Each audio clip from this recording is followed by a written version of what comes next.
Hello and welcome back to my channel. Make sure you like and subscribe to my channel. Let's begin. It was a special day in Pallet town, one that many 10-year-olds look forward to every year. It was the day that a new group of trainers would be ushered into the world, ready to start their lifelong journeys to find themselves and become great. For some residents of Pallet town, it was a special day for another reason, because it was the day that he was leaving. Finally, the small town would be rid of that freak, Ash Ketchum. The boy in question stood with 3 other trainers outside of Professor Oak's lab, waiting for when the time came to receive their starters and official trainer IDs. Ash was a quiet, somewhat short 10-year-old with short, unruly black hair. He was wearing a blue and white jacket over his black shirt, along with a pair of blue jeans and a red and white league hat, all that he had left of his former family. While most of the gathered crowd cheered and congratulated the future trainers, some were whispering negative comments amongst themselves about the boy that had been deemed a freak by the town. Why was Ash treated this way? Because he was different. Because he had a gift that made him drastically different from everyone else. And in a small town, new and different ideas were rarely accepted, especially if they upset everyday life. As Ash and the other trainers waiting, the depressed boy adjusted his cap to cover his eyes as he took a trip down memory lane. Needless to say, he would not miss this town. Flashback, 7 years ago and up. Ash knew he was different almost from the get-go, when he was in preschool and he noticed something odd. He could hear his classmates talking even though they weren't working their mouths. When he asked them how they did that, they all just looked at him weird and moved away from him. When he asked the teachers, they glared at him and told him to stop messing around. Not getting any answers at school, young Ash asked his parents. "Mommy?" "Yes, sweetheart." "Something weird happened at school today," he said in a 3-year-old's dialect. "Oh, Arceus, what did he do now?" Delia thought as she looked at him, "What, honey?" However, Ash, hearing that thought somehow, backed up and waved his arms around. I didn't do anything, I swear." Delia blinked in confusion at his actions. What in the world? She kneeled down to him. "Honey, I didn't say you did anything." However, the 3-year-old wasn't convinced. "Yes you did, but your mouth didn't move when you said it." "How do you do that?" "Can you teach me how?" he said with sudden excitement. Upon hearing that, Delia froze. Speaking without her mouth moving. It seemed like Ash had reacted to her thoughts, but that was impossible, right? "Honey," she said as she grabbed his hand gently, "tell me what you hear." "We're having homemade pizza for dinner." As soon as the thought was done, Ash's eyes got as wide as dinner plates and he had a happy smile on his face. "Homemade pizza. Yay! My favorite." He didn't even notice that Delia had frozen in shock. Her son, her little boy, could actually read minds and thoughts. Unsure of what to do, the mother waited until her husband Matthew came home from work. As soon as he was home, she told him what happened. "What?" he yelled, not believing her. "Stop saying such lies, Delia. That's impossible." "Then how do you explain him knowing exactly what I was thinking?" she refuted. Matthew just snorted. "Knowing you, you probably had some of the ingredients out already," and the boy made a lucky guess. Ash is a smart kid, if not a little flighty. But there's no way in hell he's able to read someone's mind. Delia just crossed her arms. "Fine. Then why don't you go talk to him if you're so sure? Have one conversation with him," the woman insisted, causing her husband to groan. "Fine. The perfect way to spend time with my son, I guess," he said as he went upstairs towards Ash's room. Matthew was a handsome man, with black hair like Ash's, and stormy gray eyes. He was a usually kind man, and a doting husband and father, but he wasn't perfect. Matthew was a perfectionist and didn't like to be wrong. He also had a very short temper. One of the things he wanted most was a perfect family, and he got that in Delia and Ash. Or had he? As he got to his son's room, he saw Ash coloring in a book on his bed. Upon hearing the door open, Ash turned his head and smiled brightly. "Daddy, he said as he jumped off the bed and gave the man a hug. Matthew could only chuckle at his son's enthusiasm, before he knelt down on one knee in front of him. "How was school, son?" "It was fun." Ash said, "I think I found a new trick," he exclaimed excitedly. As the boy went on about school, Matthew thought to himself, "I need to test this out somehow. I don't see why I'm even bothering, I already know it's not possible." He stopped his thoughts short when he saw Ash looking at him strangely. Then the boy asked, "Test what out, Daddy? And what's not possible?" Ash stuttered out, not used to saying the word. Matthew's heart stopped as Ash said that. His eye constricted in shock, causing his son to step back in fright. "Daddy?" Matthew blinked himself out of his shock and stared at his son incredulously. "Can you hear this?" Ash smiled and nodded his head. "That's cool. You can do it too. Can you teach me to talk without moving my mouth?" Hearing this, Matthew let out a groan.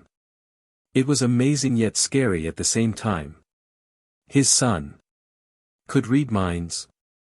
This was getting complicated. Fast forward 3 years, age 6. After his parents explained to him about his gift, and that he couldn't tell anyone or let it slip what he could do. If someone did find out, there would be a lot of trouble.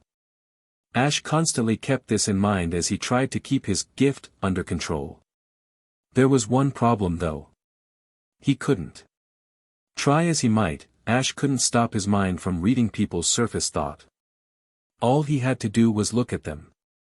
If he concentrated, he could go much deeper to see their innermost thoughts and feelings, but that rarely happened. It gave him frequent headaches, especially in large crowds. School was a bit of a hassle. In order to keep himself from slipping up, he decided to just keep his mouth shut until he got it under control. This quickly earned him the name the Quiet Kid, or the Mute. The only time he would really speak was when spoken to, or to answer a question in class. Kids can be cruel, no matter where you go. To bullies, Ash was an easy target. A quiet nerd that had to take medicine whenever he got a bad headache. In other words, a wimp. This led to his lunch money getting taken on more than one occasion. Ash was fine with being the weird, quiet kid in class though. It was much better than if they found out about his secret. Then, there was no telling what would happen. He did have one friend though. His name was Gary Oak, the grandson of a professor in town. For some reason, the auburn-haired boy always liked to talk with him and hang around him more than anyone else, whether it was to just talk, or gloat, or even make light fun of him. Ash didn't mind though, for he could sense Gary's inner thoughts and feelings. He was actually very self-conscious and needed a confidence booster every now and then. Being the grandson of a famous professor put a lot of pressure on someone, even at so young of an age.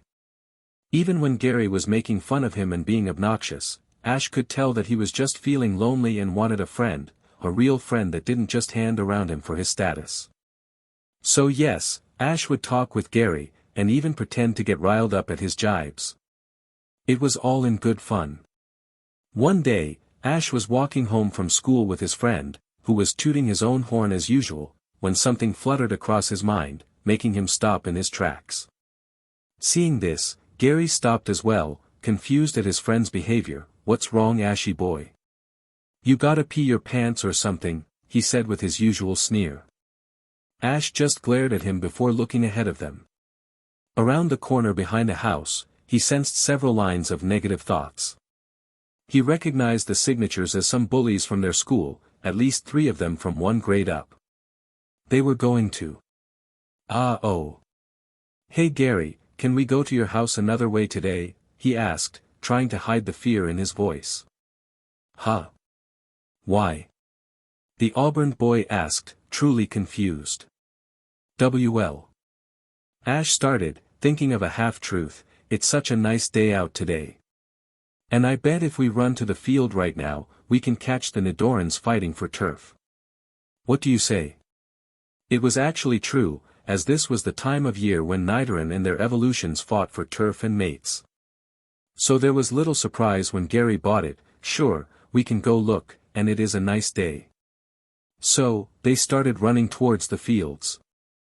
"Hold it, you little shrimps." Both boys turned their head to see three boys from their school run from behind the house they were hiding. "Where do you think you're going? We got plans for you too. Especially you, Oak," the leader yelled. The boys were slightly older than Ash and Gary were. Around age the leader was the largest and fattest, making it easy for him to push his weight around. "Gary, run!" Ash yelled as he urged his friend towards the fields. And they ran, and ran until their little legs could barely carry them. Luckily they had lost two of them in the long grass of the fields. The leader, however. "There you are," the older boy exclaimed as he burst from the grass, right in front of Ash and Gary who were resting. "Why are you after me?" Gary yelled as tears came to his eyes. The bully just smirked, "'Cause loud-mouth know-it-alls like you need to be shut up," he said as he stepped forward. Only to get whacked in the face by a large stick, causing him to fall to the ground. "Leave him alone." Ash yelled defiantly as he held the stick out in front of him, while Gary looked on in slight awe. The bully recovered in almost no time, and sneered at Ash. "Fine. You'll go down first, nerd," he said as he charged at Ash. Only for the 6-year-old to dodge out of the way at the last minute. The bully righted himself and tried again, with the same result. To the outside eye, Ash was just very agile with quick reflexes, but in reality the young boy was just using his gift in a new way. He could sense every move that the bully was about to make, giving him ample time to dodge and parry his attacks. In a way, he was using the Pokemon move, Detect. After the 5th failed punch attempt, the older boy backed off to catch his breath, and look at his tiny opponent. Ash didn't even look winded, and Gary still looked awestruck. The boy growled, and was about to strike again, when he saw something that made his blood freeze over. Ash's eyes were glowing. It was the faintest hint of blue, but it was still visible in the fading light of the day. Next thing he knew, he had been punched in the face and sent to sprawling to the ground. When he looked up, he saw the quiet one standing over him, eyes blazing blue that he looked like a demon. Seeing this, the boy backed up, visibly shaken, causing Ash and Gary to both look perplexed. His eyes. They're glowin'. He ain't human. The boys looked at each other in confusion as the bully continued to sputter and back away. He ain't human. He ain't human. As he started to back away more, Ash couldn't help but wonder. Had his eyes been glowing? That had never happened before. But this kid had to have seen something to act like this. The bully then took that moment to get up and run away, screaming at the top of his lungs, "He ain't human. He a monster." That word. It made Ash's blood run cold. Him. A monster. He was knocked from that train of thought when Gary placed a hand on his shoulder, giving him a look of thanks and confusion. "Come on, let's get out of here." Nodding in agreement, Ash followed his friend back to his house, surprised that his friend had no questions about what just happened. Flash forward 1 year, age 7. Since that day a year ago, things had gone downhill for young Ash. The bully he had scared off had started spreading rumors around town, saying that Ash was a monster that tried to steal his brain, how his eyes lit up like a psychic Pokemon's and tried to kill him. At first, the rumors were just that, rumors, and no one bothered to think twice about him. However, over time, the initial rumors multiplied and became more elaborate. One said that Ash could steal your thoughts and replace them with his own, thus brainwashing you. Another, and probably the most damaging, said that just being around the boy would allow him to steal your mind. At first, many of the rumors didn't stick. However, when the bully, the boy that was originally attacked by Ash's so-called powers, started getting therapy from a near-nervous breakdown, people started truly wondering. As a result, within a year, poor Ash had been almost completely ostracized at school. The other students would either run from him in fear, or throw things at him and call him a monster. Monster. That word haunted the poor 7-year-old day and night. It made him wonder if he was truly everything they said he was. The torment didn't end at school either. At home, his parents had become very subdued. They barely talked to each other or him, and he had no idea why, though he wondered if it was his fault. Their thoughts brought no clue as well. Their strange behavior started when he told them about what happened between him and the bully. Although he didn't mean to use his gift, it was an emergency. While his father wanted to punish him for the slip-up, his mother protested against it, which led to a huge fight between the two. Since then, things haven't been the same. It only got worse when he told his mother about the bullying at school, and what people were saying about him. When she asked his father for help in the situation, the man only said that it was her problem to take care of since she was the mother, and the mother raises the child. In other words, he had washed his hands of him. Right now, Ash was in his home watching the rain outside as he colored. He loved to color and do artwork, that was one of his only sanctuaries in the harshness of the world. That and playing with the Pokémon at the corral, of course. Lately, without even wanting to, he had been accidentally peering into his parents' minds, reading their thoughts and feelings. Maybe it was just his gift wanting to fix everything, he didn't know. But what he found was unsettling. His father was having fantasies and thoughts about a woman that was not his mother. Some blonde girl he met at work, and some of the fantasies were not something that a 7-year-old was supposed to see. His mother no longer had the cheeriness that she once had. He knows that she wants to put him in a new school in Viridian, but they didn't have the money or the transportation for that. He also sensed that she was constantly worried, if not about him, then about her marriage falling apart and Daddy leaving. As Ash continued to color, he contemplated all of these thoughts in his head. What could he do to fix this? Not only did he feel like he was the main cause for all of this turmoil, but he was only 7 years old, and unable to really help. Maybe if he used the right words. He got up from his seat on the floor and walked over to his father, who was sitting in a lazaboy chair and reading the newspaper. "Daddy?" Ash said in his meek voice. The Matthew said, not looking from his newspaper. "Yoyuri not leaving out tonight, are you?" he asked, although he already knew the answer. Still, the question caused the man to put down his newspaper and look at his son strangely. After seeing that he had his mother's attention too, Ash placed a hand on his father's knee and continued, "Mommy's making beef and veggie stew." "That's your favorite, right?" he said, causing both adults to blink. Dinner hadn't even been started yet. Delia just let out an exasperated sigh. She knew of her son's talent, and that he couldn't control it, and let things slide. "You never cease to amaze me, honey," she said with a half-smile. Matthew, however, looked furious. His son had looked into his mind again. And if he saw that he was planning on leaving tonight, then that means he saw. "Excuse us for a moment, Delia. I have some things to discuss with our boy," he said quickly as he pulled the 7-year-old behind him into the next room. It didn't take a mind reader to see that Matthew was mad, but when Ash saw his thoughts and what he planned on doing, he freaked out. "No, no. Let go of me." Before Delia could protest, then door to the room was slammed shut and locked. That done, Matthew slammed the boy up against the wall and looked at him with fury in his eyes. "What have I told you about using your freaky power on me?" "I'm sorry," Ash said as tears started to stream down his face. I wanted to make everything better. I wanted Mommy to be happy, and she's so sad when you leave and stay away all night.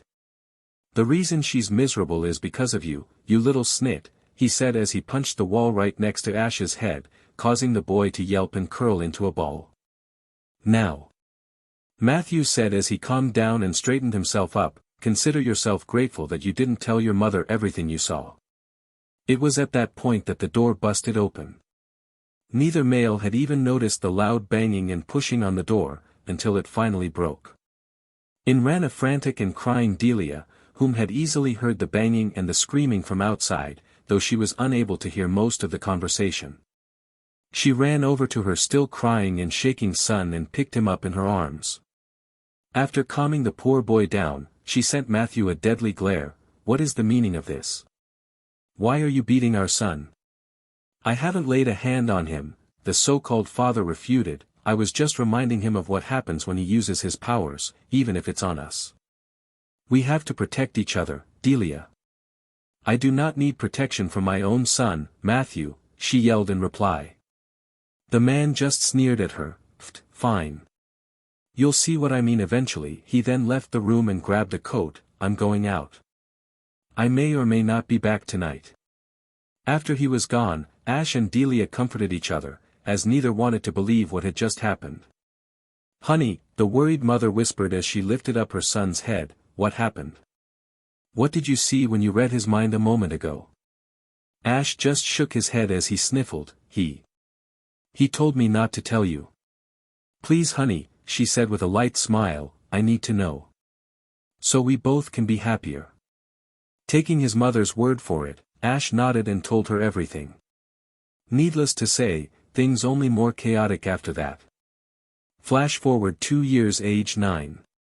After the particularly messy divorce between his parents, Ash thought that things would get better. But he was sorely mistaken. His mother eventually pulled him out of school when the bullying got too great, and began homeschooling him. It temporarily dampened the problem, and Ash was able to be a normal kid for a little while. Unfortunately, this didn't last. After his parents split, more rumors started to circulate, not just in school, but around town as well. Kids do talk to their parents after all. As the rumors spread, they only intensified among the adult crowd. They talked about how happy Delia and Ash seemed after the divorce, which was unusual. They talked about how all of their kids were afraid of one little boy that didn't even seem like he could defend himself, let alone attack anyone. How was that possible? The main person spreading the rumors among the adults, however, was the mother of the bully that had attacked Ash and Gary and originally started this mess. She was convinced that Ash was a monster of some type that was capable of raping people's thoughts and minds. How else could she explain what happened to her son? He still had nightmares. Delia and the professor tried their best to refute them and calm everyone down, but with little success. After a while, poor Ash found that he couldn't walk down the street without at least one person giving him a glare or an evil eye. Delia fell into a deep depression, out of grief for not being able to help her son as well as her family falling apart. She would drink almost every night until she felt better or passed out. There had been many times where Ash had called Professor Oak in a panic after finding his mom on the floor. The only place Ash found he could be himself and be happy was playing with the Pokemon at Oak's corral. He found that he could read the creatures' thoughts and communicate with them on another level, which was beyond cool to the 9-year-old. Sometimes, he would be joined by one of the only people who stuck by him, his friend Gary. The young Oak was forever grateful for what Ash did for him that day, and vowed to stick with the dark-haired boy no matter what. Today was one of those days. What's it saying? Gary asked as he and Ash were taking care of an injured Pidgey. The little guy had gotten a bit too daring in its flying and took a tumble. It's saying that it can't wait to fly again. Ash said as he fed the tiny bird, it wants to show its brothers who the top flyer in the family is, he said happily. He loved communicating with the Pokemon. Maybe it was because they never judged him for his gift. In fact, they thought it was pretty cool. You know Ash. Gary started, I bet if you left Pallet Town and went to a bigger city, you'd find people that are more accepting of you and what you can do. What do you mean? Ash asked, slightly confused.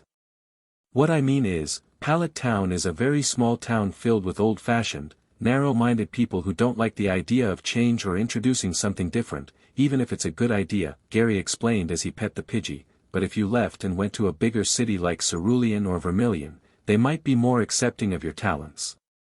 After thinking about his friend's words for a moment, Ash nodded, makes sense. Hey, you know what? The young Oak asked as he stood up, I think Grandpa said that there was a lot of psychic Pokemon and people with special abilities in Saffron City. Saffron? Isn't that where the Marsh Badge is? Ash asked, recalling his studies. MHM.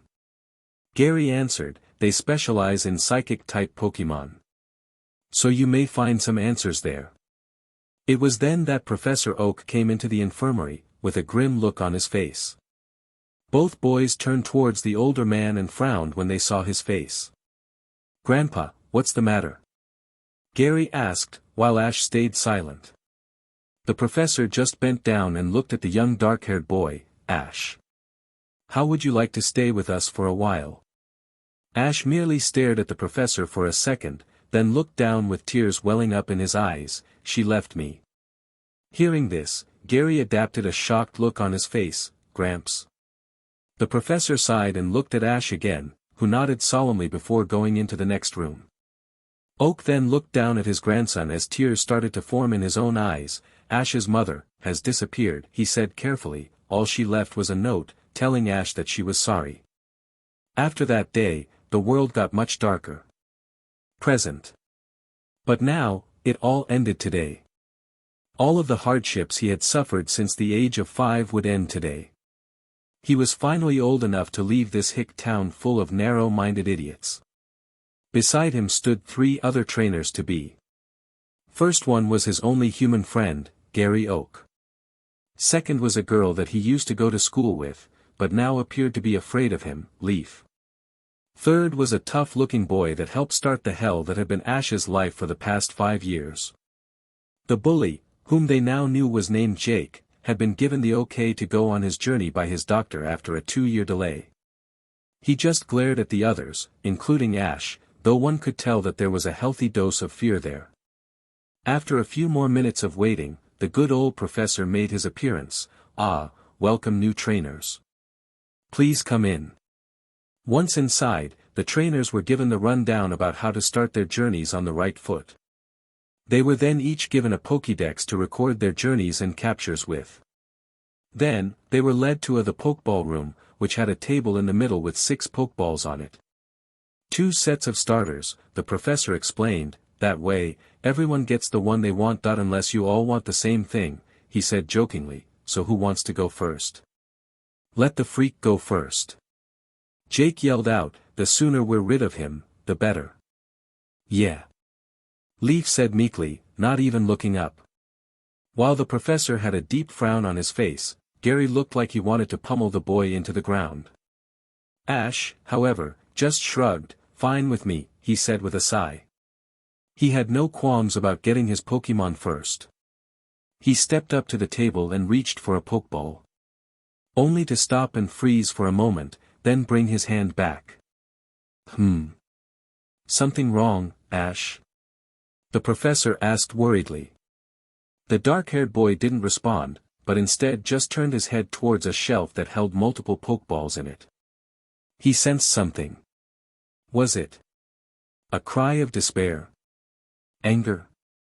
Someone who wanted out as much as he did? Without thinking, Ash let his power guide him towards the particular Pokeball that the cry came from. As he picked it up, he heard the professor yell, "Careful, Ash. That Pokemon is still very wild. I just caught it a week ago."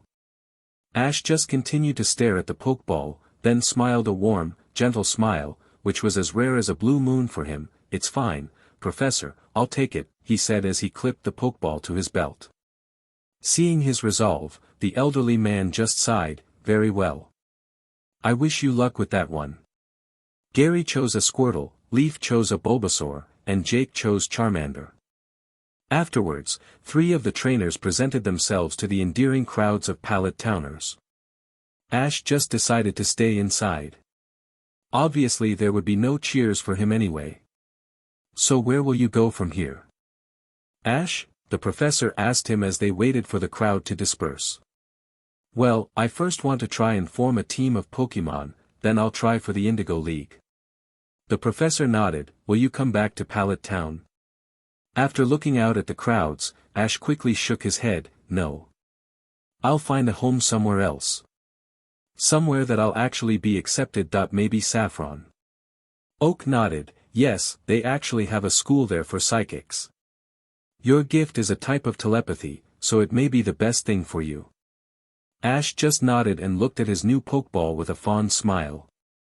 "I'm gonna head out the back way, Professor," he said as he looked up at the man who had been a surrogate father to him for the past few years. The professor smiled and nodded, understandable. And please, he said as he placed a hand on the boy's shoulder, keep in touch. Let me know how you're doing. Maybe Gary and I can come visit you once you found a place to settle down. Ash flashed one of his rare smiles and nodded, of course, Professor. I'll never forget what you and Gary have done for me over the years. The old man nodded, and stared at the pokeball Ash was still holding, and let me know if you have any trouble with that one. Like I said, it's still wild, and may be hard to control. The young rookie nodded as he stared at the ball. I think we'll be able to come to an understanding, Professor. Don't worry. With that, the young trainer gave the professor a nod and headed out to the traveling roads via the back door of the laboratory. As he walked away, Professor watched with a sad frown on his face. Please stay safe, Ash. It didn't take long for the young new trainer to make his way to Route 1, just outside of Pallet town. As he walked, he couldn't help but smile as he watched all of the Pidgey flying and chirping. Sounded like they were looking for lunch. Lunch sounds good right about now, Ash said to himself as he walked. It was nearing noon and the sun was reaching its peak, though it did look like it was going to rain later with how dark the clouds were at the edge of the sky. As he spotted more Pokemon scurrying about, Ash paused, stopping mid-step as he pulled out his own Pokeball, his first Pokemon. He hadn't even let it out yet. I think it's time we get to know each other, he said as he threw the Pokeball in the air.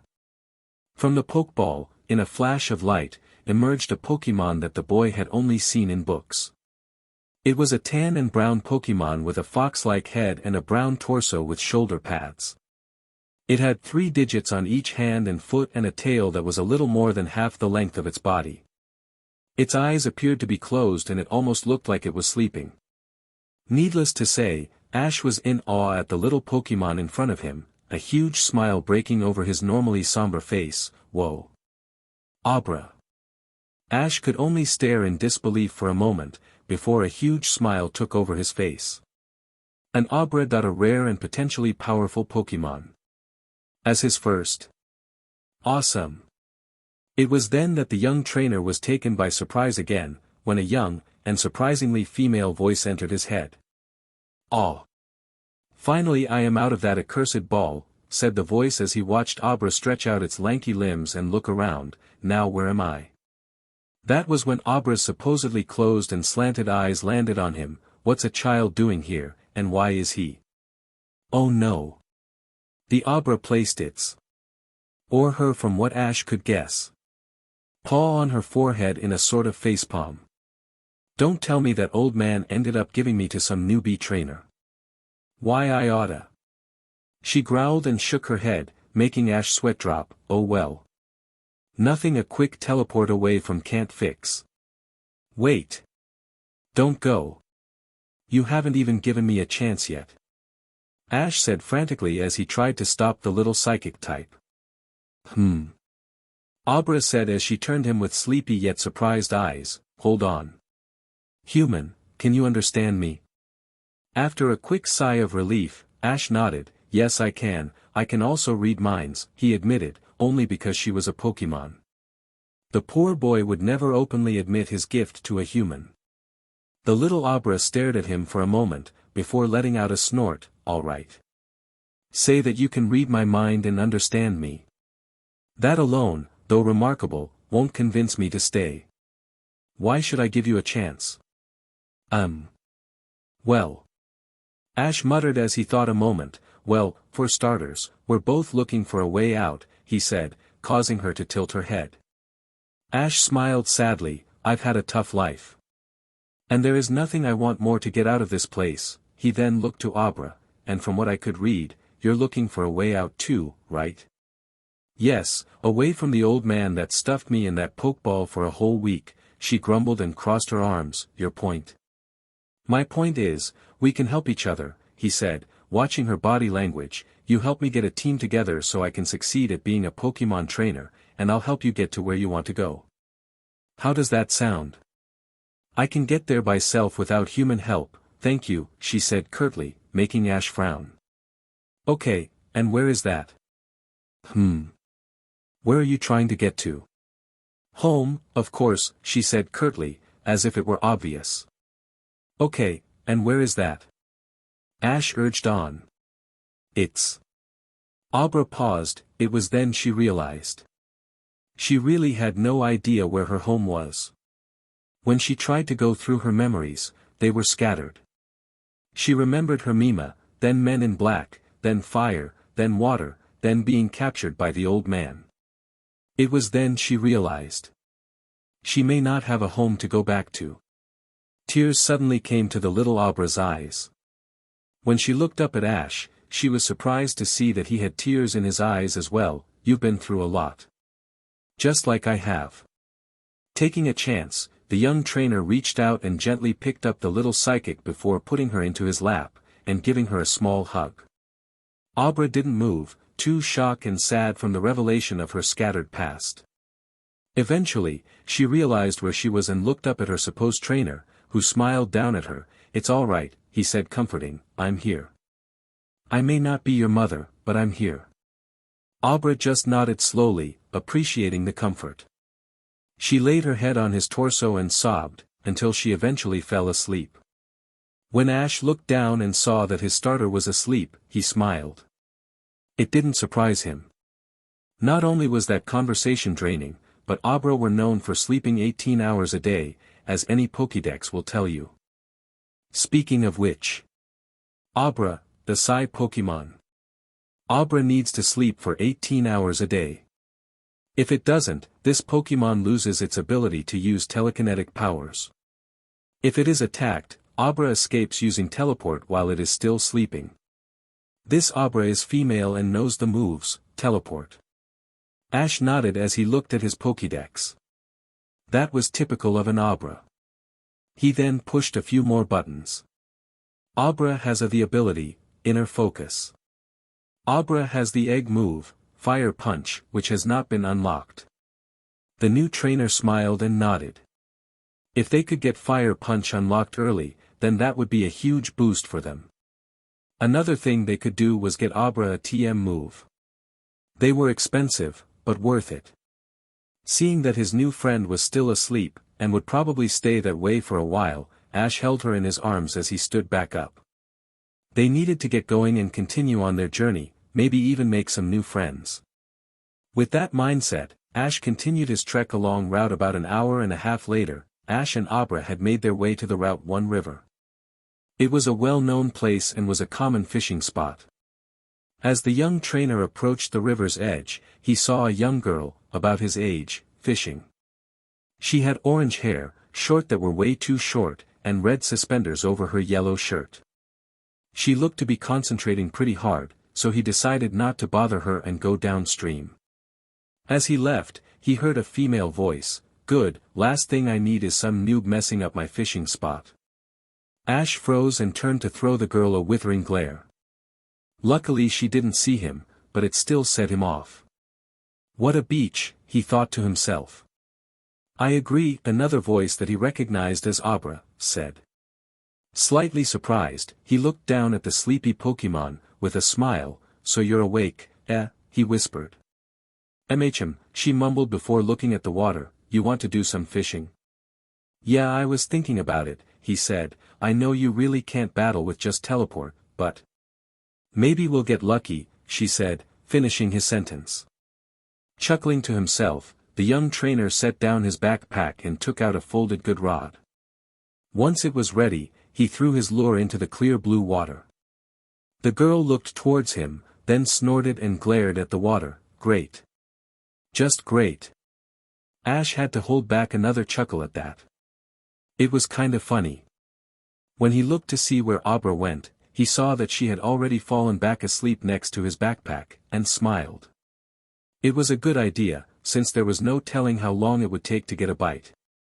After about 15 minutes of waiting, and listening to the red-headed girl's angry thoughts, Ash noticed that something had changed.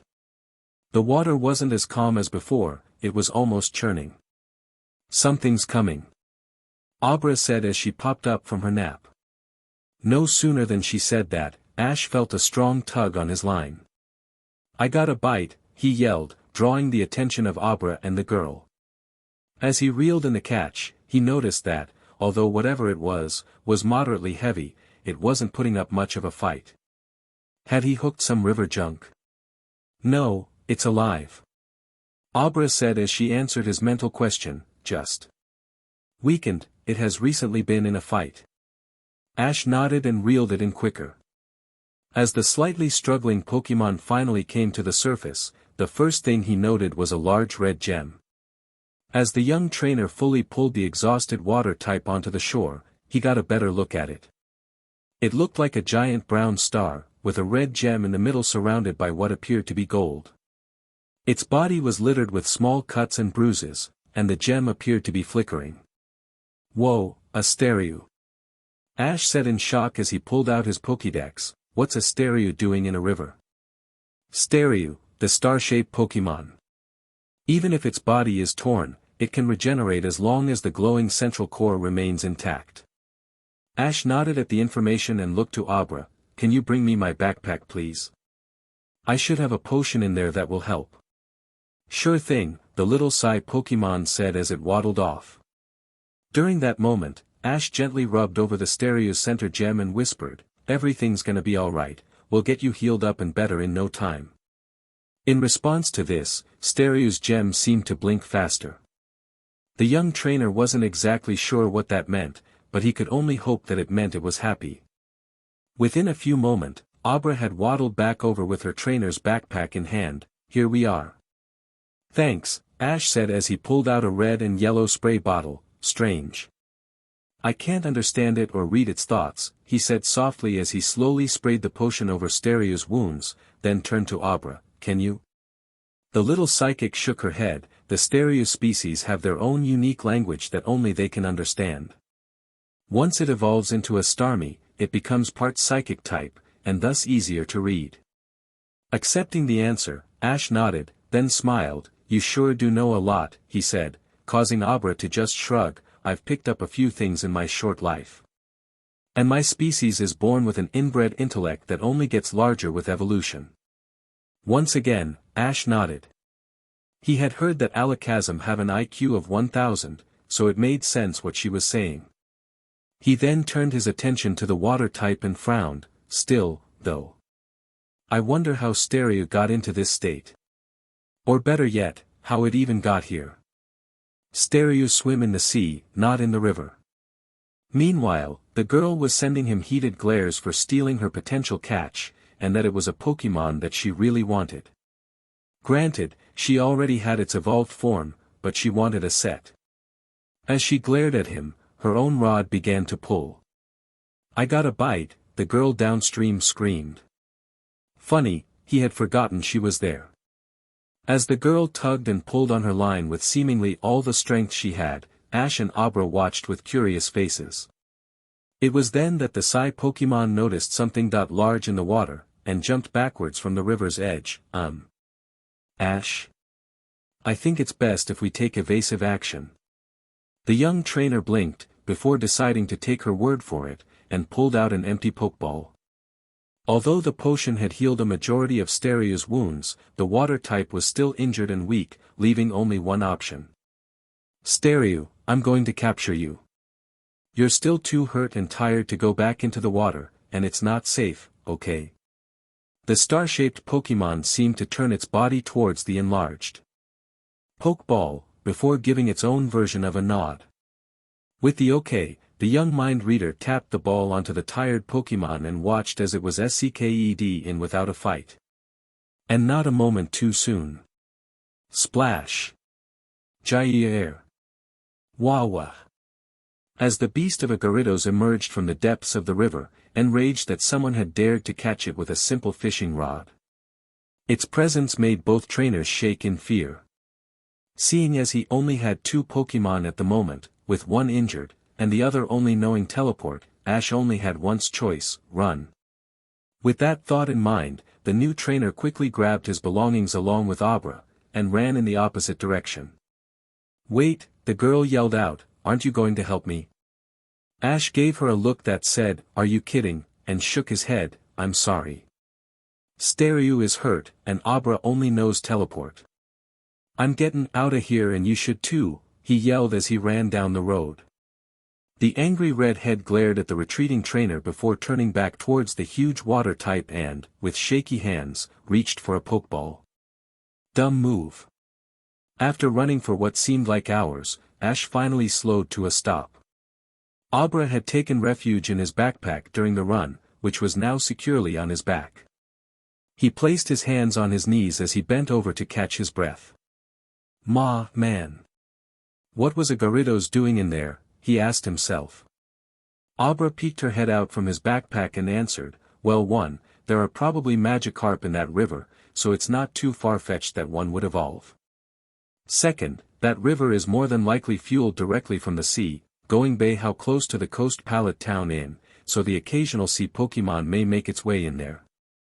Ash nodded as he stood up straight. Well, that would explain Stereo, in more ways than one. You mean by how it was injured and in a freshwater river in the first place, she asked, to which Ash nodded. Still, we can think about all this later. Right now, we need to get Stereo to a Pokemon Center. Viridian shouldn't be that far away, he said as he took out his Pokédex and activated the map option. He then threw a smile to his starter. You probably want some to actually rest, too, right? As if on cue, the little Abra nodded. Way ahead of you, she said before disappearing back into the confines of his backpack. Chuckling silently, Ash continued his trek. He was hoping to get to Viridian before it got too dark. The sooner the better, for Stereo's sake. In their haste, neither of them noticed the beautiful rainbow legendary in the sky. The benevolent being merely chuckled as it sent them a silent blessing and flew off towards Johto. Thanks to the brisk, fright-filled run from earlier, Ash had indeed made it to Viridian City just as the sun was setting. Phew! Finally here, he said as he approached the city. Hold it, said a loud, demanding female voice. From a small station right on the border of the city popped a male and female officer. The female that had called out to him was a tall woman with teal-colored hair in a spiky ponytail, red eyes, and black stiletto heels. In other words, a typical Officer Jenny. The male officer was unremarkable, save for the electronic tablet he seemed to be carrying. Sorry young man, but everyone entering the city must check in here, Jenny said to him. We've been having an issue with thieves lately and we are trying to crack down on them. That's fine, Ash said, whatever you need. Just hand me your ID or Pokédex and place your hand on the scanner here. Nodding and complying with the officer's orders, Ash handed her his Pokédex and placed his hand on the tablet scanner that the other officer was holding. Within moments, the tablet had scanned his hand and fingerprints, and displayed his entire life profile, along with his non-existent criminal profile. "WOA, that's pretty cool," the young trainer said in slight awe. "Yup. Top-of-the-line technology," the female officer said as she finished checking his Pokédex, then handed it back to him. As the young trainer waited the scan to end, he stole a glance at the male officer holding the tablet. He had to bite his tongue to keep from laughing at what the man was saying in his head. Arceus, I hate this job. I could have been out looking for those Pokemon thieves and kicking butt, but no. I thought being a cop was supposed to be exciting, fighting Team Rocket bandits, taking out smuggling rings. How'd I get stuck with this shift? Ash couldn't help but feel sympathy for the bored cop. Obviously he was still young and itching for action. Okay, you're all set. I hope you enjoy our fair city, Mr. Ketchum, Jenny said as the scan completed. Thanks, Ash said as he took his ID back. See you around, officer. With their exchange done, Ash quickly ran for the Pokemon Center. Even though Stereo was relatively okay, it still needed medical treatment. It didn't take long for Ash to reach the Pokemon Center, out of breath from running the whole way. When the young, pink-haired nurse behind the counter, she was curious and slightly worried. Oh. Is someone hurt? He certainly is in a hurry. Nurse Joy, Ash said as he came to a top in front of her, I caught this Stereo after it was attacked by a Gyarados. Can you help it? Oh. Sure. Just hand it to me, she said with some urgency in her voice. Wild Garridos were potentially dangerous, due to their aggressive tempers and destructive power. The injuries from their attacks could be life-threatening. "Thank you, Nurse Joy," Ash said in relief as he finally took a moment to breathe. As the nurse disappeared into the back, the young trainer took a moment to look around the center lobby. There were tables with chairs scattered around, couches that lined the walls, a couple TVs in the top corners, and about 10 or so vidphones lined up next to the nurse's station.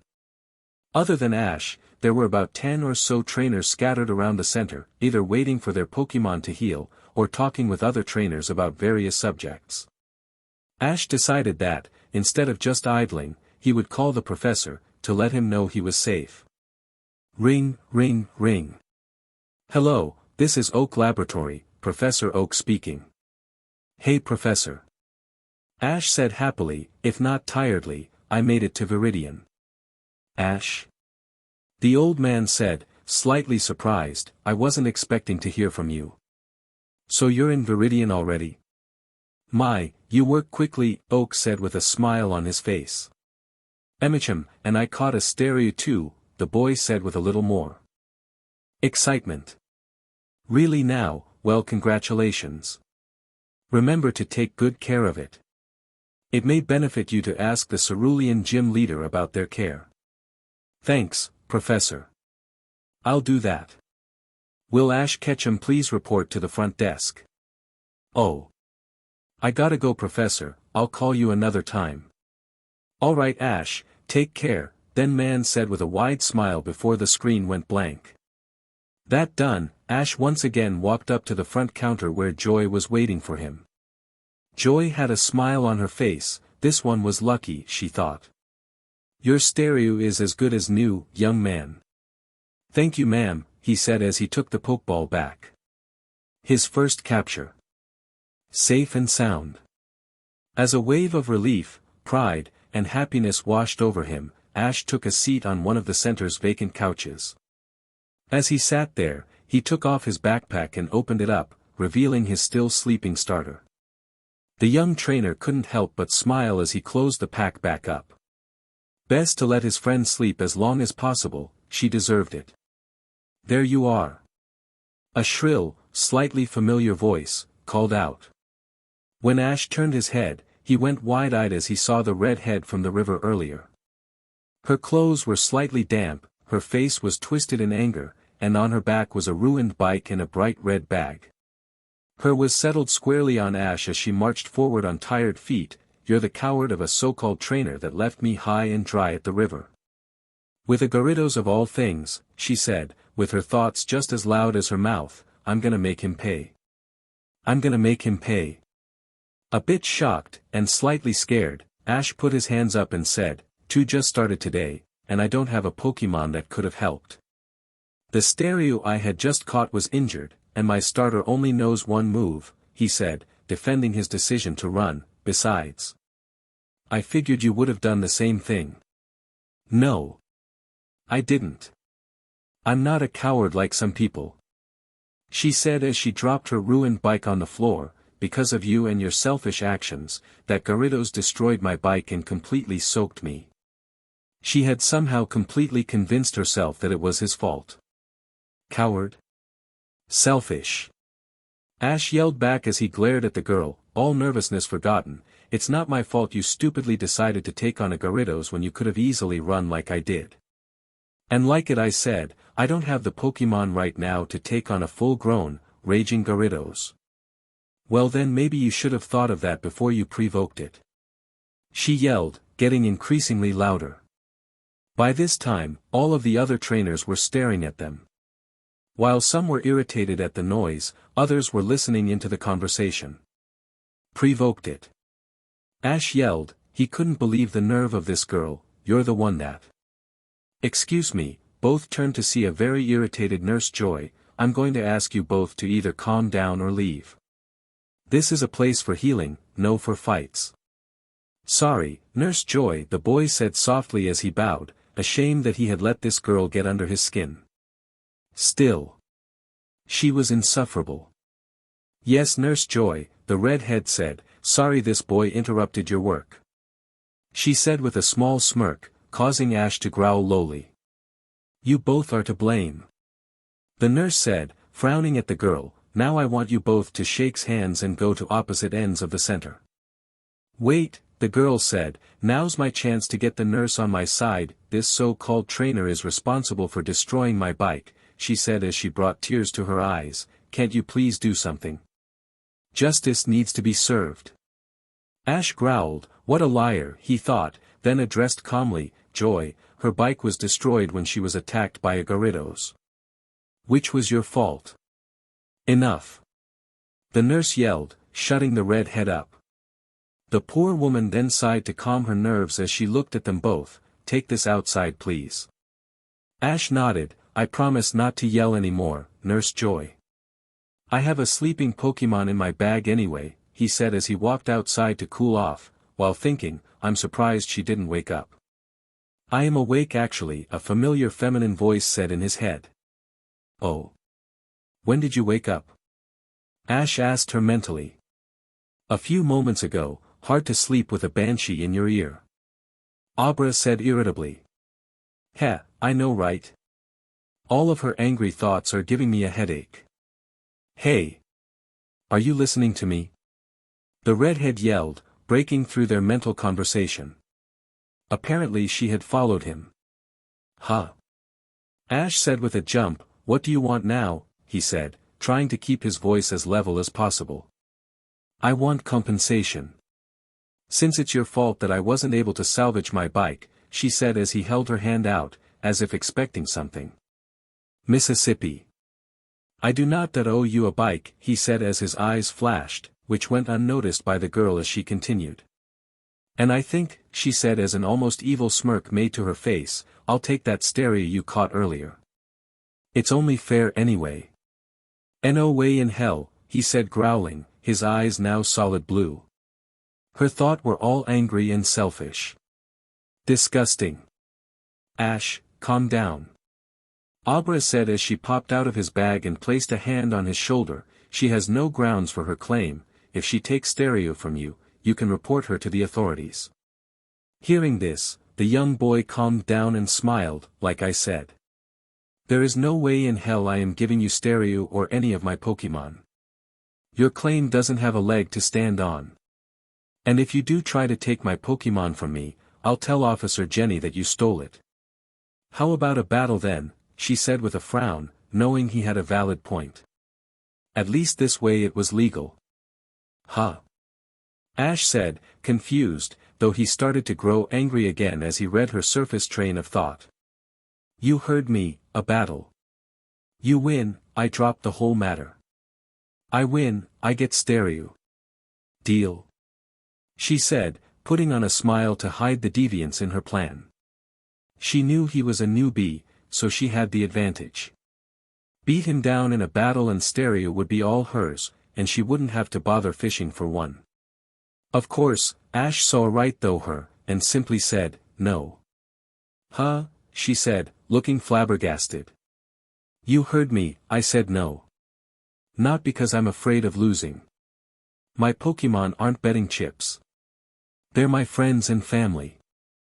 I may have just caught stereo, but that doesn't mean I think of her any less," he said with a passion. Some trainers from the center that had come out to watch the fight, applauded him for his valiant statement. The redhead, however, wasn't impressed. "Humph. Whatever. You're just a noob who probably doesn't know a Charmander from a Bulbasaur." "Another typical bratty novice trainer," she said as she walked away a bit and then turned around, Pokeball in hand. As she threw it up in the air, a large, purple double star-like Pokemon appeared. It was similar to stereo except bigger, and more impressive looking. Its center gem was an octagon shape instead of round as well. Recognizing the Pokemon, Ash took out his dex. Starmie, the mysterious Pokemon. Its central core glows with the 7 colors of the rainbow. Some people value the core as a gem. Now Ash was perplexed. "If you already have a Starmie, then why do you want my stereo?"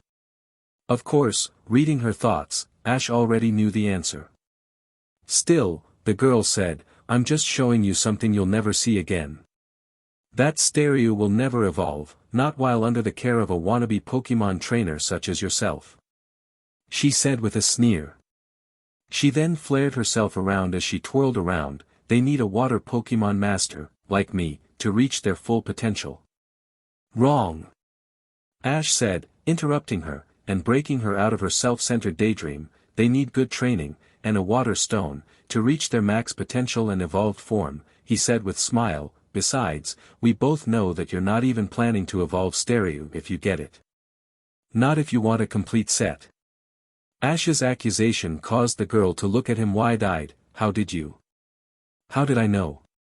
Because I've seen it done before, he yelled, not revealing how he really knew. Lots of trainers try and get a complete evolutionary set. It's common. The redhead just growled. This kid was smarter than she thought. And he was also right about taking the Pokemon by force, even if she did feel she was entitled to it. He could easily have her arrested. Ash just sighed. He was tired of this. Listen, Misty, why don't you just leave me alone? Alright? You're not getting any freebies from me. He yelled, before freezing as he realized his mistake. Hey! How did you know my name was Misty? I never told you my name. The girl, now known as Misty, said, slightly shocked. Now Ash was sweating bullets while Abra just sweat dropped. Well, Crash. Talk about timing. Both Ash and Abra thought as they heard a loud noise come from inside the center.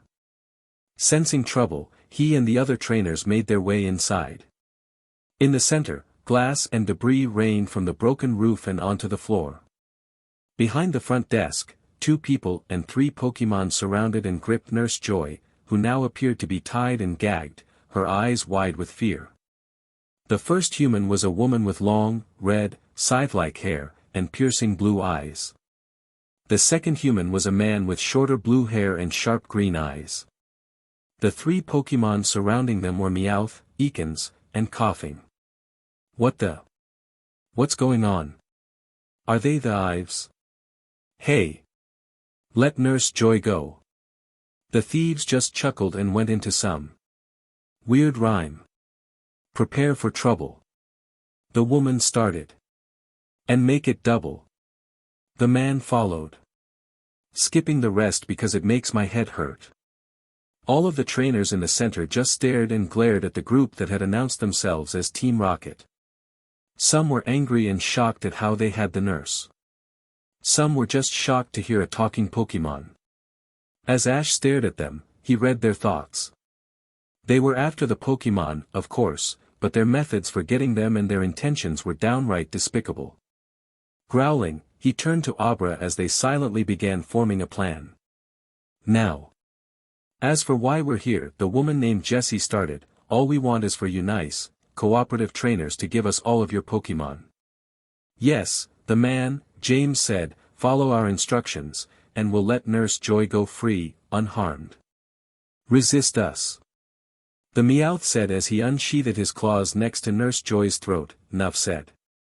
All of the trainers, including Misty, growled, but complied, as they reluctantly placed their Pokeballs in a bag that the large snake Pokemon had in front of it.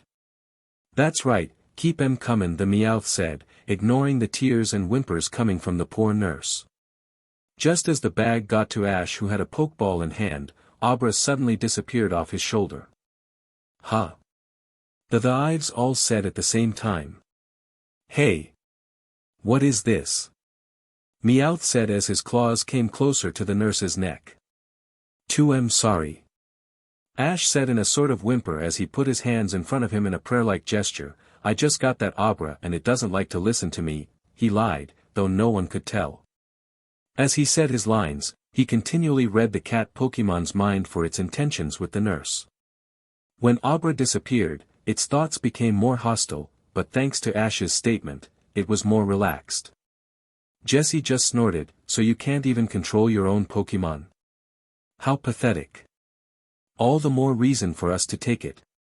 She was cut off when Abra reappeared. On her head. Wah, she yelled, losing her cool almost instantly, get it off, get it off. It's on my hair, she flailed around as she tried to get the Psy Pokemon off her. "Stand still, I'll get it," James said as he attempted to grab the psychic, only for it to disappear, and reappear on his head. "What the hey?" he yelled as he grabbed for the Pokemon. Abra once again teleported, and reappeared right in front of Meowth, who was still guarding Nurse Joy. As the fox-faced creature stared with unblinking, squinted eyes, the cat glared back and growled. "That's how you want to play it, huh?" he said as he took his claws away from Nurse Joy's neck, causing her to sigh in relief. "Then take this," the scratch cat said as he swiped at the Arba, who only, once again, teleported right behind him. As soon as Meowth looked back, he received a kick to the back from the Psy Pokemon, who immediately grabbed Nurse Joy's arm and teleported them both away. "What? Oh no!" the thieves yelled as their plan was thwarted. With their hostage gone, they had no leverage and no defense against the set-off trainers. "Get 'em!" As Ekans desperately guarded the bag of Pokeballs already collected, it was knocked back by a powerful stream of water, courtesy of Ash's newest Pokemon, Stereo. The boy smirked as he gave his first official orders as a trainer. "All right. Take it out with rapid spin." With no hesitation, the star-shaped Pokemon took off as it spun in the air, scoring a powerful direct hit on the large snake, sending it backwards with the bag still wrapped in its tail. "Ekans, fight back with Poison Sting!" the female thief yelled, commanding her Pokemon. Ekans hissed as it got back up and fired off a wave of poisonous barbs and pin-like projectiles. "Counter that with Swift!" Ash yelled to his Pokemon, who began to spin vertically as it shot out dozens of bright yellow stars, which successfully stopped the incoming attack and continued to hit the Ekans directly, pushing it back against a wall and away from the bag. The other trainers looked on, slightly impressed. He said he had just caught that Stereo, and they were already in perfect sync. Incredible. Even the flaming redhead Misty was slightly impressed. Only slightly. She still believed that a newbie trainer like Ash didn't deserve Stereo, and that it would be better off in her hands. "Now finish it with Water Gun," he said with a huge grin on his face. The starfish's gem flashed once before shooting another strong stream of water. The purple snake had nowhere to go as it was hit straight on and knocked out and back to its trainer. With the Ekans out of the way, the bag was unguarded, and the trainers eagerly dived for it to get their partners back. "Hey! That's our bag!" James yelled, coughing. "Attack them with Sludge Bomb." As the coughing roared its name and readied its attack, Ash and Stereo got ready for round 2. They were cut off as a water gun, almost twice as strong as Stereo's, rammed into coughing and knocked it backwards, cutting off its sludge attack. When Ash and Stereo turned towards where the attack had come from, they saw Misty and her Starmie. Apparently she had gotten it back rather quickly from the bag. Of course, the redhead had a smug grin on her face, and that's what a true water gun looks like. Ash just glared at her. Not only had she stolen his thunder, but she had threw it back in his face. From her thought, the boy knew that she was just trying to, not only help, but show him up and show who was stronger. Well, of course she's stronger. For one, her Pokemon is evolved, and she's probably had it for years, he thought to himself as he turned his head back to the fight. He wouldn't let her rile him up. Within moments, coughing was back up, injured, but still able to fight.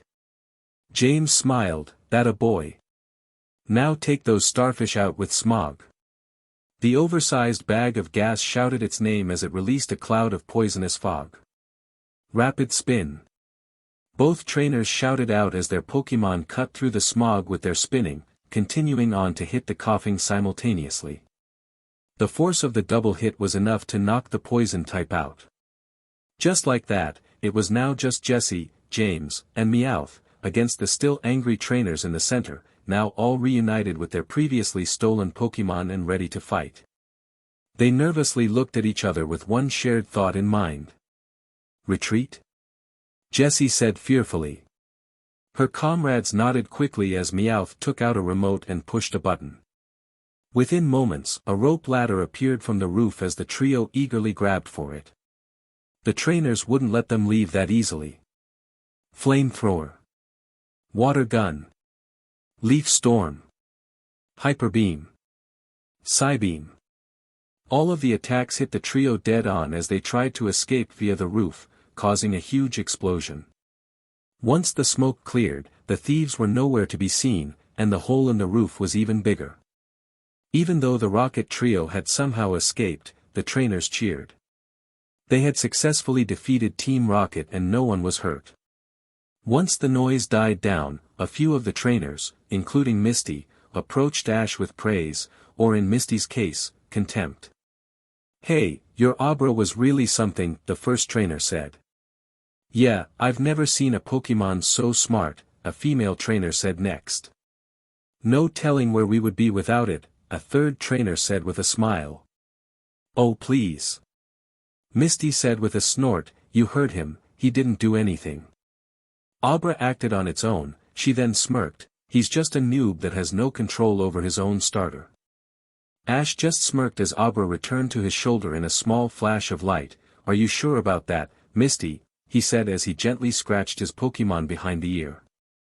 The other trainers looked on, confused, until the liberated Nurse Joy reappeared. "Is everyone alright in here?" "Nurse Joy," all of the trainers said as they sighed in relief. "Are you okay? Where were you? Are you hurt?" "I'm fine," the nurse said with a smile, before turning to Ash, "Thanks to this young man and his Pokemon. They had a brilliant plan." As some of the trainers still looked confused, Ash cleared his throat and explained, "You see, Abra and I had everything planned. We used her uncanny ability to teleport to our advantage, and by saying that Abra just didn't listen, it made it seem less like a retaliation and more like just disobedient Pokemon. Thus, they let their guard down." The other trainers looked at him, impressed with his and Abra's simple yet calculated plan. Misty continued to glare. "So it was all an act?" She scowled, "And what would you have done if your plan hadn't worked, huh?" she yelled, causing everyone to look at her. "What would you have done if that Meowth had decided to slice Nurse Joy's throat open the moment your psychic disappeared, huh?" Ash glared at her. Yes, his plan had some slight risks, but with his gift, the risks were nearly nullified. But he couldn't tell her that. Next best thing, blame Abra. "Sorry girl. No biggie. My Abra has the unique ability to read the intentions of others, and I trust her judgment completely. If she believed that Nurse Joy was safe, then so do I," he said, crossing his arms defiantly while Abra stuck her tongue out at the girl and made a raspberry. As Stereo hopped over to join its trainer, Misty fumed and turned away. "Gur. Nothing's going my way. At this rate I'll never get that Stereo. Its water was pretty strong for a Pokemon freshly caught. I'll have to figure out another way." These were her last thoughts as she left the room in a huff. Somehow, Ash knew that this wouldn't be the last they saw of her, or the Rocket Group. Great. 2 more pains to possibly add to my journey, he thought bitterly. Isn't there an old saying that goes, "What doesn't kill you, makes you stronger"? Maybe these little obstacles will prove to favor us eventually. Abra said optimistically as she patted Ash on his shoulder, making the boy chuckle. "I hope you're right, Abra. I desperately hope you are right." Chapter 3. Viridian Forest and maybe beyond. Ash will catch his next team member here. Can you guess who? Let's get started. Disclaimer, I do not own Pokemon. The Viridian Forest is said to be the first true test for beginning trainers. The woods were thick with bushes, trees, and canopies, and filled to the brim with low to mid-level bug types and other common Pokemon. Ash for one found it to be very peaceful and inviting. The warm, sunny weather, the shade provided by the tree tops, the numerous chirps and calls of the native Pokemon. A little piece of paradise to the young trainer. Unfortunately, it didn't last. From out of his bag popped a previously sleeping Abra, who gently placed a claw on his shoulder. "I hate to interrupt your moment of peace, but we have company." "Huh?" Ash said as he turned towards his starter, who was pointing behind them. What he saw made him frown and sigh. That annoying red head, Misty was trailing behind him, looking all over with a nervous look on her face, better not see any bugs. Why am I even bothering with this? Oh yeah. Easiest way home, and if I run into anything, I can use that Ash kid as protection, maybe even get that stereo from him in the process. Ash and Abra looked at her with disgust. Selfish. Nothing but selfish desires in that head of hers. Having heard enough, the young trainer decided to call her out. Hey! Why are you following me? This snapped the girl out of her thoughts. How did he know I was here? Must have been that stupid Abra, she thought. Realizing she was caught, the redhead glared at him, because, she yelled, 1. This is the easiest way home. 2. You and I have some matters to discuss still. And 3. She continued with a smirk, you obviously need some help. A little noob like yourself would never make it through the forest unscathed. So, to show how nice I am, I'm going to help you. Who wouldn't want the advice of an expert trainer like myself? Will you shut up?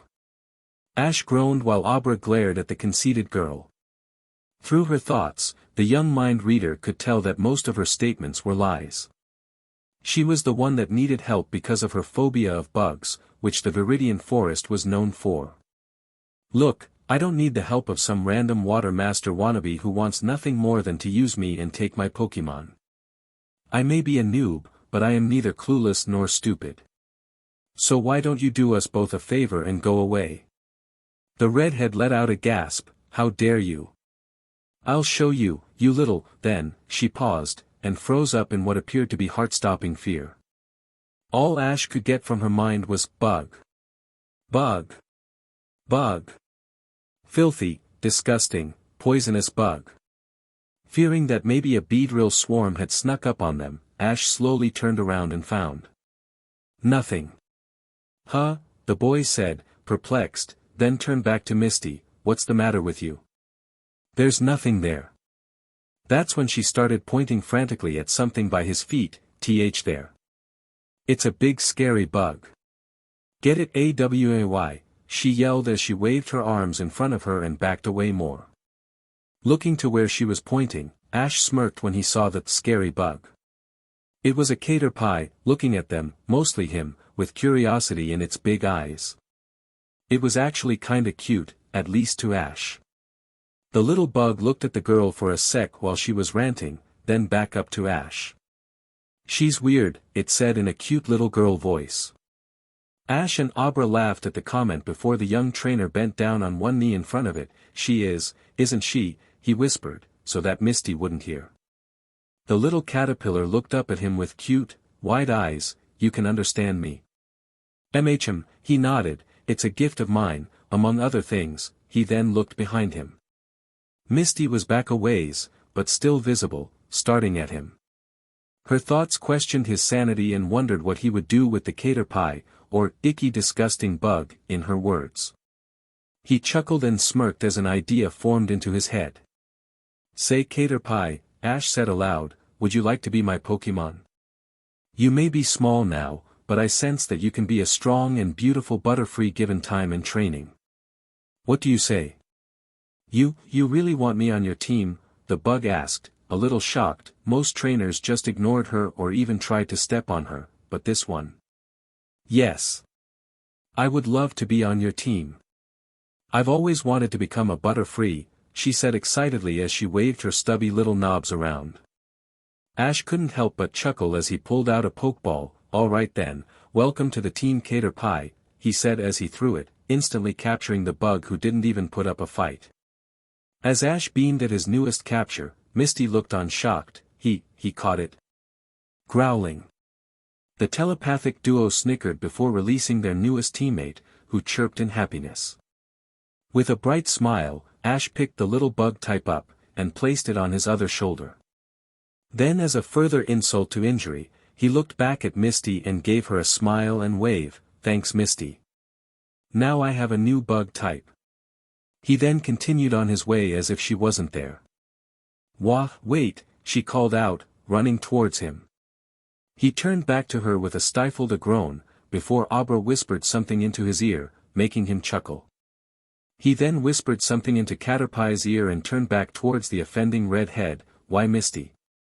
Would you like to say hi to Caterpie?" he said as held the happy little bug in his hand, outstretched towards her. Predictably, the girl freaked out and backed up. "Keep it away from me." They all snickered mentally, while Ash just shrugged. "Oh well. Let's go, gals, we need to get going. Let's leave Miss Meanie Pants here." That said, they all walked off. "Hey! Don't just leave me!" she yelled at them, still staying still as she looking around the creepy bug-filled forest. With a groan, she continued to trail after the young male trainer. Unfortunately, thanks to the thickness of the forests, she soon found herself hopelessly lost. Damn it. Now what would she do? That's when a weedle fell right in front of her, making her scream in terror for the whole forest to hear, including the ears of a boy wearing a strange outfit and wielding a sword.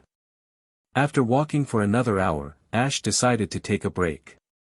He pulled out a snack and some food for his Pokémon. As he watched them eat, he started forming training tactics in his mind. Abra will need work perfecting her teleportation, since that was the only attack she had. She had good accuracy, but still tired out after using it over 10 times. After that Team Rocket fiasco, she was pretty tired. They would also work on strengthening her body and fists for future attacks, like her egg move, Fire Punch. She also needed to be strong enough to handle a TM. If given to a young Pokémon too soon, the move could backfire and cause damage to the user. Neither of them wanted that. Stereo would need to strengthen its water gun, and swift attacks. That can be done with conditioning. Another thing Ash wanted to work on with it was maneuverability. Best way to do that was to learn increased speed and control in its rapid spin attack. It would be even better if they could use it in combination with some of its other moves. Caterpie, their newest addition, would need the most work. Being a little bug type, she was naturally weak, and would need a lot of care and training to get her to prime condition. The positive thing though, was that she, like most Caterpie and Weedle, would evolve quickly to her final form, probably within the week if they were lucky. With a small nod, Ash stood up. "Okay guys, listen up," he said, "for the next couple days, we're going to be focusing on training. Once I see some good progress, we'll move on. Understood?" Upon hearing the cheers of his Pokémon, they got to work. 2 days of training later, Ash was proud of his Pokémon and the results of their hard work. Arba was now much faster with her teleport. She still struggled with endurance, but she could now teleport about 15 times before exhaustion would kick in. Stereo was faster as well, though Ash noticed that it was a bit of a struggle to properly train it on speed outside of the water. It'll get easier in time, but for now it was an inconvenience, to say the least. Its swift attack was stronger and its water gun could now be split among all 5 points, for a short amount of time. Caterpie was very close to evolving, Ash could tell. She was much faster when moving through the trees, using the technique Ash taught her, which entailed her to use string shot to swing and use her environment to her advantage. It was simple, yet effective as long as there was something to swing on. Right now they were just working on control. Ash lost count of how many times she swung herself into a tree. Satisfied with their progress, Ash decided to wrap things up and move on. He had just finished packing up camp when Abra caught his attention. "Ash, people are coming." Curious, the young trainer turned to his starter with a raised eyebrow. "Is it that Misty girl?" He hadn't really thought about it, but after 2 days, he wondered if she was okay. The Psy Pokémon nodded. "Yes, and one other that I do not recognize." Within moments, just as Abra predicted, Misty came through the trees and into their clearing, looking like she had seen better days. Her hair and clothes were a mess, and her eyes were bloodshot, as if she hadn't slept in a couple days. The other figure was male and was, in a word, strange.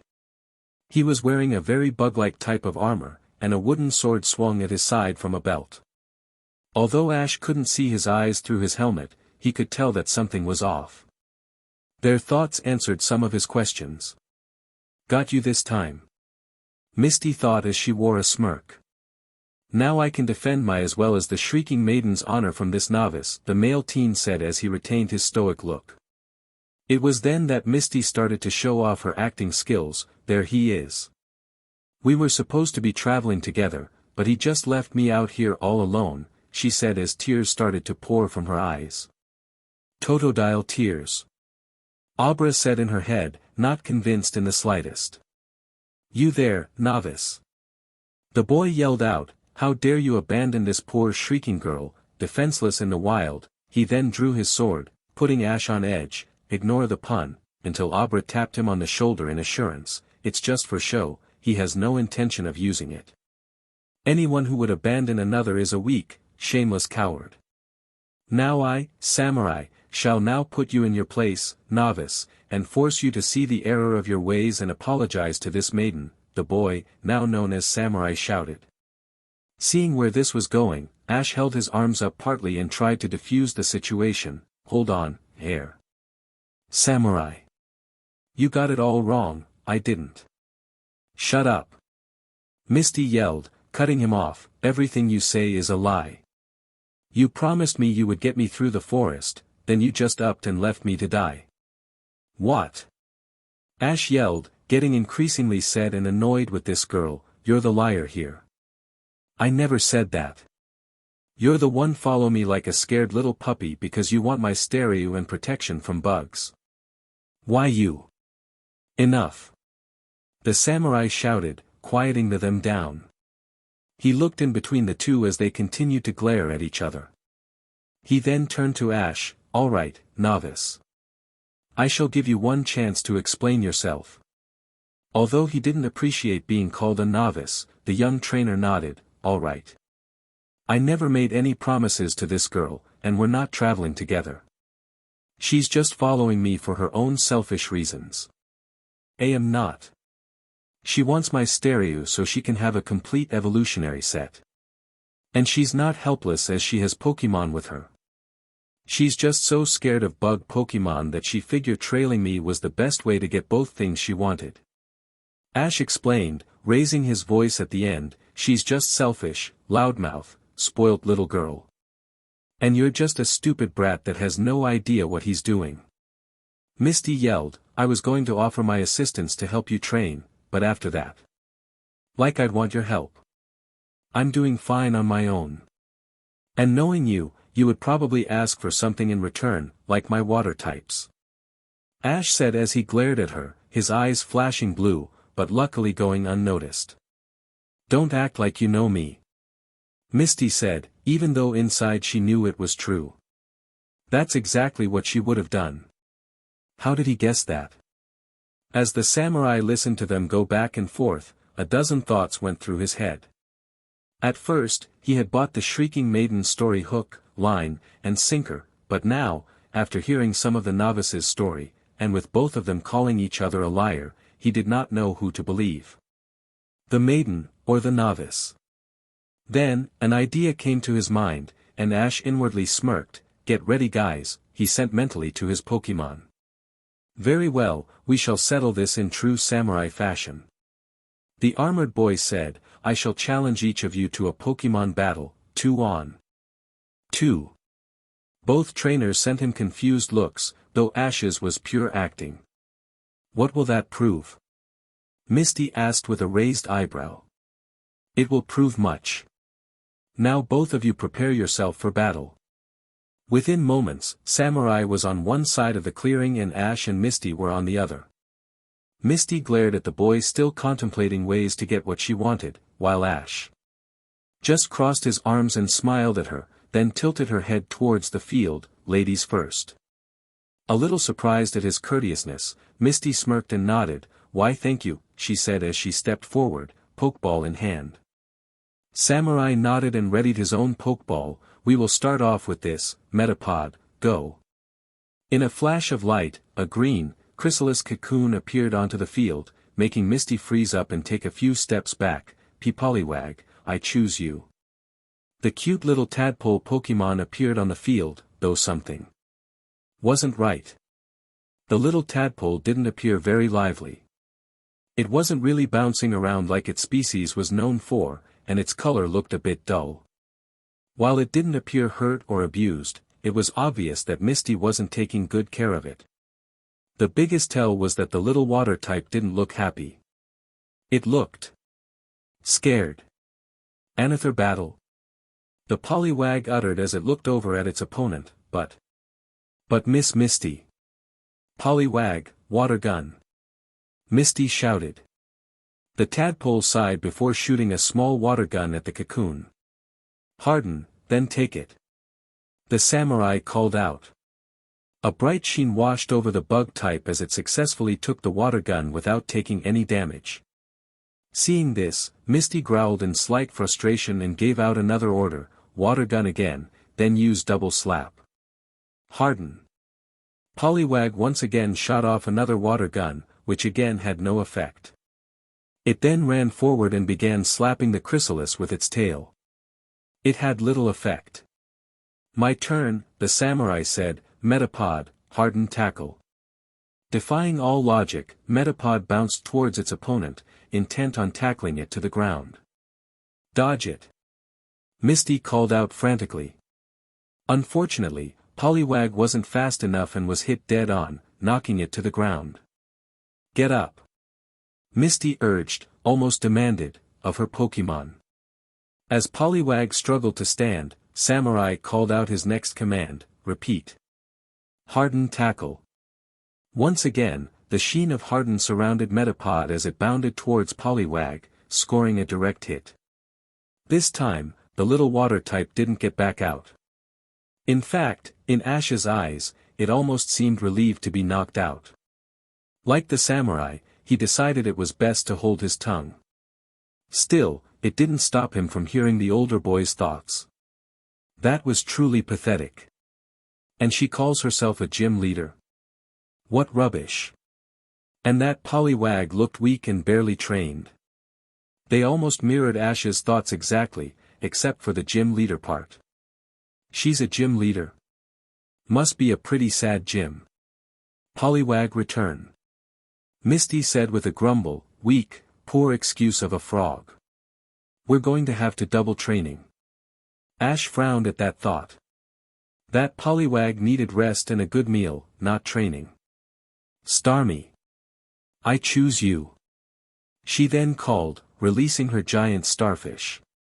It of course looked in much better condition than Poliwag, more than likely meaning that Misty played favorites. Now, Ash won't deny, Starmie was a beautiful Pokemon, but that didn't mean that the rest of her team didn't deserve the same amount of love and attention.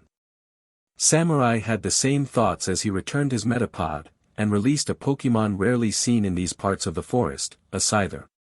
Seeing the bug type, once again, made Misty freak out, Gah! What is it with you and bugs? The samurai just snorted, they are my life, and deserve our respect. Now are you going to make a move or not? Misty just growled, more like they deserve to be squished. Which is exactly what I'm going to do. She declared before giving out her first order to her Pokemon, Starmie, Hydro Pump. Yes ma'am, Ash heard the Pokemon say in an almost monotone voice before spraying a huge torrent of water at the Mantis Pokemon. Double team. Samurai called out, causing Scyther to nod and split into afterimages of itself, giving the illusion of there being 5 of them on the field, which only helped to further freak Misty out. WH, the redhead wailed and shivered in fear, St Starmie, water gun them all, quick. Starmie seemingly nodded before sending a water gun attack after all of the Scythers. 4 of the disappeared. The last one. Slash. Hit Starmie straight across its precious jewel, knocking it back. As Ash watched the battle, he took notes on how Starmie moved and attacked for future reference.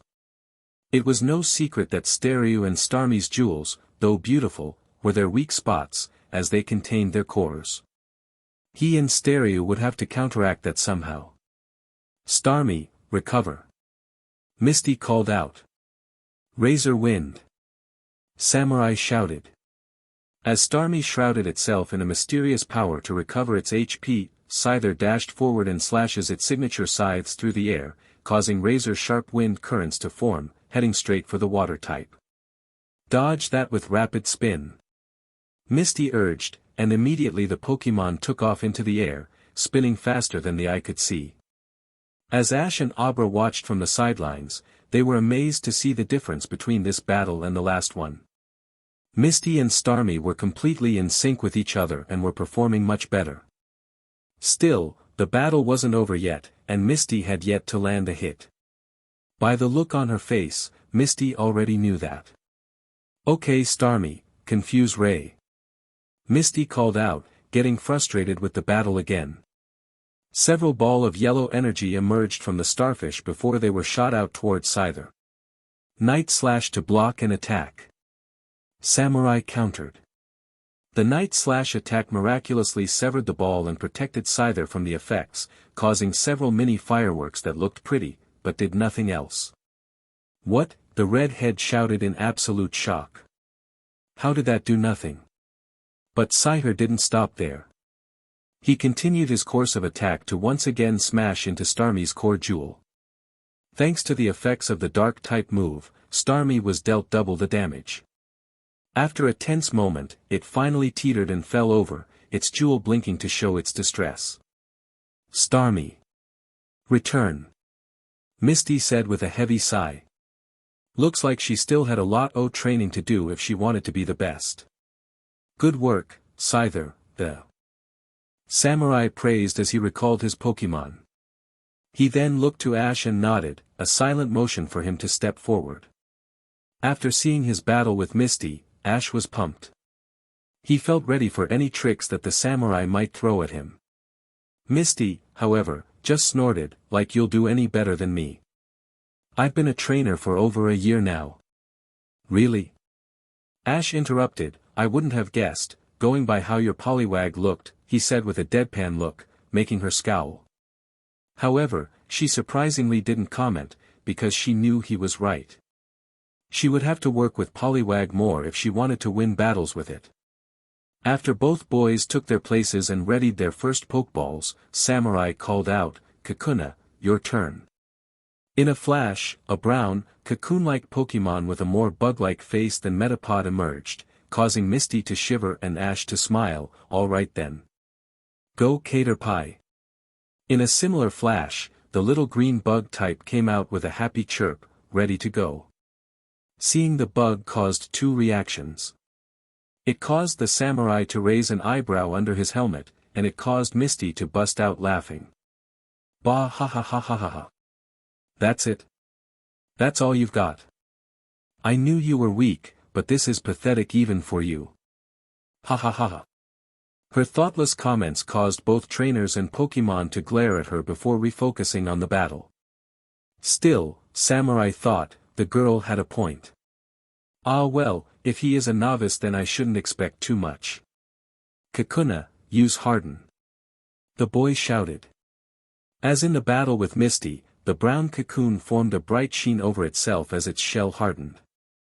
Ash, however, had a plan for this. "All right Caterpie, let's try this. String shot, but keep yourself connected." A stream of sticky material shot out from the caterpillar's mouth and wrapped itself around Kakuna, while the string still hung from Caterpie's mouth, connecting the two Pokémon. Now the others, except for Abra, were perplexed. The Samurai shrugged at the seemingly useless attack. "What good did that do?" "Just watch," Ash said with a small smirk. "Now, Caterpie, use all of your strength. Swing and slam." Following his trainer friend's order, Caterpie narrowed her cute eyes and used the string to swing the Kakuna around, shocking both the Samurai and Misty, and then slam it to the ground, causing some damage. "Keep it up, girl," Ash encouraged. The little bug nodded. Though she was growing increasingly tired due to Kakuna's heavier weight, she managed to swing and slam it 3 more times into the trees and ground around them, before the string broke.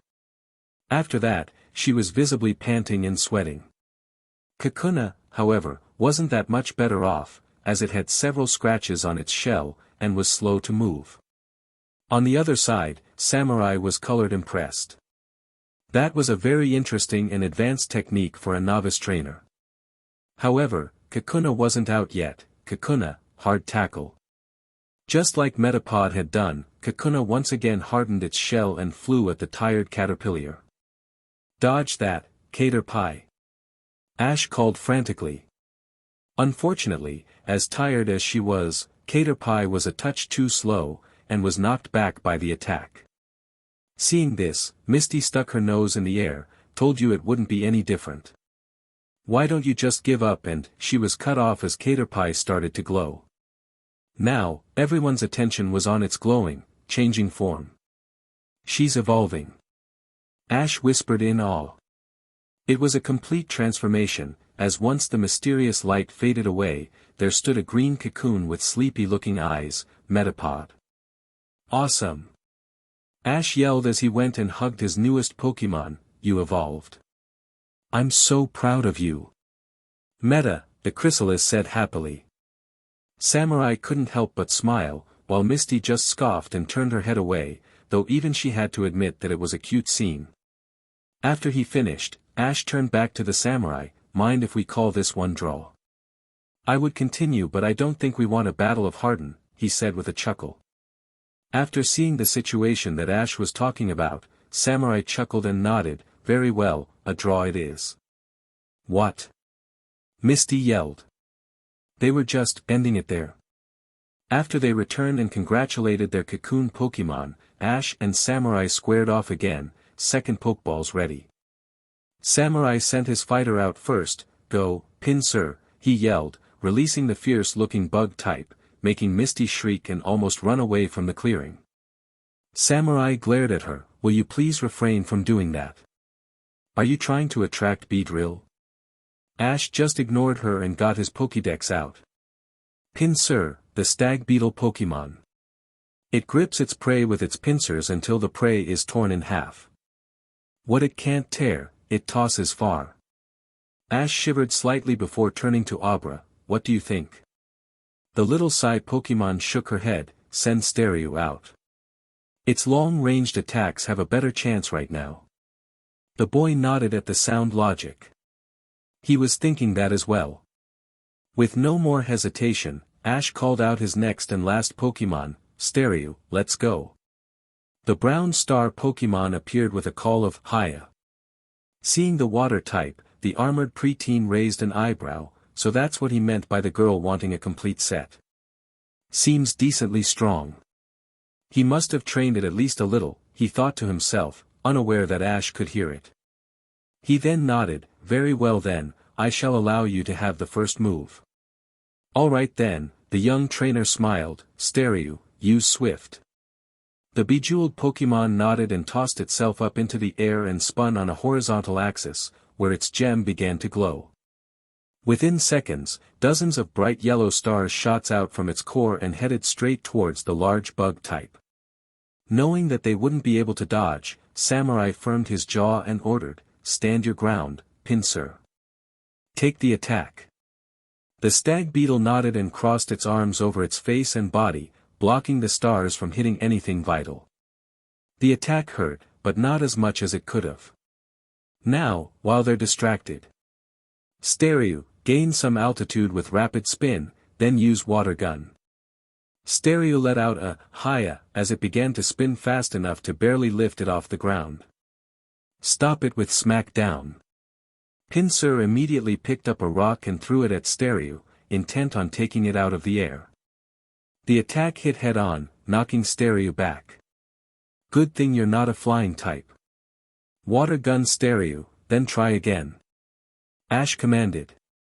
Stereo nodded its head as it stood back up and shot a water gun three of its appendages. The attack was too quick for Pinsir, who took the water head-on. The water type then began rapid spin again and this time was able to get more airborne. Smack down again. Water gun while spinning. As Pinsir threw another rock at the now rapidly spinning starfish, it retaliated with a flurry of water, which not only knocked the rock out of the air, but also bombarded Pinsir, knocking it backwards again. Pinsir. Samurai called out worriedly as his Pokemon shakily stood back up. He's good. Better than I expected. His Pokemon are not that strong yet, but he's smart and has excellent strategy. Ash just smirked, inwardly beaming at the mental praise the boy was giving him. Okay, Stereo, swift, then finish this with rapid spin. Using the momentum of the spinning already in progress, Stereo sent another wave of sharp, bright stars at the bug type, again scoring a direct hit. Then as a final nail in the coffin, the starfish began rapidly spinning towards Pinsir, who was barely standing and in no condition to dodge. The attack barreled right into the stag beetle, knocking it out. Yes! Ash cheered as Stereo came to a stop in front of him, visibly exhausted from keeping up the attacks for so long. As Ash brought it in for a hug, Stereo slumped into his arms, giving off positive vibes. Although Ash couldn't understand it completely yet, somehow he knew that it was happy. Pinsir, return. Samurai said as he returned his Pokemon, then smiled at the ball. You fought well. He then looked over at Ash, who was making sure that his Pokemon was okay, and smiled before walking over. Noticing the boy come closer, Ash stood up with Stereo standing next to him. You know, for a novice, you're not half bad. You used your brains when you were lacking the brawn. I was especially surprised with the move you used with Caterpie, the samurai said to him, making the boy smile. Thanks, Ash said with a nod as he offered his hand. Samurai nodded, and went to accept the shake. HUI, when Misty interrupted, startling both boys. They almost forgot she was there. The angry red head then turned towards the armored boy. Okay, you battled both of us. Now will you please tell us what the point of all this was? And don't say you would believe the better battler, Ash just got lucky, she said as she glared at him, making both boys sweat drop. Of course, I will explain. Samurai started. The point of the battles was to not only observe your battling styles and your Pokemon, but to also bring the truth to light. Huh, both Ash and Misty said, confused. This time, Ash was legitimately confused. For once, he couldn't read someone. The samurai's mind was relatively blank. For one, during our day together yesterday, Misty told me several things. Firstly, about how she was a gym leader and a very strong water Pokemon trainer. Secondly, how he was abandoned by her traveling partner, who dumped her as soon as he found out about her fear of bugs, and left her to fend for herself. She then begged me for my help in finding that person and demanding justice, he said gesturing to Ash. Then I come across the accused abandoner, and he tells me a completely different story. That the two of you were never traveling together and that Miss Misty was only using him for her own selfish desires.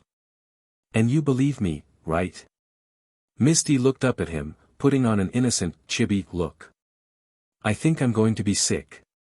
Abra uttered before retreating into Ash's bag again, making the boy chuckle lightly. Don't lose your lunch in there, he said before turning back to the samurai. So far, the boy's thoughts did not give any clues as to where he was going with this. Until the last minute. I have decided.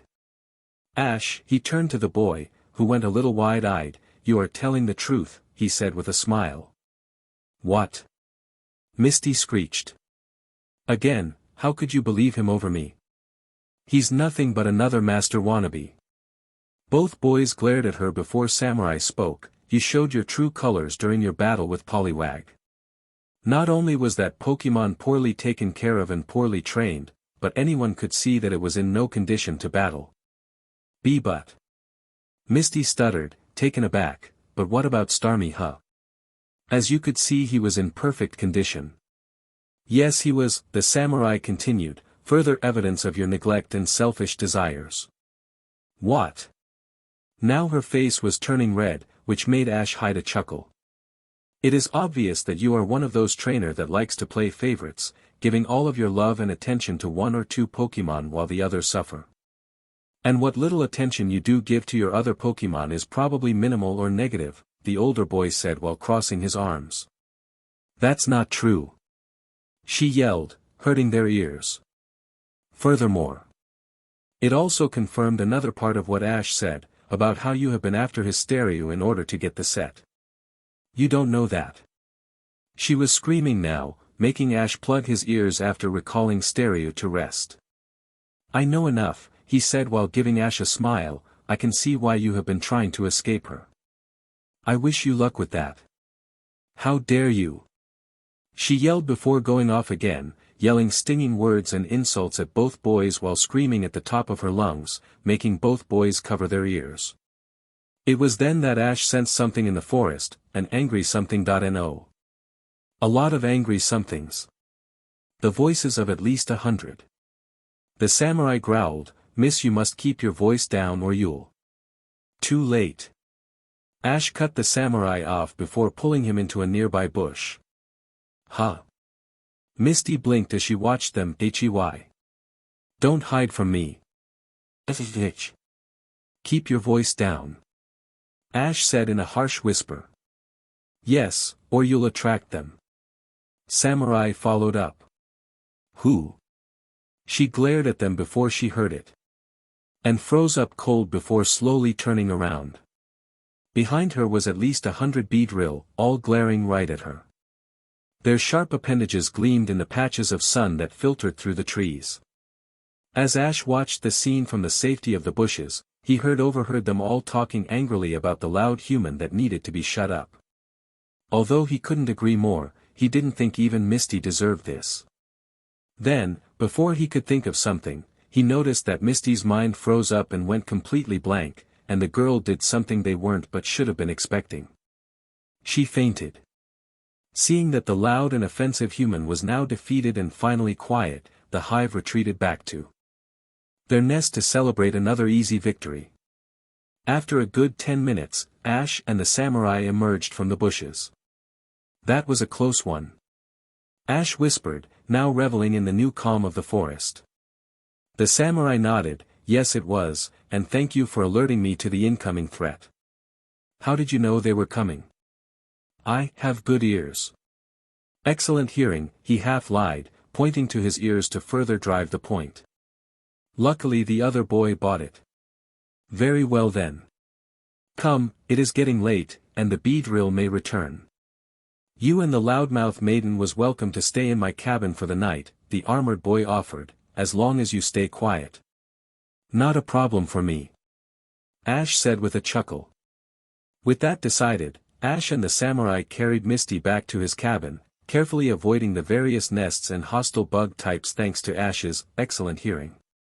It took them about half an hour to reach Samurai's cabin, and by the time they got there, the sun was just starting to set. The inside of the samurai's cabin was what you would expect of a small cabin in the middle of the forest. It was relatively small, just enough room for the necessities, like a bed and a food cabinet. There was also a throw rug on the floor and a caddy full of swords similar to the one the cabin's owner was already carrying. There was also a small oil lantern on the table that provided light for the whole room.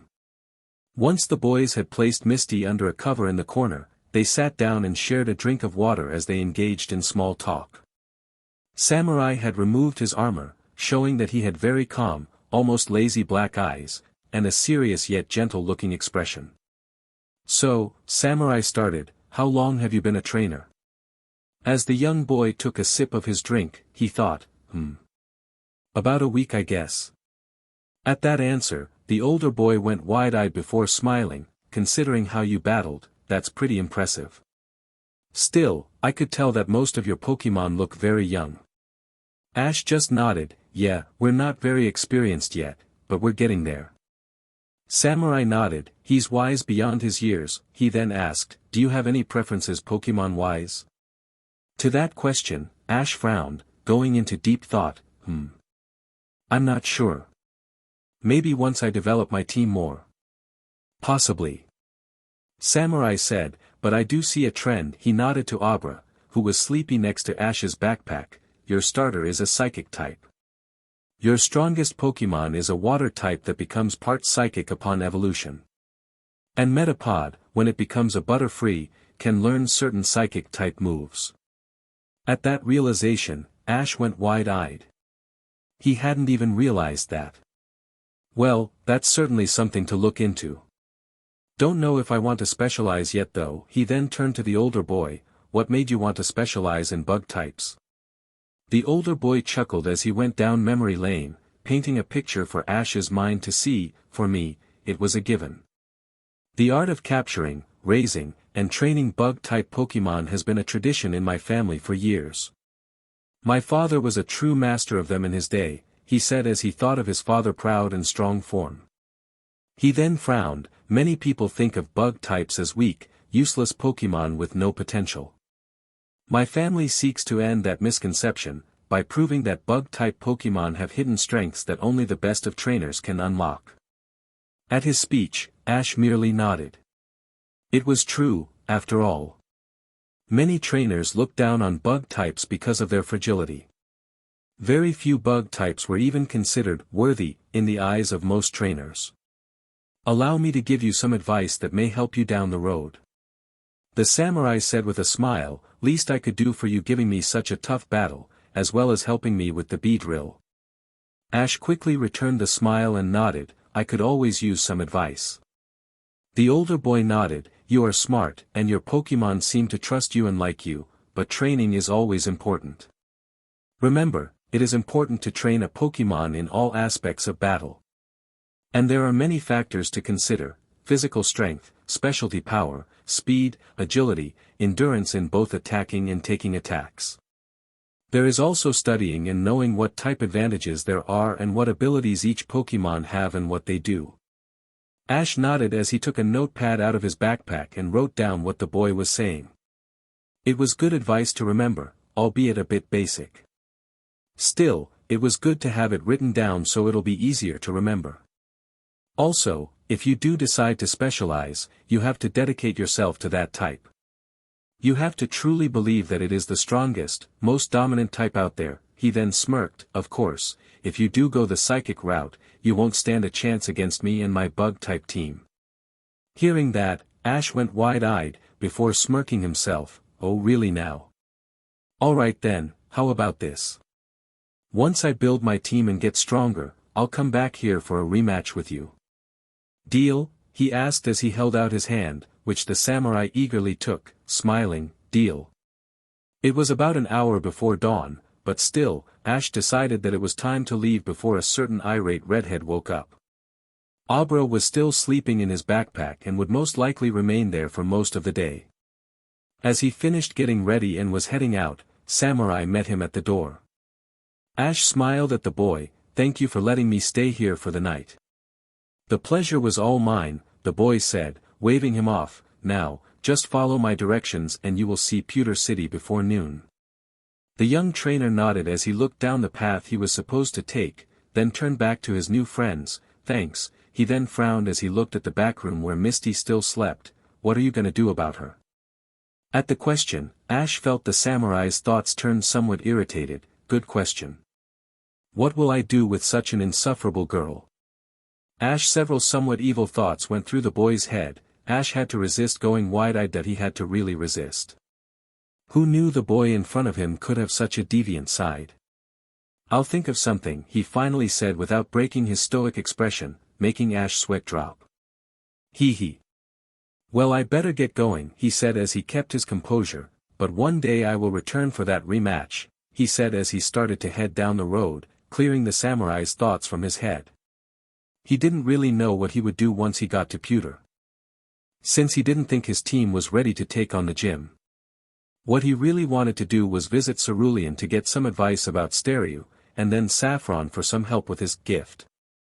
We'll cross that bridge when we come to it, I guess, he said to himself. His first week of being a trainer had been successful, if not without its bumps and hitches. Still, he couldn't say it was boring.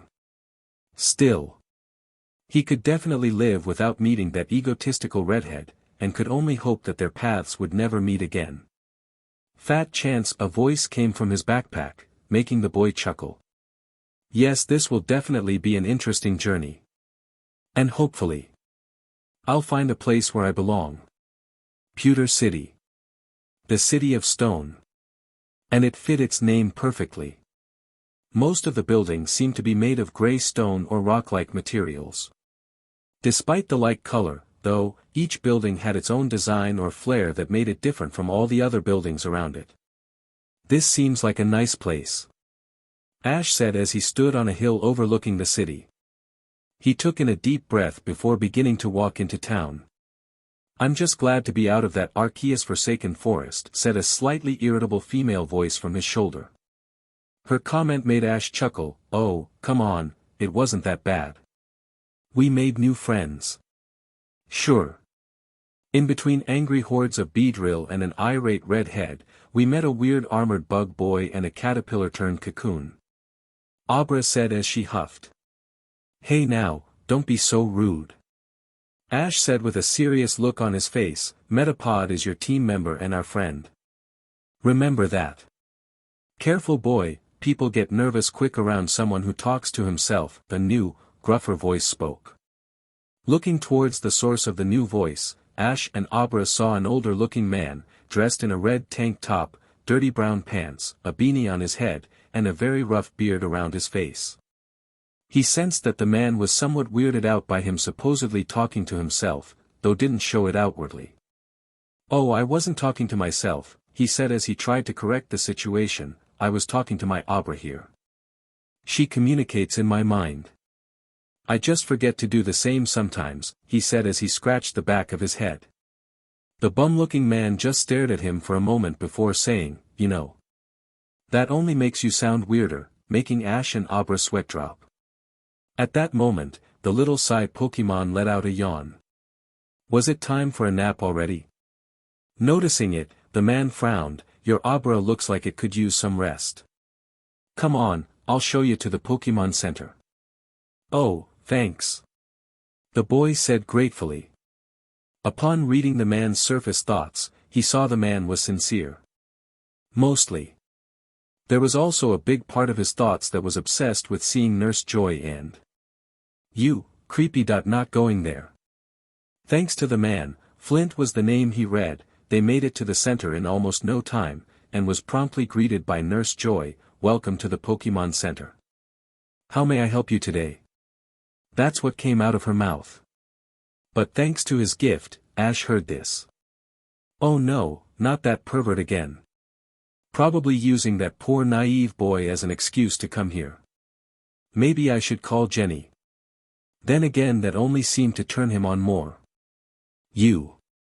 Despite the fact that Ash always tried his hardest not to reveal his secret, he couldn't help but go wide-eyed at the nurse's train of thought. It only took one look at the man to confirm that Joy had a good reason for thinking that.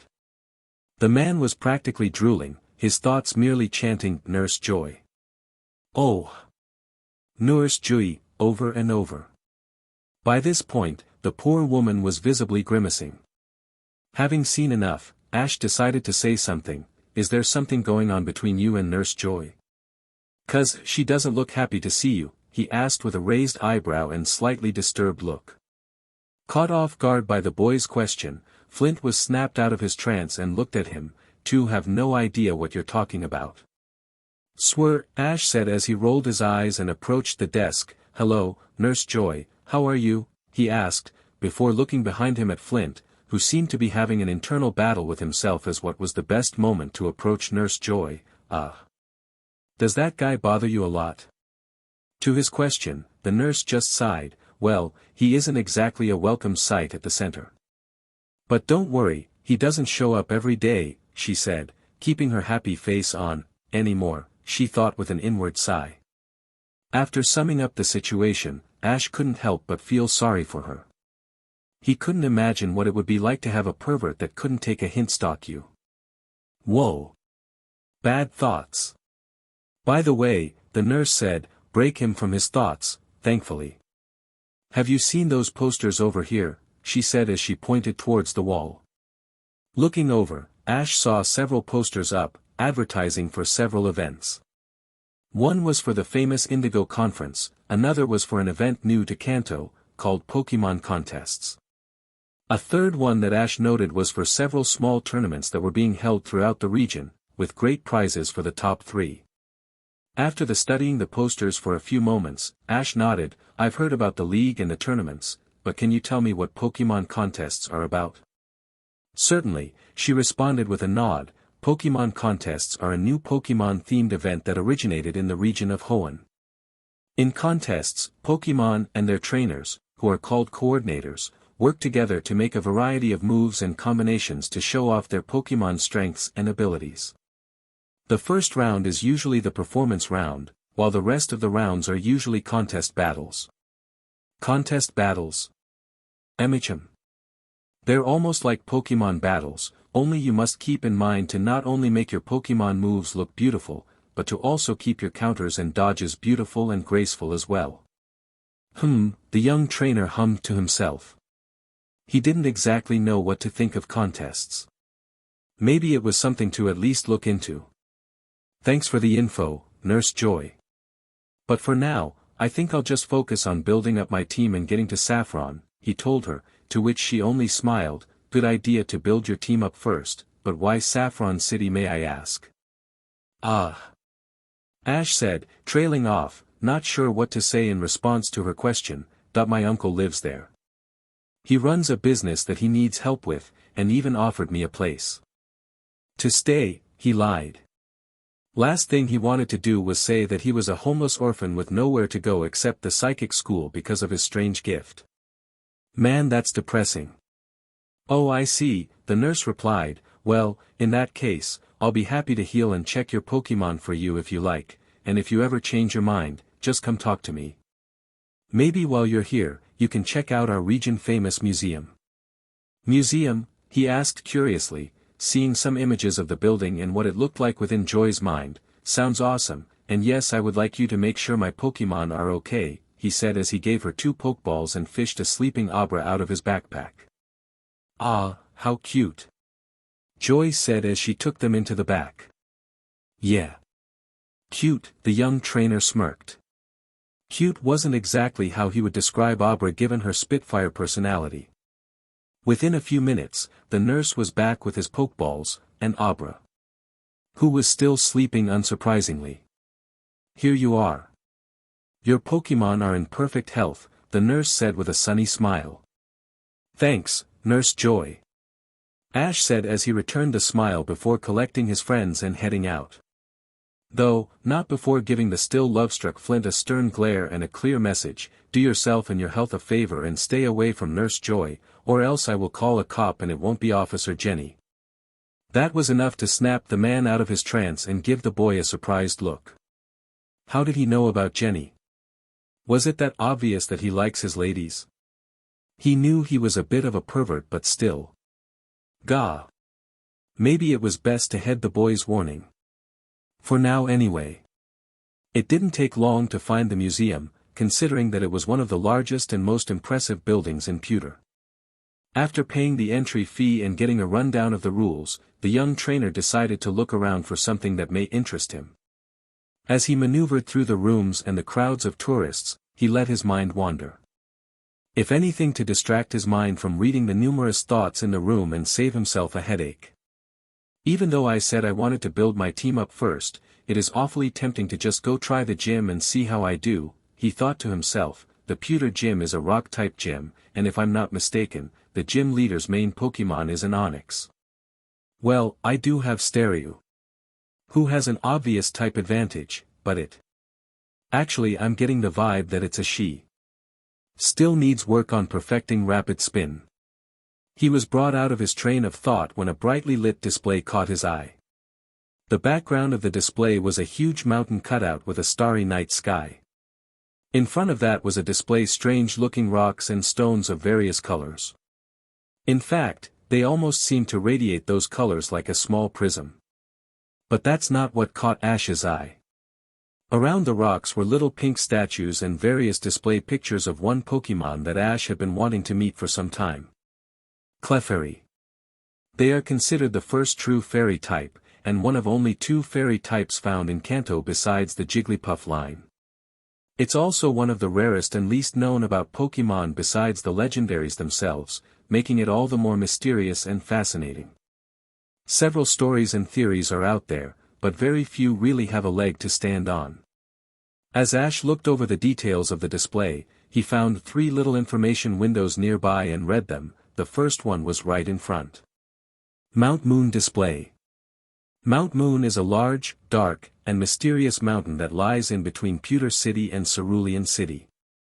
Thanks to years of tunneling from various Pokemon, including the gigantic Onix, the inside of mountain consists of a maze-like tunnel system that can stretch for miles and is easy to get lost in. It is also considered a rite of passage for young upcoming trainers to make their way through Mount Moon's tunnels to the other side. The second window was right in front of a Clefairy figure. Mount Moon Pokemon. Mount Moon is home to numerous types nocturnal Pokemon who have adapted to, or prefer the darkness. These types include Paras, Sandshrew, Geodude, and Zubat. The mountain is also said to be the home of the rare, mysterious, and sought-after Clefairy line. Although many legends and stories surround this little known about Pokemon, there have been very few sightings and no reports of successful capture. The third window was right in front of one of the shining rocks. The Moonstone. Mount Moon is also well known for holding the Moonstone, which it was adapted its name from. Legend has it that hundreds of years ago, a meteor fell from space and crashed right through the center of Mount Moon. As no meteor was ever found, the validity of this legend is skeptical, but many believe it to be true. However, it is well known that fragments of the evolutionary stone of the same name do reside in the mountain in various areas. They are hard to find due to their base color of black combined with the darkness of the cave. However, moonstones do give off a colorful sheen under the influence of moonlight. As he read, Ash took in all the information he could. If he wanted to at least see a Clefairy, he would need all the info he could get. It also wouldn't hurt to get a couple moonstones for the future. No way in hell was he buying them. As he committed the info to memory, the boy heard some stray thoughts that were directed towards him, then felt that same presence come closer, until whoever it was right next to him. "So, you're interested in Mount Moon, huh?" a gruff but kind male voice asked. As Ash stood straight up and turned towards the voice, he saw an older, taller male, that looked to be about 16 or he had darker colored skin, dark brown hair up in spikes, and slanted eyes that almost looked closed. In fact, now that Ash got a good look at him, he looked a little like Flint. "Ah. Yeah." Ash answered after a minute, "It'll be my next stop, and I wanted to know more about the Pokemon that lived there. Especially Clefairy," he said as he looked over the display again, taking his eyes off the older teenager. "Thought so. Another story chaser. Still, I don't want him ending up lost like the others," the man thought. "I wouldn't waste your time, almost no one ever sees Clefairy. Just do yourself a favor and head straight through." "Oh, don't worry about me," Ash said with a small smile, "I'll be doing more homework on the mountain before I go, so I'm not just chasing stories, and I'm going to invest in some more supplies so I don't get lost like other trainers have." Hearing this, the man was understandably surprised. It was like the boy had read his mind. Or he was just very smart. Either way, the teen kept his surprise in check and just responded with a grunt. "Well, just make sure you're careful when going there," he said. "Oh, and by the way, are you taking on the gym challenge?" "I'm just curious." "I will be eventually," Ash answered, "but I want to build up my team first and get them stronger. I do have a Pokemon that has a type advantage to this gym, but I want to train her up first." Hearing that, the man, from what Ash could sense his name was Brock, smiled and nodded. "Good, he's not another idiot noob that rushes into battle unprepared," he thought. "That's a good strategy. I wish more trainers thought like that." Ash nodded lightly, before a wicked smirk spread on his face. "Well, I don't want to be just another idiot noob that rushes into a gym battle unprepared," he said with an internal snicker. He didn't know where this side of him was coming from, but he kinda liked it. Brock, on the other hand, was slightly freaked out. The kid just pretty much reflected his thoughts word for word. Yeah. My thoughts exactly, heh," he said before holding his hand out. "My name's Brock, I help with the museum displays," he greeted, telling a half-truth. "My name's Ash, I actually just started my journey about a week ago," the boy said while shaking the man's hand.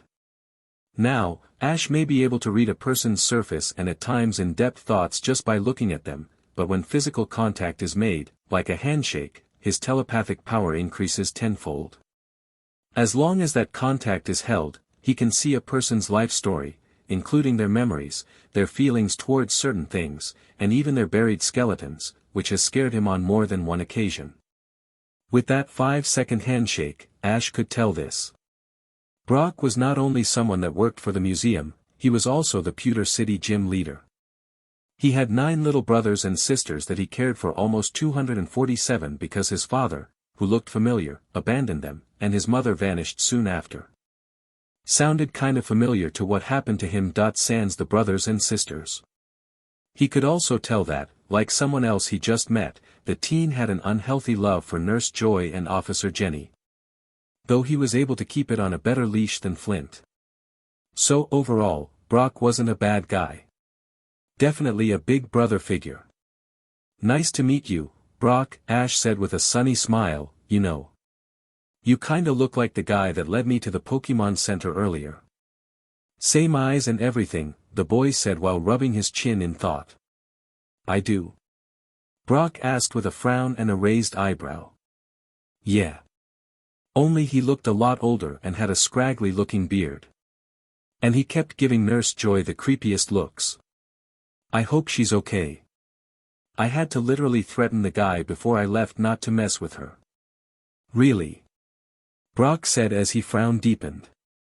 That sounds an awful lot like. Boom. Before anyone knew what had happened, an explosion occurred down the hall towards the back of the building, causing the alarms to go off. What the hell? Brock shouted before he took off towards the explosion, with Ash right behind him. The room in question was one of the museum's most popular rooms, the fossil room, which depicted fossils and bones of prehistoric Pokemon from across the world. From the smoky room, an old man staggered out, looking ragged and roughed up. Curator. Brock yelled as he approached the man, are you okay? I'm fine, the man said, but those thieves. They're taking all of the fossils. Thieves, the gym leader shouted before taking off into the room. After making sure Curator was truly okay, Ash followed. Within the fossil exhibit room, 5 men dressed in black with red R's on their chests were spread around, hurriedly and carelessly stuffing the fossils and other artifacts on display into large burlap sacks.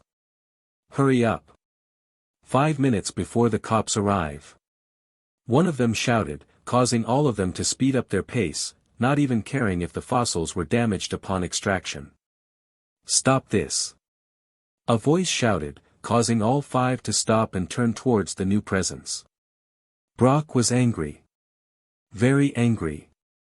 He, the curator and his family helped build the museum from the ground up, and their fossil collection took years to make.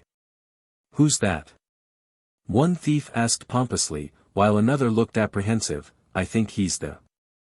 Brock didn't give him time to finish, Onyx go. Stop these thieves. In a bright flash of light, the enormous rock snake made its presence known with a roar, shaking the whole building. Thanks to the high ceiling, there was just enough room for the big guy to move around and not break anything. Ha! We're prepared for you rock-loving weirdos. One of the grunts said before they all released their Pokemon.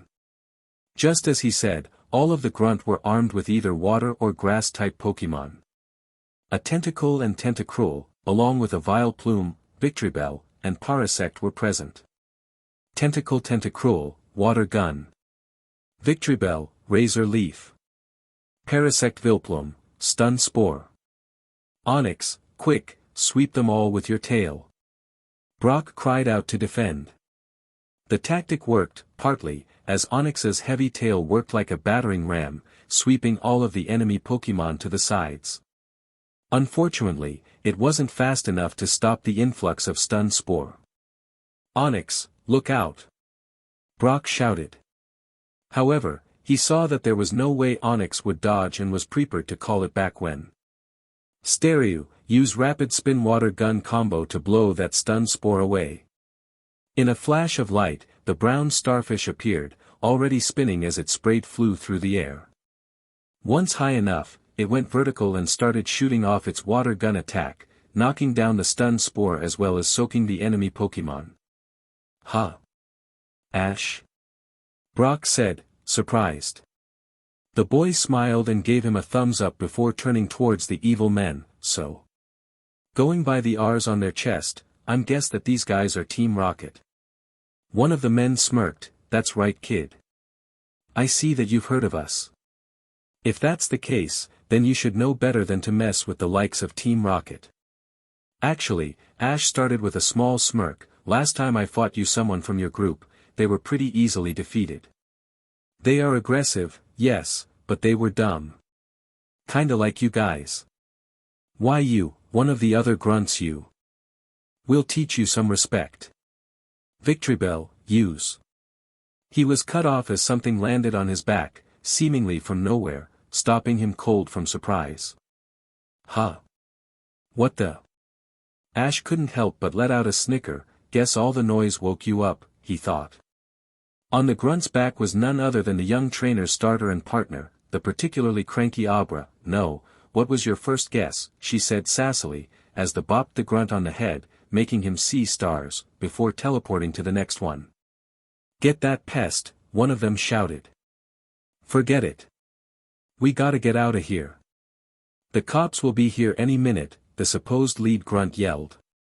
Onyx, don't let them get away. Rock Tomb. Metapod, ties these guys up with string shot.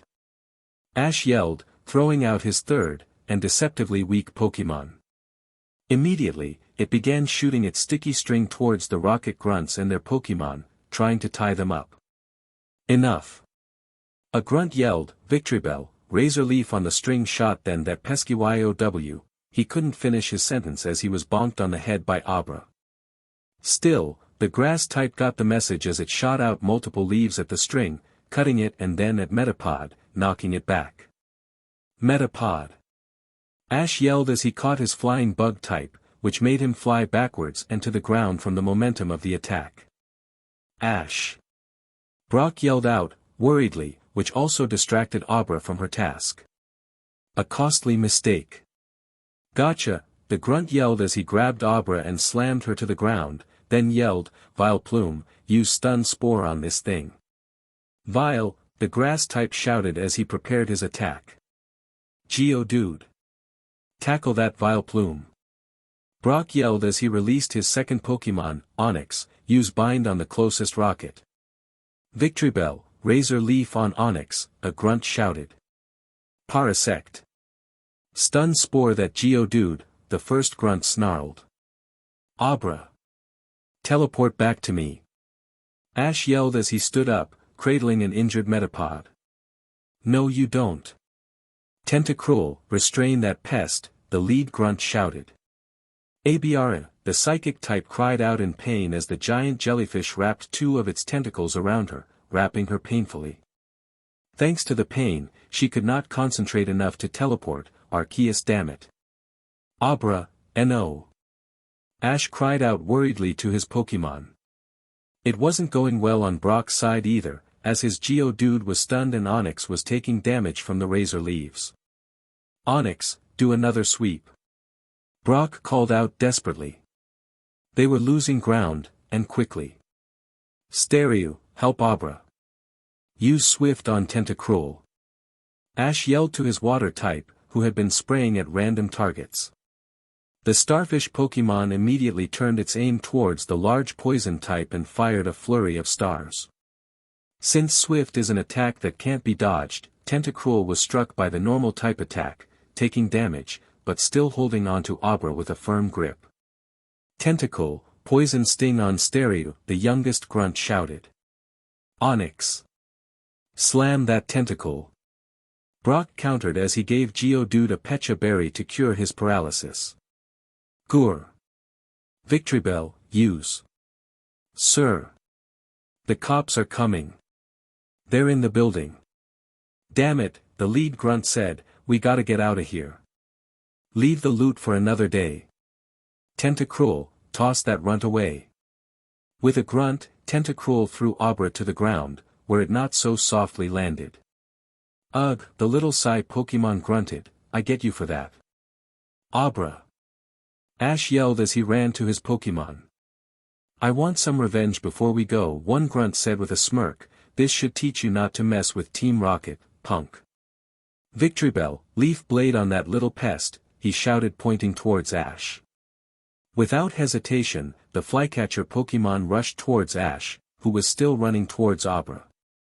Thanks to the chaos around him and his focus on his struggling starter, Ash didn't see the or feel the incoming danger. But Brock sure did. Ash, look out! Brock yelled, getting the boy's attention. Unfortunately, it was too late. "Huh," was all Ash could before he felt and saw the incoming attack. "Wah," he yelled as he crossed his arm in front of him. Metapod. Ash. Slash. Ash popped his eyes open, bewildered at hearing the attack hit but feeling nothing, and was horrified at what he saw. His dear Metapod had taken the hit for him, and now had a deep gash right down the middle of her shell. She now laid on the ground, motionless. Metapod, the young trainer whispered as he cradled his bug type, tears now falling from his eyes. "Heh," the grunt laughed as he returned his grass type and followed his comrades. "Consider this lesson learned, kid," she said cruelly before disappeared through the same hole they came in. The fossils had been recovered, but at what price? Within moments, Abra and Stereo were next to him, worried about their fallen comrade. Brock had also rushed over, along with, finally, Officer Jenny and her crew. "Officer," Brock addressed, "the thieves got away through that hole in the wall. If you and your crew are quick enough, you may be able to catch them. They're supposedly from Team Rocket." "Right," the officer said before leading her team through the wall to pursue the rockets. Ash was oblivious to all of this as he held his teammate close. "Metapod. Please, please be okay," he whimpered. Stereo and Abra looked saddened as well, until the little psychic perked her ears. "What a minute. It's not dying. It's..." Before she could finish, the now exposed gash area on Metapod's shell started to glow and the gash opened up even more. Ash and Brock both looked on in awe at what was happening. Within moments, the entire form of Metapod was glowing, and then shifting. "It's evolving," Ash said barely above a whisper. The glowing form grew larger, and rounder, and sprouted a pair of antennae. Little blue hands and feet appeared in their proper places on its torso. The last thing to form was a large pair of white and black, gossamer wings that sprouted from the back. Within seconds, the glow faded, and a completely new Pokemon was now fluttering in front of them. Seeing his Pokemon, not only evolved but happy and healthy, Ash cried, but this time they were tears of joy. "Butterfree," he said as he reached out to touch her new little hands and feet, "you're beautiful." "Free." "Thank you," she said happily, free. "Are you okay though?" Ash softly nodded and brought her in for a hug. "I'm fine. I was so worried about you." Free. "I've never felt better." Witnessing the scene, Brock couldn't help but smile. The whole thing was heartwarming. Still, as he looked around at what was the fossil exhibit, he couldn't help but frown. The entire room was a wreck. The walls were cracked and had largest pieces missing, the floor was completely torn up from all of the attacks, all of the glass exhibits had been broken, and broken fossils now littered the floor. At least they were able to stop Team Rocket from actually stealing any of them. Later that night at the center, Ash, Brock, and their teams were taking a well-deserved rest. Butterfree, thankfully, was perfectly healthy, and no lasting trauma had been done by the leaf blade. Abra was okay as well. If anything, she was even more irritable than earlier. Joy said it was from lack of sleep, but somehow Ash didn't think that was the problem. "If I ever see that blasted Tentacruel again, I'll kill him." "Thought so. Don't worry. You and I are gonna train and get stronger. So far you haven't really been in an actual battles, but that's gonna change. No more excuses," Ash said to her sternly. With a final growl, Abra took a deep breath and sighed. "Yeah, I guess you're right. Alright, no more excuses. We need to get stronger so that never happens again." Wow, he really understands his Pokemon, a few people that were watching him thought, with some giving him suspicious glares. For now, the young telepath ignored the random thoughts and focused on his Pokemon. Stereo was just fine after some rest, and was happy when Ash took the time to shine her, yes her, jewel, like Nurse Joy told him to. He looked over his team of 3, Ash had a thought, say. Do you think you guys would want some names? All 3 of his Pokemon looked at him with tilted heads, or in Stereo's case, its head appendage. Well, each of you have your own personalities and traits, so why not have your own unique names? I think it would help us be closer as a family, he said with a smile. True. That, and it would be advantageous in a battle if you call out a personal name and not our species names. Abra said. True too, let's see, he said in thought, before smiling. Stereo, I know what I'll name you. The water star turned her body towards him. Nennet, Ash said with a nod, I think it means sea goddess or something like that. It fits you perfectly. In response, Stereo, now named Nennet, flailed her appendages as her jewel blinked a few times. She liked the name. Now let's see.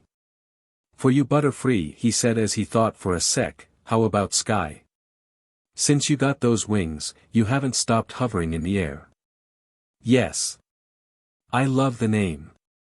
The bug type said happily, from now on, call me Sky. After sharing a chuckle at the now named Sky's enthusiasm, Ash turned to his starter, as for you, Miss Abra.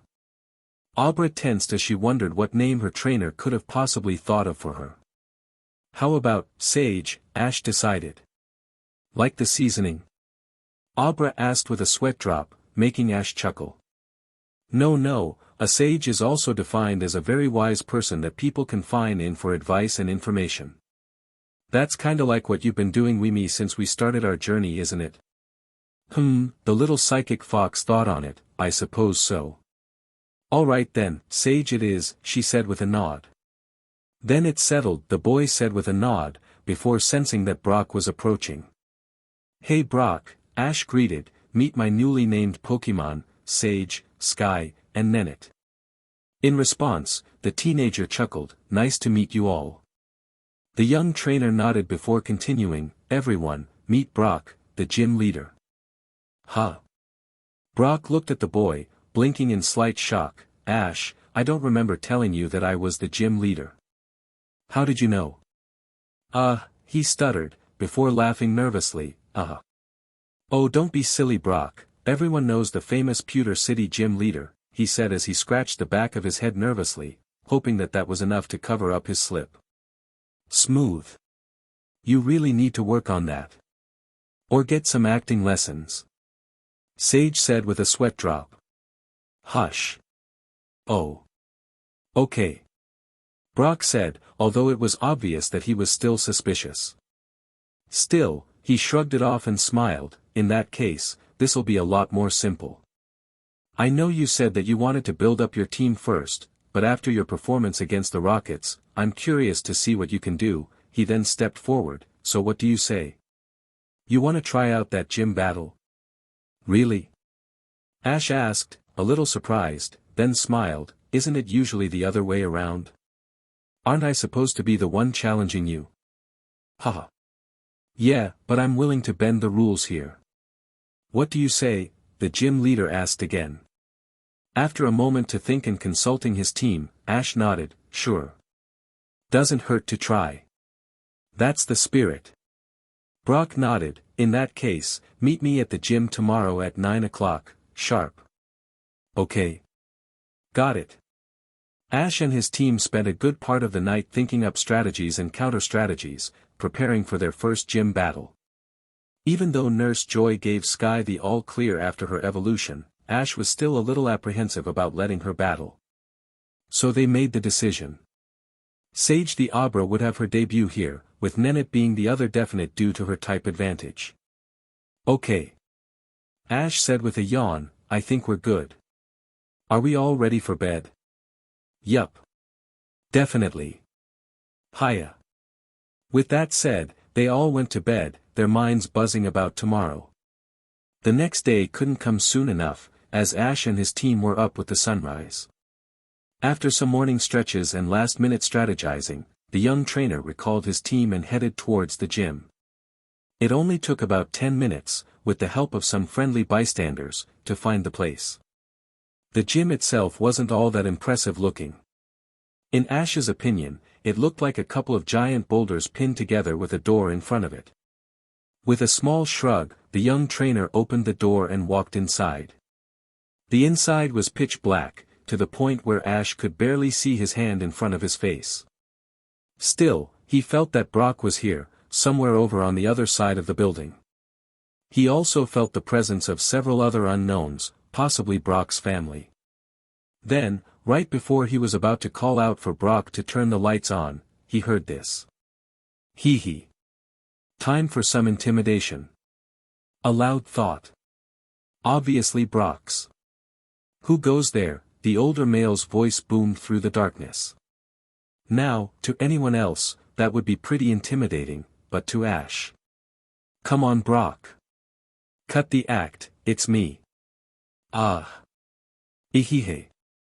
Sorry about that Ash, said a sheepish-sounding Brock as the lights finally cut on. I like to do that with new trainer to test their nerve. Obviously you have a lot of it. The raven-haired boy smirked. Well that, and I was kind of expecting it, seeing how we met yesterday. Heh. Yeah I guess. The teenager said as he scratched the back of his head. Anyways, ready to get started? More than ready. Ash said confidently. Alright then, are you aware of the rules of a gym battle? If I'm not mistaken, Ash said in thought, you do 2-on-2 battles and only I can switch, right? Correct, the leader said, visibly impressed, before turning to the referee. Forrest, okay, little bro, that's your cue. Right, the mini Brock boy said, this will be a 2-on-2 battle between the gym leader Brock and challenger Ash Ketchum. As mentioned before, the challenger may switch, while the gym leader may not. Understood? They both nodded. Then begin. Let's go. Geodude, I choose you. Brock yelled as he threw his first Pokeball. In a flash, a Pokemon that literally looked like a rock with a face and arms appeared. Geodude, it said, though Ash heard, battle time. Alright then, Nenit, I choose you. Ash yelled as he threw his own Pokeball. In a flash, the gemmed starfish appeared, already spinning and ready to go. At this, Brock raised a brow. He's calling out his ace as first choice. I wonder who his second will be. Oh well, let's start with the usual. Geodude, start with rock throw. Ash reacted almost instantly. Nenit, spin up and counter with swift. With a small nod of her appendage, Stereo began her rapid spin to gain altitude. Then, as Geodude continued to haul rocks at her direction, the flying star began to emit a wave of bright yellow stars from her central jewel. Not bad. Brock thought, Geodude, we can't dodge this. Brace yourself with defense curl. The living rock complied by crossing his arms in front of his face. The incoming flurry of stars pushed the rock Pokemon back, but thanks to defense curl, the damage was cut in half. Water gun. Ash yelled, not giving the gym leader time to breathe. Almost instantly, Nenit lowered herself to the ground again, then fired 3 simultaneous streams of water at the still guarding Geodude. Get out of the way. Geodude, roll out to dodge, then attack. Nenit, run and gun. Ash called out, confusing Brock a bit. Run and gun. What the hell? He thought loudly as he observed the stereo spin and take to the air again. Geodude, keep up the rollout, dodge whatever comes your way. So it began. Geodude continuously rolled around the field as stereo haphazardly spun through the air, shooting water all around the field. Since Stereo's rapid spin was still kind of shaky, the rock type managed to bob and weave through most of the unsteady streams, though he did get tagged by 3 of them, knocking him off course and slowing him down. Keep it up, Geodude. Brock encouraged his Pokemon. Lead the shot, Nenit. Slow down a little and aim if you have to. Ash instructed.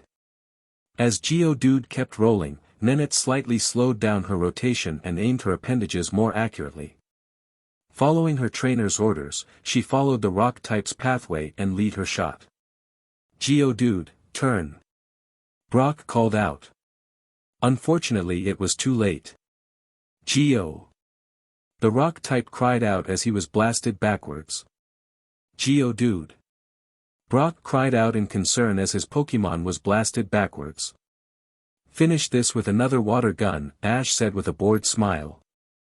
Upon landing, Nenette seemed to take a deep breath before shooting a powerful water gun at the dazed Geodude, who had no chance to dodge. Dude, the little rock yelled in pain as it was smashed into a nearby boulder, turning it into rubble. The end result was a knocked-out rock. Geodude is unable to battle. Forest announced, this round goes to Stereo. Awesome job, Nenette. Ash congratulated his water type, who was starting to show some visible signs of exhaustion. Staying in the air for so long with rapid spin was tiring. As he recalled his Pokémon, Brock couldn't help but smile. Not bad, Ash, not bad at all. He praised, but are you ready for my next Pokémon? You mean Onix? Ash asked with a raised eyebrow, making Brock sweat drop. Oh yeah. You met him yesterday, the sheepish leader said, no matter. All the more reason you should be ready. Go Onix, he said as he threw the ball. Within seconds, the mammoth rock snake appeared with a roar, before staring down at Ash and Stereo. After sizing up their new opponent, and a quick mental conversation, Ash nodded to his water type, just hang in there a little longer Stereo. I know you can do it. Hiya, she yelled as her jewel flashed a few times. So he's sticking with Stereo, eh? Is he trying to sweep me? Not very likely, or very smart. I'll give you first move this time, Ash, Brock said while thinking, test 2, let's see if he'll do what I think he will, rapid spin. Thanks Brock, Ash nodded, still, I gotta get this under control.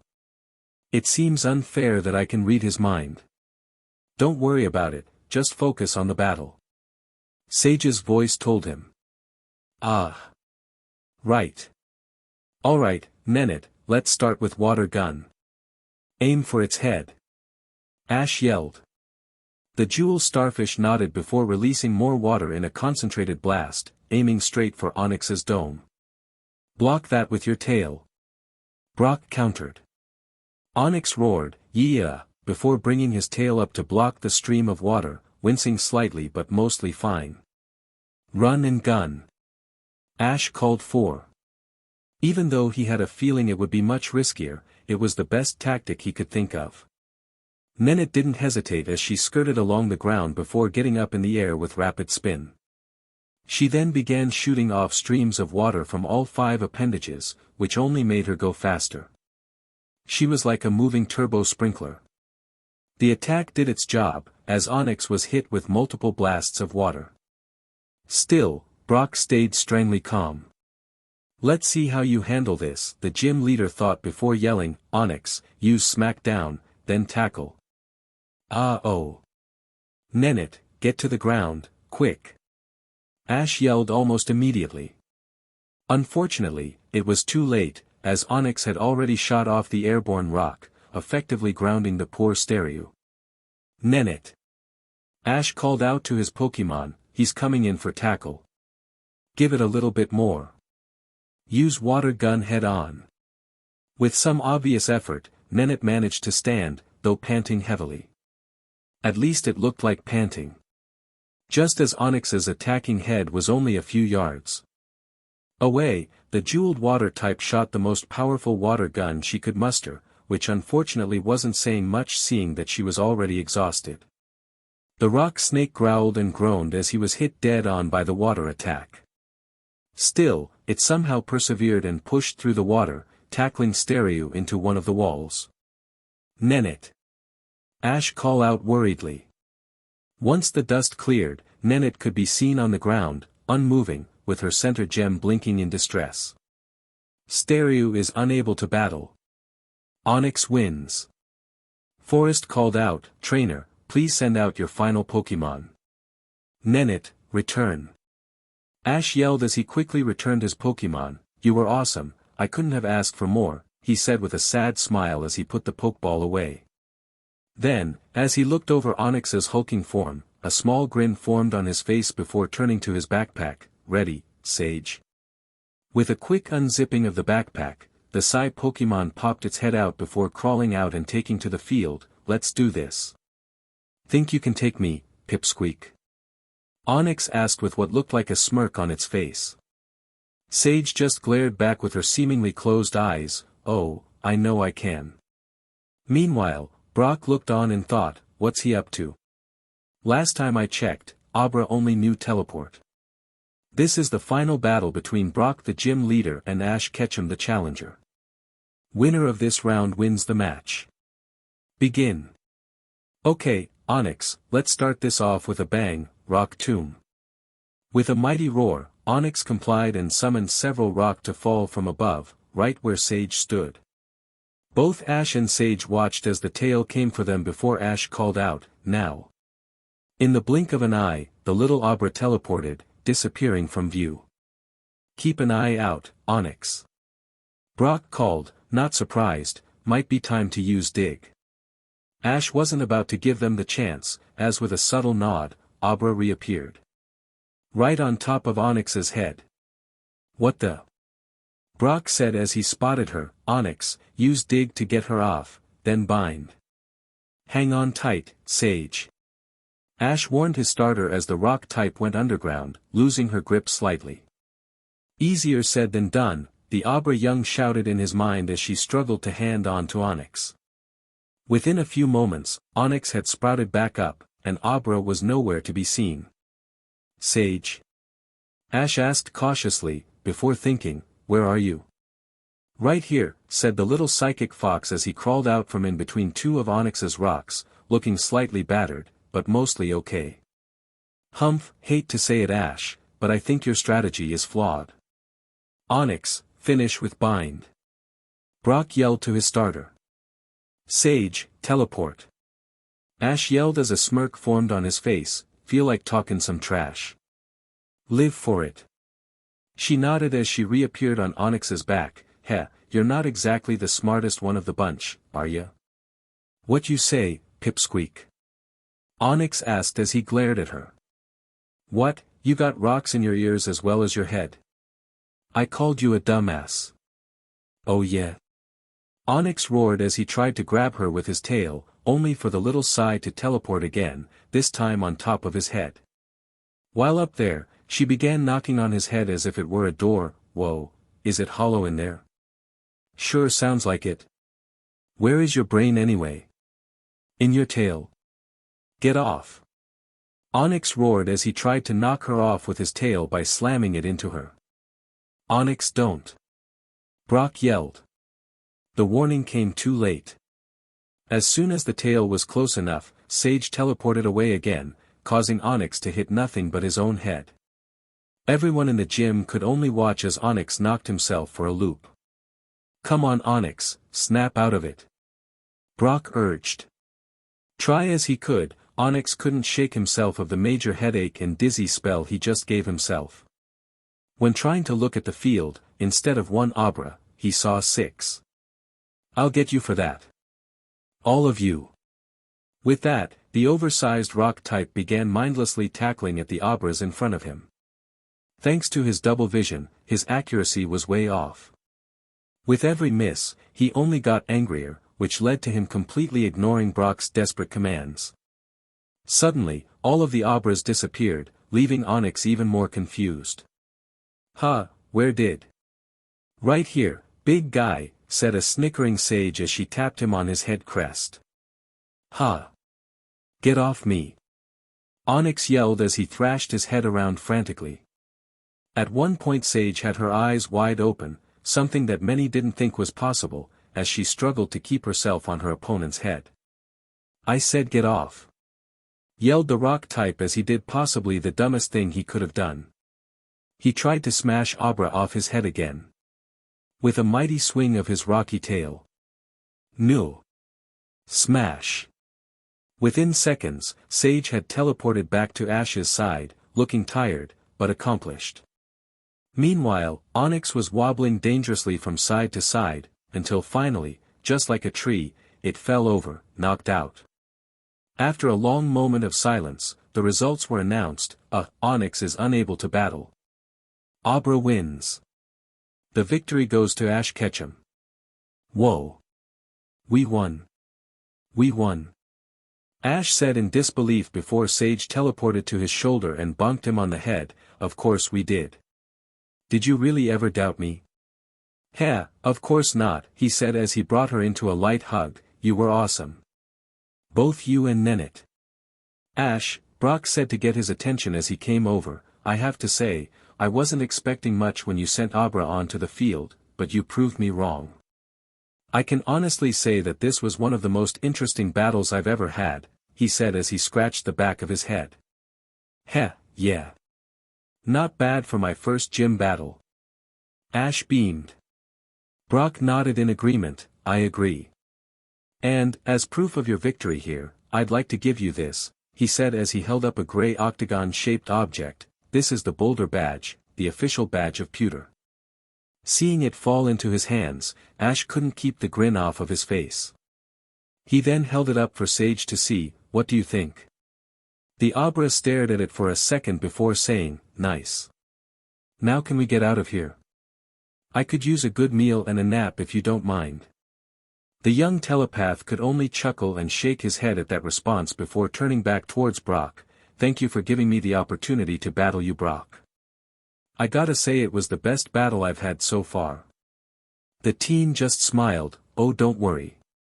You'll have plenty more battles in your future that are more exciting than this one.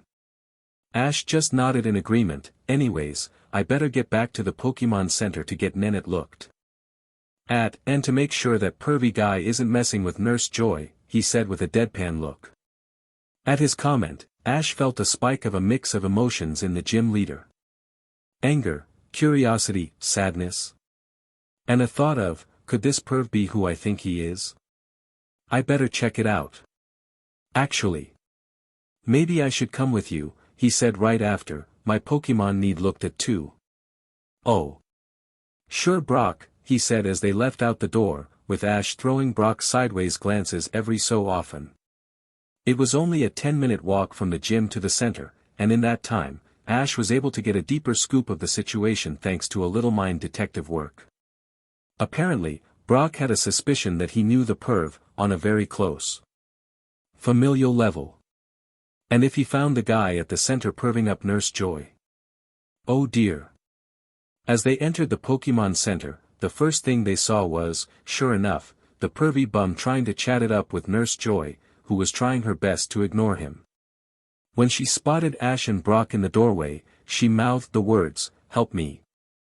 That was all the encouragement Brock needed. Come on, Nurse Joy, the pervy Flint said as he hung over the counter. I'm honest when I say I have this terrible pain in my heart when I'm around you, he said before putting on a smirk. Why don't you take me in the back and gawk? That was all Flint could say before his head was smashed into the counter, causing him to fall to the floor. As he laid there, his beard came loose from his face, revealing more of his true identity. Upon seeing this, Brock's eyebrows nearly shot up to his scalp, before he put on a scowl and ripped the perv's fake beard and hat off.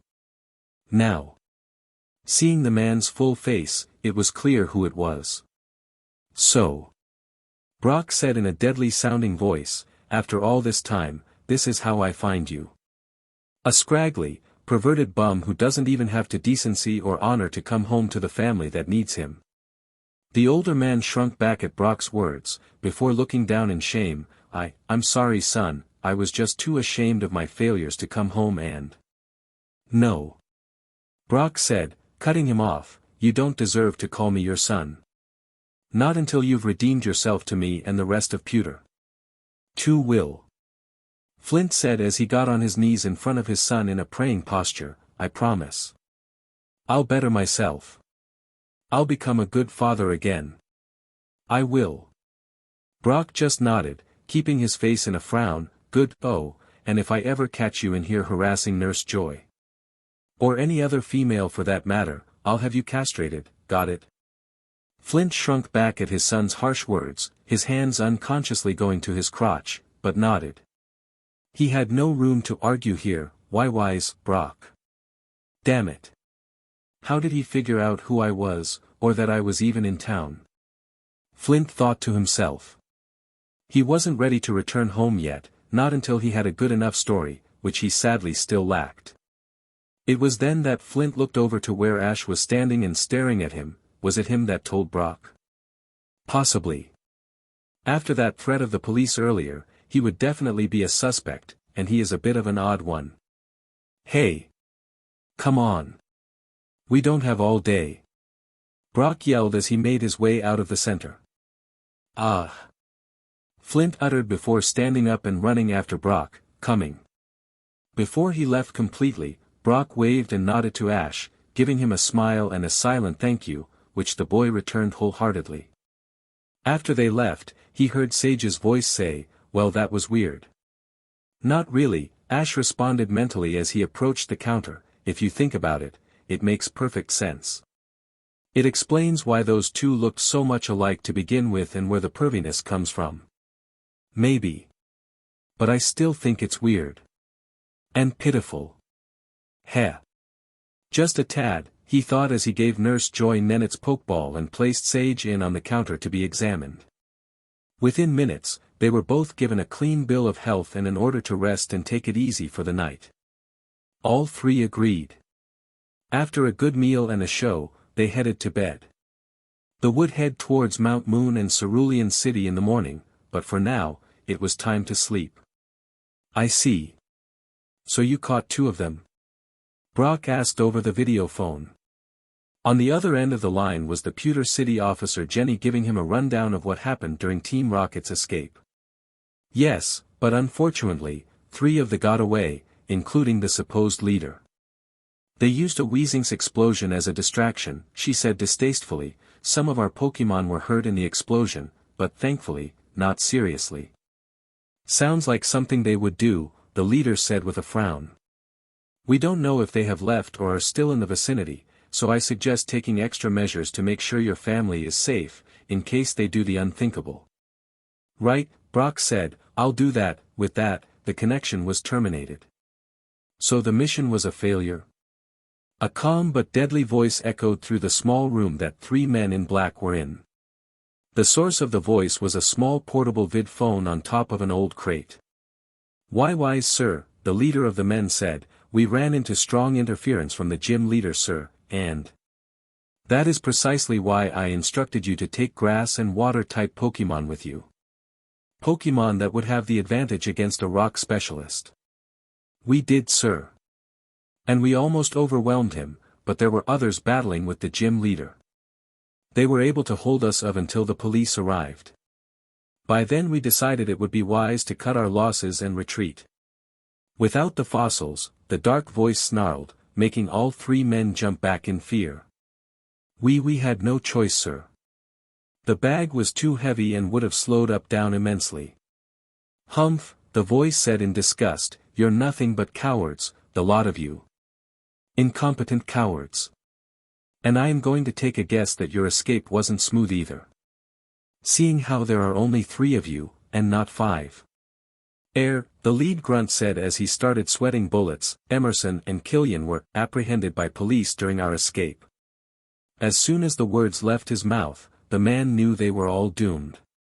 "Fools," the voice said as a loud bang was heard, as if a fist had collided with something. "Incompetent fools. You could not have not screwed this up any worse." "We will, sir, we did cause a lot of damage and mayhem," one of the other grunts said softly. "Why yeah. I bet we made front page news. Now people will know to fear Team Rocket," the other, larger grunt said proudly. "No, you morons." The voice said again, "They will see us as common criminals that are possibly beatable in battle. They will have more courage to rise against us," he growled. "As I said, you could not have messed this up more." All 3 grunts looked down in shame.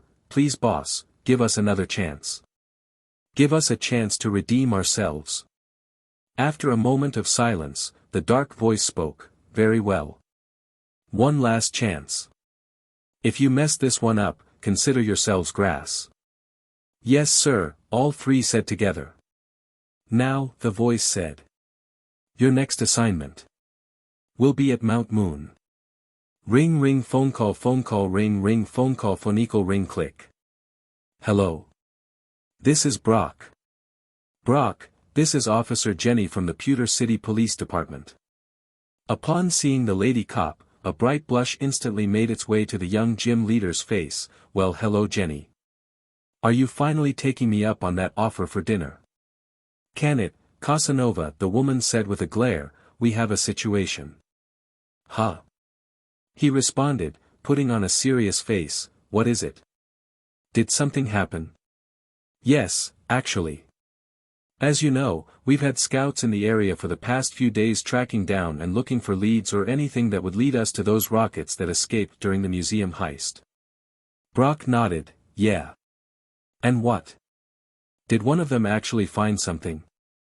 As a matter of fact they did. A scout just returned saying that they managed to pick up pieces of a suspicious conversation through use of his Zubat and laptop. Of course, he called it in right away, but by the time a unit got out there, the area was clear. The woman explained, we've been deciphering the conversation and found some very interesting and worrisome information. Really? Brock asked as he moved closer to the screen, what did you hear? The parts we managed to make out say, fail. G leader. Fossils, cowards, Emmers. Emmers? One of the grunts we apprehended was named Emerson. Ah, the leader replied, continue. Anyways. It goes on with a lot of yelling, and then something about a second chance. But here's the kicker, the last part we managed to make out was referring to the moon. The moon? The officer nodded, yes, the moon. We're not sure if they're referring to the actual moon or to empty moon, but we don't want to take any chances, she explained, which is why I'm calling you. You know empty moon better than anyone. We're going to need your help for navigating while inside. At her request, Brock nodded. Empty Moon was a huge maze of tunnels and levels, made from years of constant digging by the resident Pokémon that made the place home. As a result, it was very, very easy to get lost if you strayed from the main path at all. He would know, as he remembered getting lost multiple times in that dark, dank place. And he had literally lost count of how many times he's had to pull out and rescue trainers that got lost to the point of near starvation and death. Yeah, not good times. The funny thing was, that most of those trainers had the same reason for going off the main path. Looking for those Archaeist Medcleferi. The thought made Brock chuckle and groan at the same time. What's the point of chasing a legend? Maybe he should take that display down at the museum. That's when it hit him. Trainers. Museum. Empty Moon. Oh no. Tool be ready as soon as possible, officer, the rock trainer said with a surprising amount of urgency in his voice. When do we leave out? As soon as we have a squad together, she responded. It took us a little over a day to decipher what he have from that recording, so we're already way behind, and need to make up ground. And there's also a chance that those 3 grunts would have gotten back up by now, so we need to be prepared for anything. Right, Brock said with a nod, which Jenny returned. Right, meet me in front of the police station in 20 minutes. We'll move out then. Got it. See you then. That said, the connection ended. Brock sighed and looked down with a deep frown, deep in thought. Ash. I hope you're okay. Whoa. That was all Ash could utter as he looked on in awe at the majestic and mysterious landmark known as Empty Moon. Seeing it up close, the boy could definitely see how the mountain earned its reputation. It was huge. Supposedly big enough to separate eastern and western Kanto. How was he supposed to make his way through that? Well, the young telepath said to himself before steeling his resolve, this mountain is considered the first true test for beginning trainers for a reason. And if thousands of other trainers have made their way through, then so can I, he said with a smile as he clenched his fist, and hopefully, I'll find myself a new friend and team member while inside. With that dose of self-encouragement, the the young trainer made his first few steps towards Empty Moon. Gaha. Only to be stopped in his tracks by a scream, "What the?" Upon following the sounds, Ash saw something that was both worrisome and humorous at the same time. A man. A researcher going by the lab coat he was wearing. Being chased around a clearing by a bunch of Zubat. Wait a minute. What are Zubat doing outside during the day? Oh well, now is not the time for that.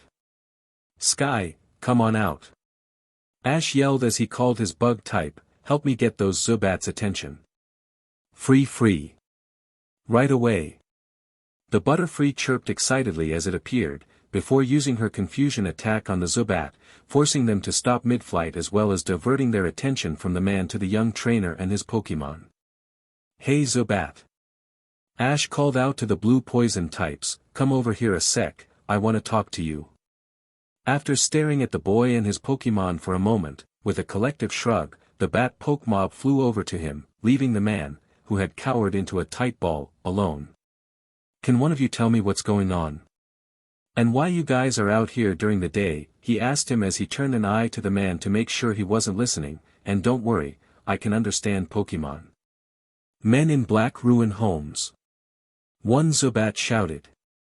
"Put up lights and remove our darkness. Dark makes us happy and comfortable. No more dark, no more home." "Men in black, you say?" Ash asked as he put a hand to his chin. He had an idea of who was in the cave, but he needed more info. How many men? Lots. Dozens. Snakes and gas everywhere. Rats too. Toxic. Can't breathe. Snakes eat us. Ash nodded as they threw clue after clue at him. Although it wasn't much to go. It told him that whoever was in the cave was putting up lights and possibly using poison types to attack or drive off the Pokémon inside. But why?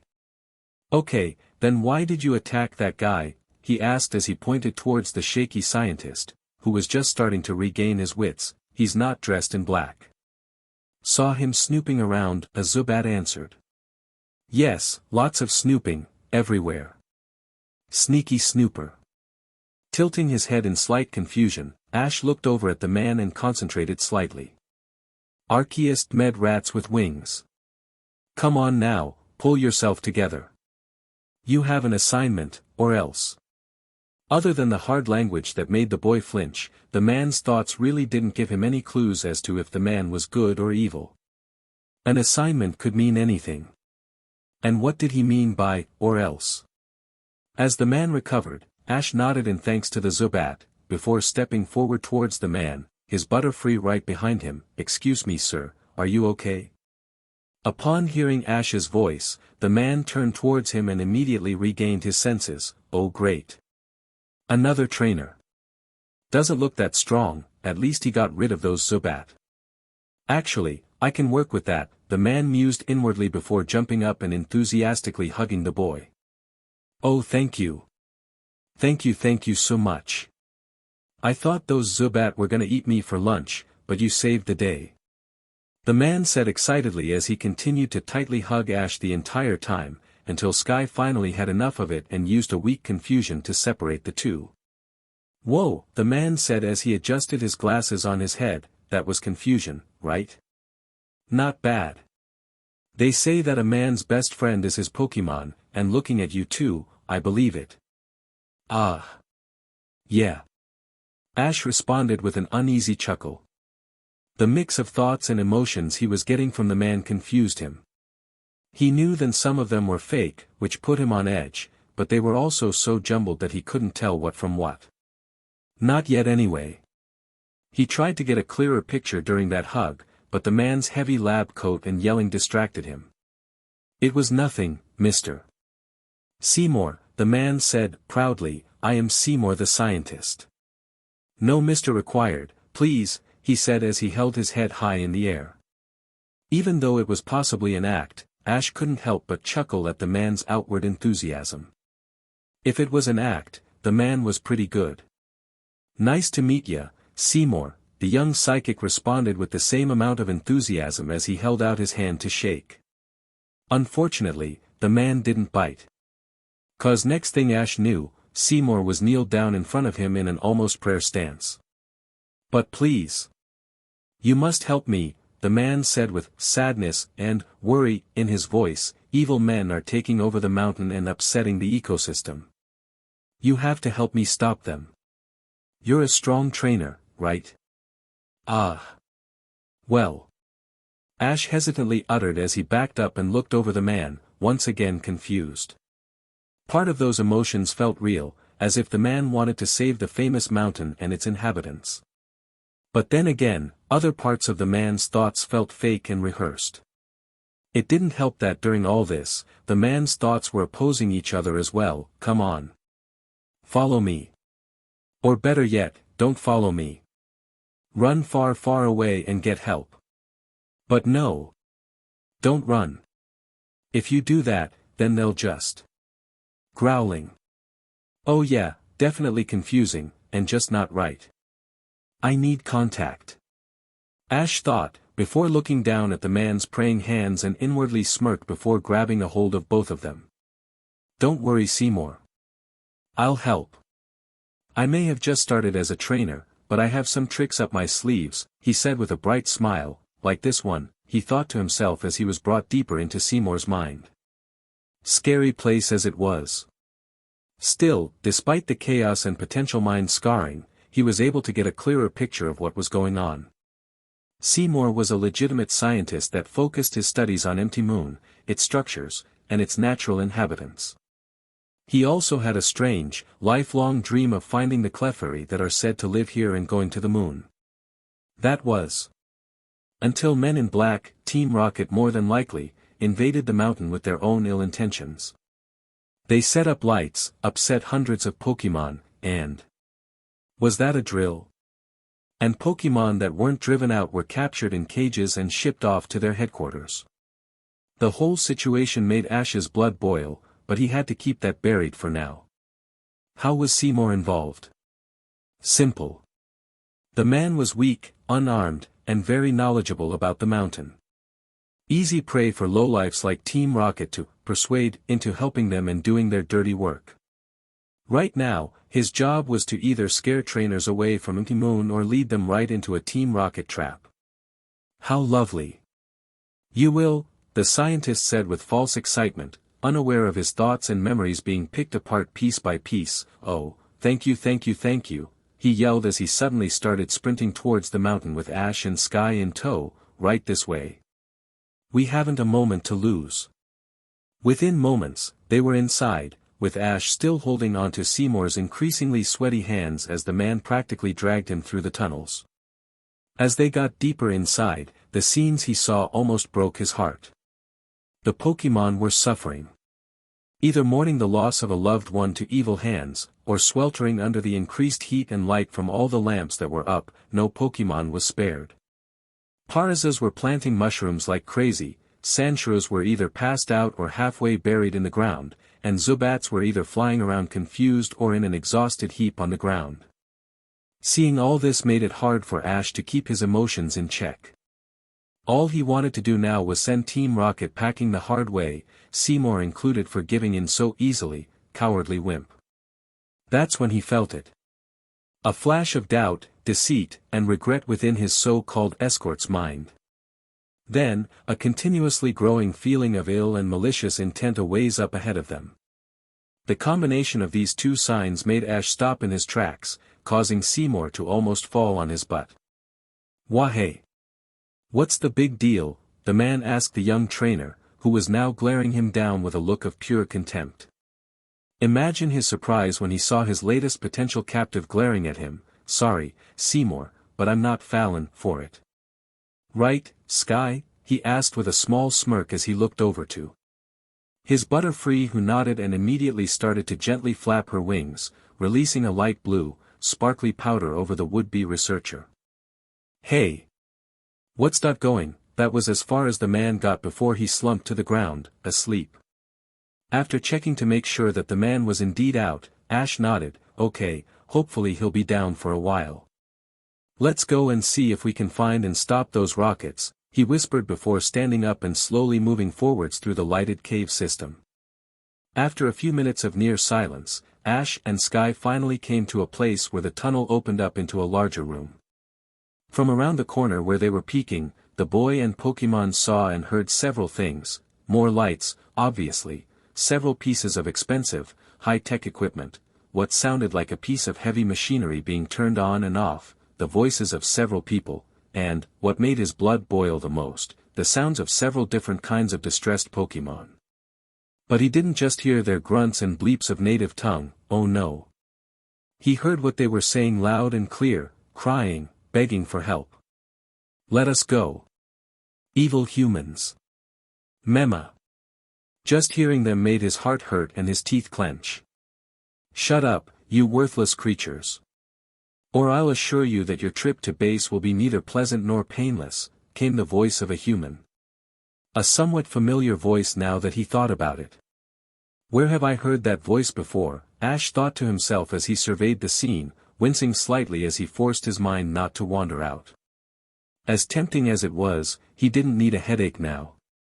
Ahem, if I am not mistaken, came a familiar, welcomed voice in his head. I believe these are the same rocket morons from the Pewter Museum. That insight and revelation caused Ash to let out a silent gasp. You're right, Sage, he said mentally as he started to glare at the room's inhabitants. These are the same creeps. At that thought, said Abra popped her head out of his bag. Yes, and I have a bone to pick with that tentacruel creep, she said with a grumble before expanding her limited psyche. There are other trainers here too. There are. Where? Ash asked her, curiously. They're huddled in a back corner, tied and gagged. I can't tell how many, she informed before looking down at him. Open up your mind more, you might be able to read them or the rockets and gather more info. I can't do that. Ash mentally grimaced. There are too many minds here, I'll get a killer headache. It's taking all of my self-control to not let go and do just that, he explained as he winced again. With the amount of living beings in the small space they were next to, he was surprised he didn't have a headache already. If he let his mind go, no doubt the following headache would put him out of commission, at least for a while.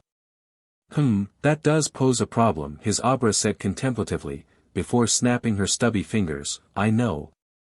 Maybe I can help you. I can help keep your mind centered and concentrated enough so your ESP power won't spread all over the room at once. You can.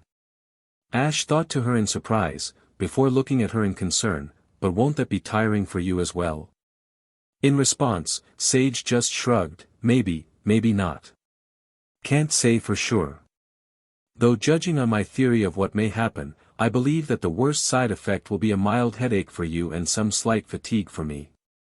Upon hearing her explanation, Ash could only nod. It was worth a shot. And if they succeeded, not only would they have more knowledge about the current situation, but they would also have a very useful strategy for gathering information in the future. Alright, let's do it, the young trainer thought with a nod and a smirk. With that confirmation, Sage placed a hand on her trainer's shoulder and concentrated. At the same time, Ash slowly but surely allowed his mind to expand outward. Whoa!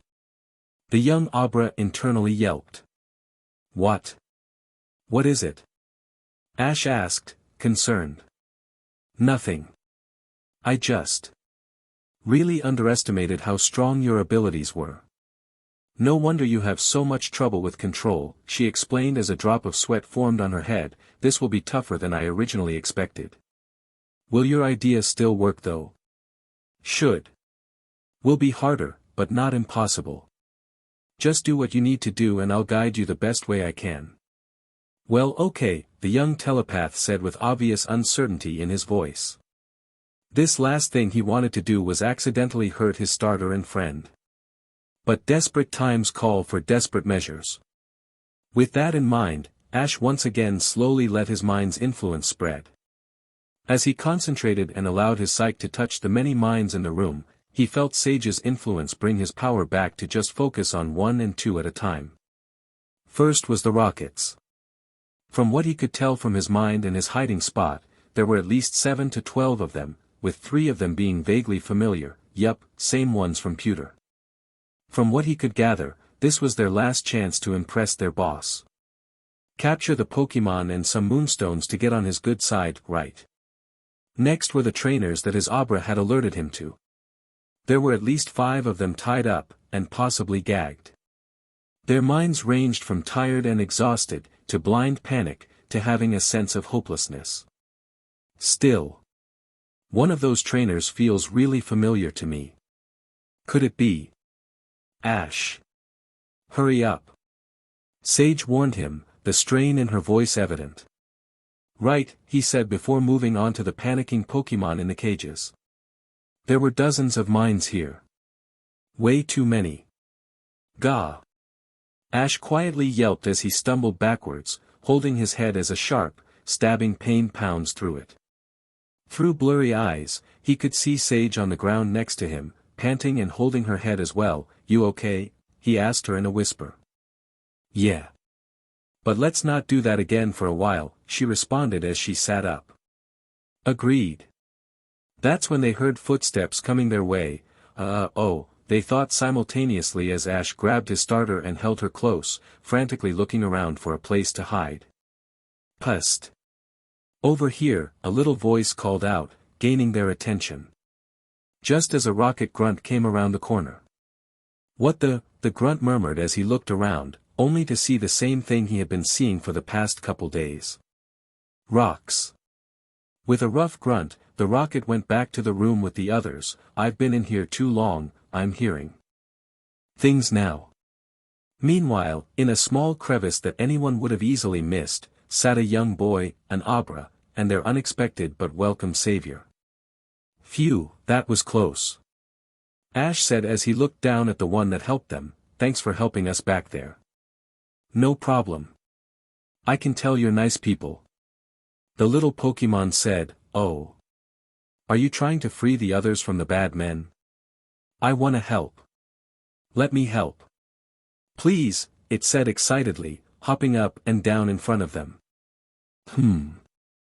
I don't know. Ash said uncertainly. We could use the assistance though. She obviously knows these caves better than we do. Sage said. Are you sure? She seems kinda young, the boy asked telepathically with a raised eyebrow. True. But I don't think we have much of a choice in the matter considering our situation, the Abra reminded him as she pointed out towards where the rockets were working. Seeing that she had a valid point, the trainer bit back a groan. He felt like he was bringing a baby to a fist fight. Still, like Sage said, if they wanted to get out of here and free the captured Pokemon and trainers, they would need all the help they could get. Alright little one, you can help. Just stand still while I scan you and see what you can do, okay? He said as he pulled out his Pokédex. Okay, the young Pokemon said happily, excited that she would get to help her family. Cleffa, the star-shaped Pokemon.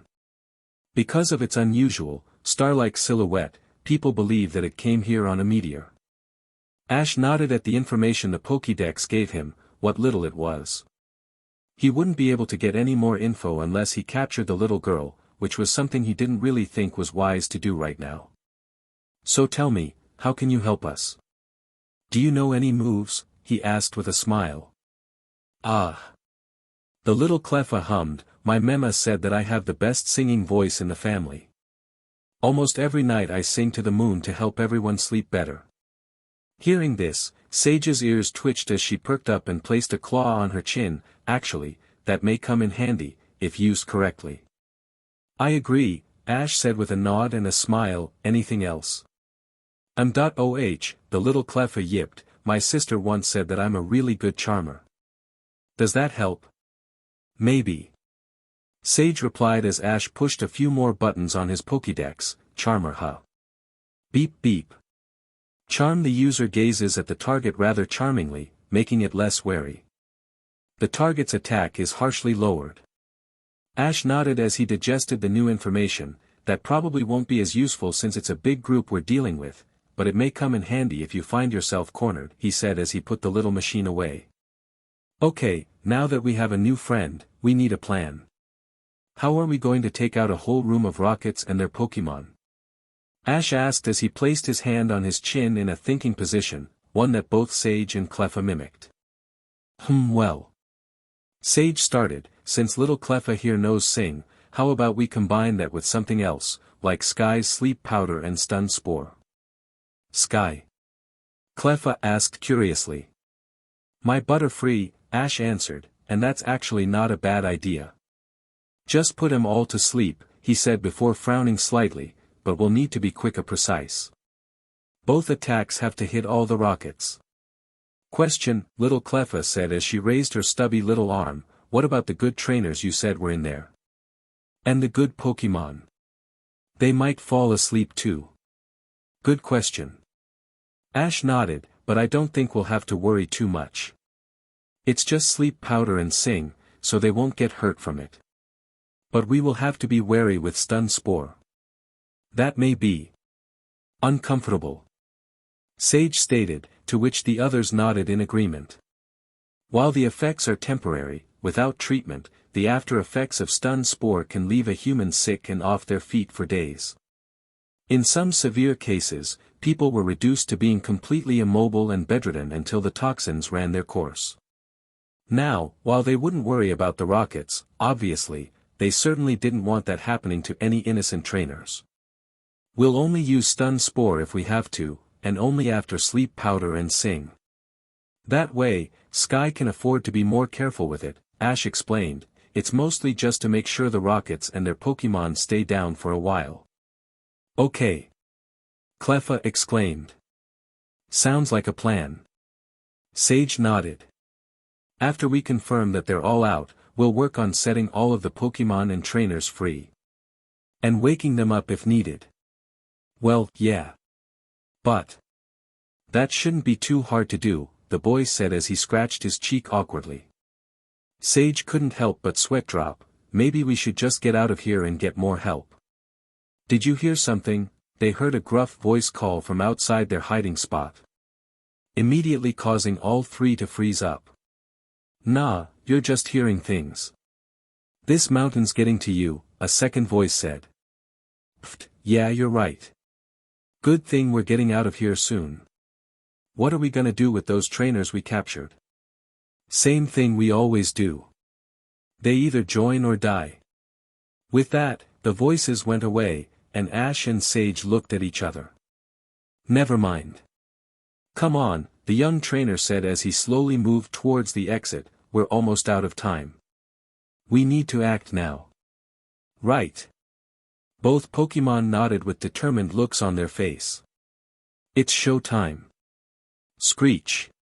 Clunk. Jam. Arceus, damn it, a grunt shouted as the sounds the machinery in the cave only got louder, stupid drill. Just shut it off. We got more than enough of what we came for. Another grunt yelled as he pointed to the boxes of precious stones and rocks that had been excavated already, ripped from the mountain's depths with little care. Fairy. Shrew. Sect. Shut up, you moronic pests, a grunt yelled as he slammed an electric-charged stick along the metal cages, causing the Pokemon trapped inside to shrink back in fear. Ekans, Arbox, and other rocket Pokemon guarded them around the clock. If they even tried to attack. Meanwhile, in the corner, the group of captured and trapped trainers could only watch all of this with fear, anger, and hopelessness building in their hearts.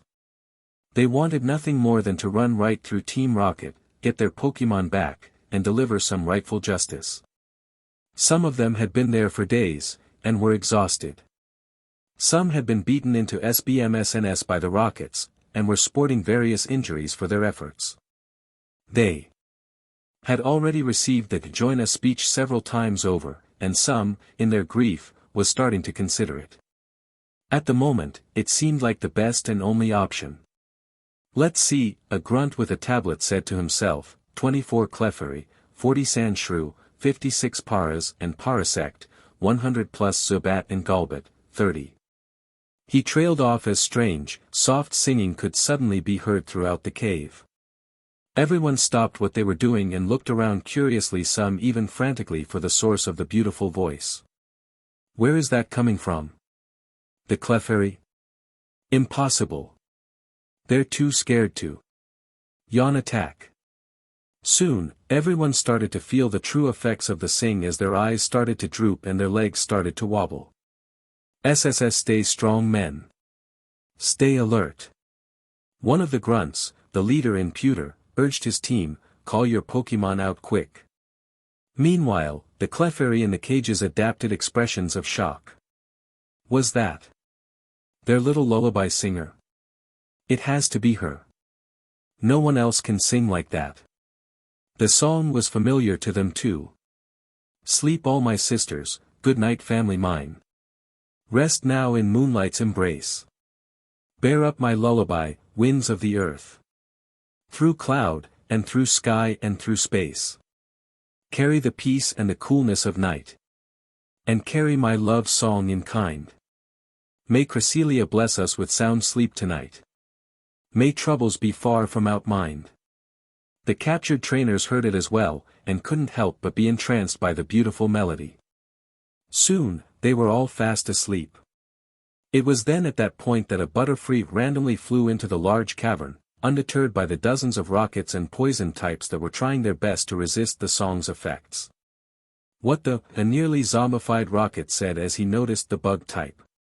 Up there, another pointed out, Raticate yawn. Use.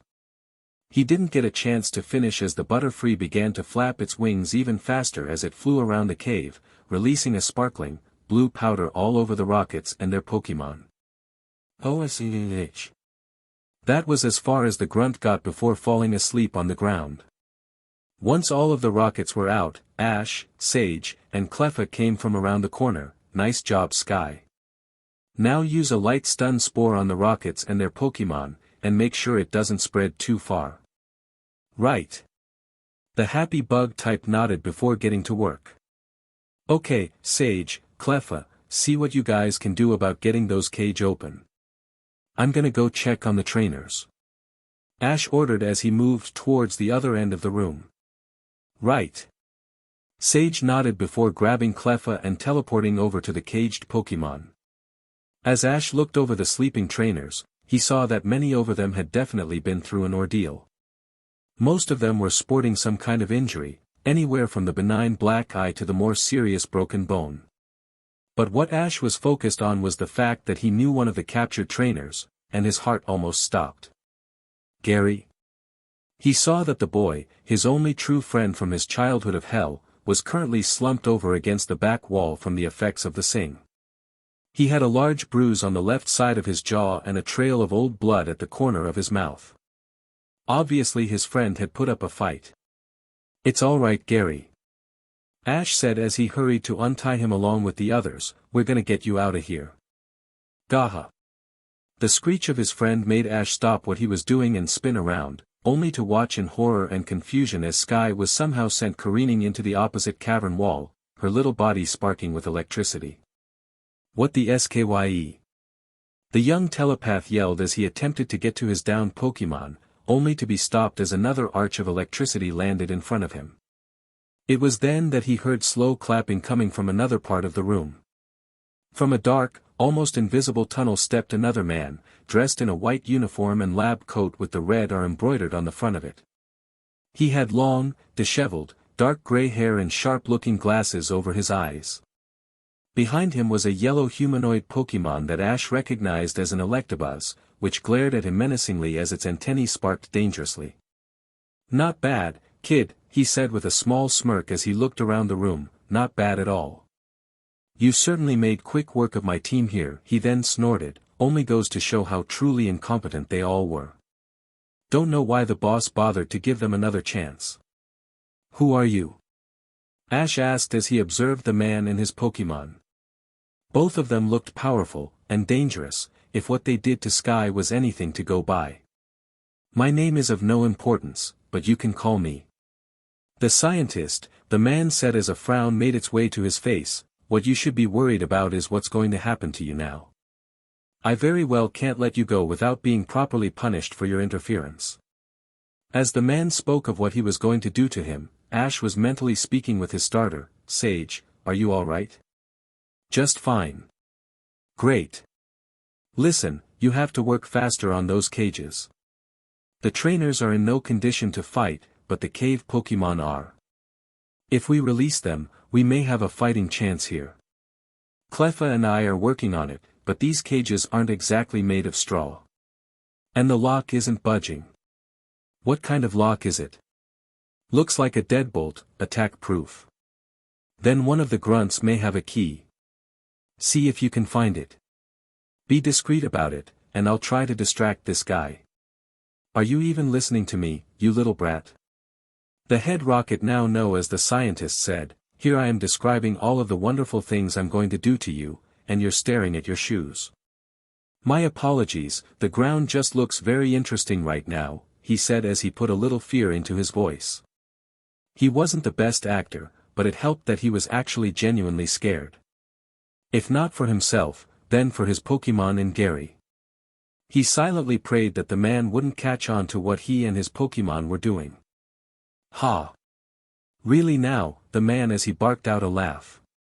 Yeah, the young telepath said, before taking a deep breath to steady his nerves, much better than looking at your ugly face, he yelled.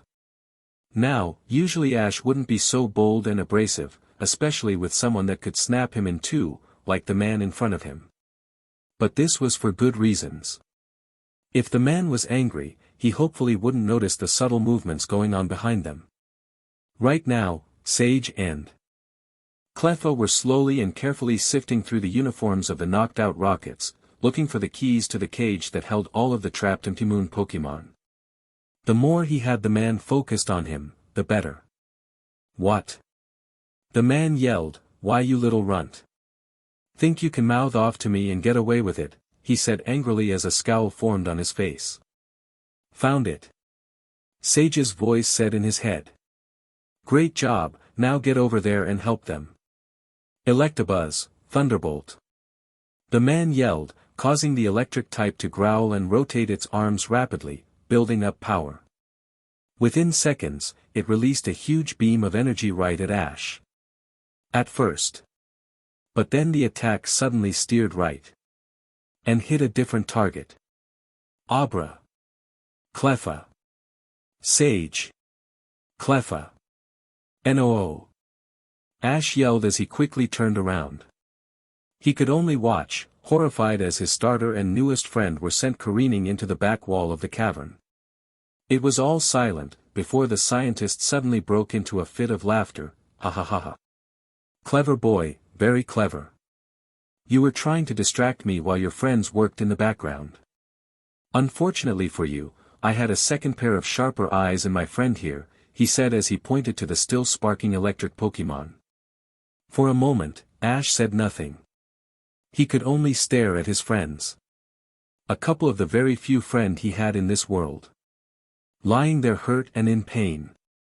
Sage, he whispered as he thought back to when he and the smart but surly little Abra first met. How they found each other after both being alone for so long. Sky. His beautiful brave Butterfree who was willing to give her life, even as a humble Metapod, to save him. Cleffa.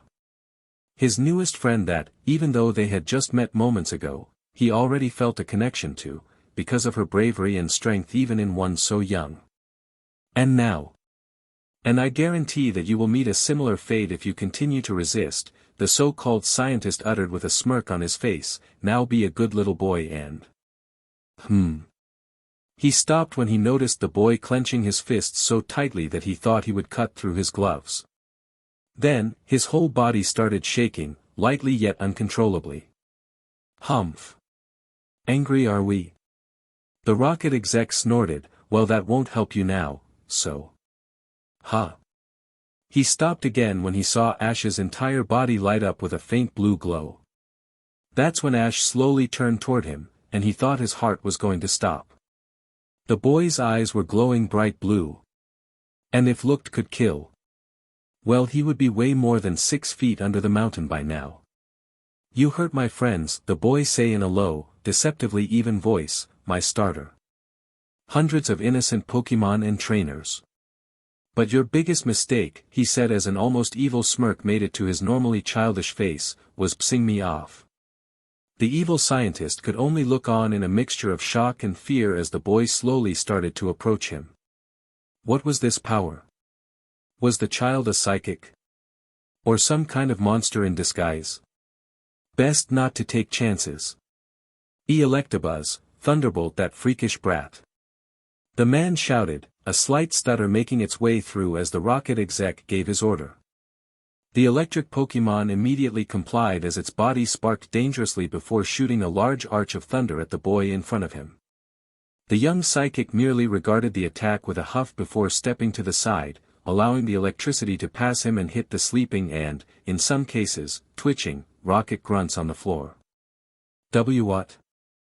The man exclaimed in shock, only to see that boy was now coming towards him at an accelerated pace. Electabuzz, what are you waiting for? Shut that kid down. Thunderbolt. The electric type nodded before sending another volley of lightning toward the incoming human, who once again merely dodged the attack and kept coming. What the? Electabuzz, use fire punch on that little creep, the man yelled, almost desperately. Electabuzz once again complied as he leapt forward, fist ablaze. During this whole time, Ash was in his own world. Every conscious, present mind was now an open book to him. Every thought, every feeling, every intention was crystal clear. I haven't felt this in years, he thought to himself as he dashed forward. The feeling was intoxicating. His mind was on overdrive, on a high that he never wanted to come down from. And the best part, no annoying headache. With his heightened abilities, he was able to sense the man's every thought, along with every move he and Electabuzz were going to make before it was made. With this newfound ability, he easily dodged the incoming fire punch, weaving around the large and, in his opinion, somewhat clumsy electric type, and smacking it in the back of the head, before running straight for the corrupted executive. Oh no you don't. The man said as he pulled something out from the inside of his jacket, a large barreled gun that seemingly fired non-lethal pellets with enough force to cripple grown men.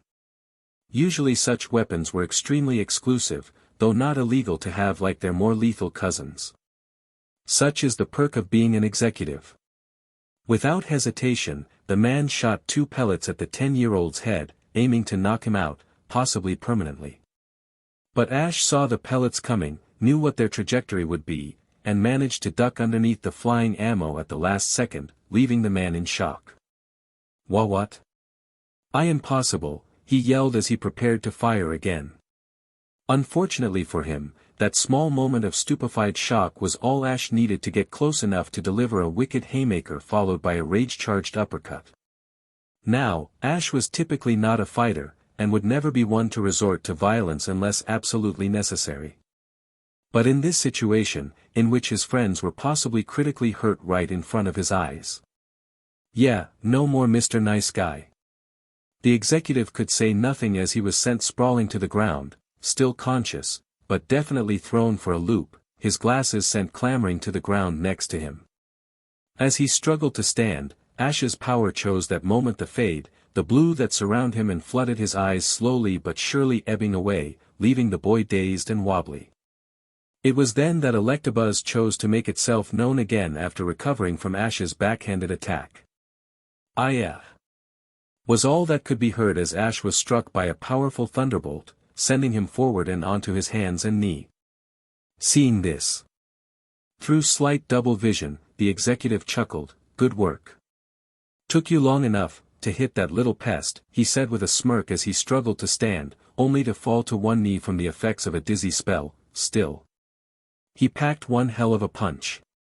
And what was that power he had? He mumbled in thought before shrugging, all well.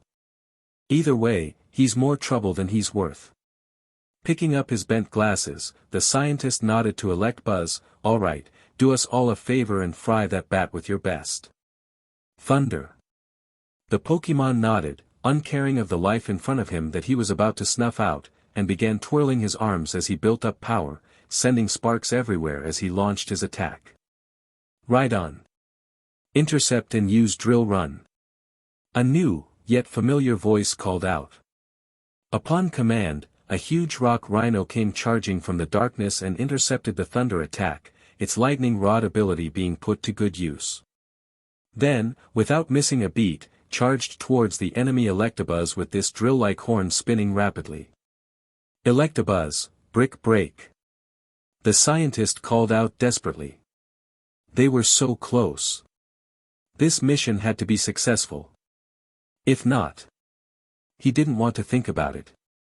Both Pokémon charged towards each other at full speed, ignoring whatever stood in between them, which included the sleeping bodies of rocket grunts that were either casually stepped on or blasted out of the way.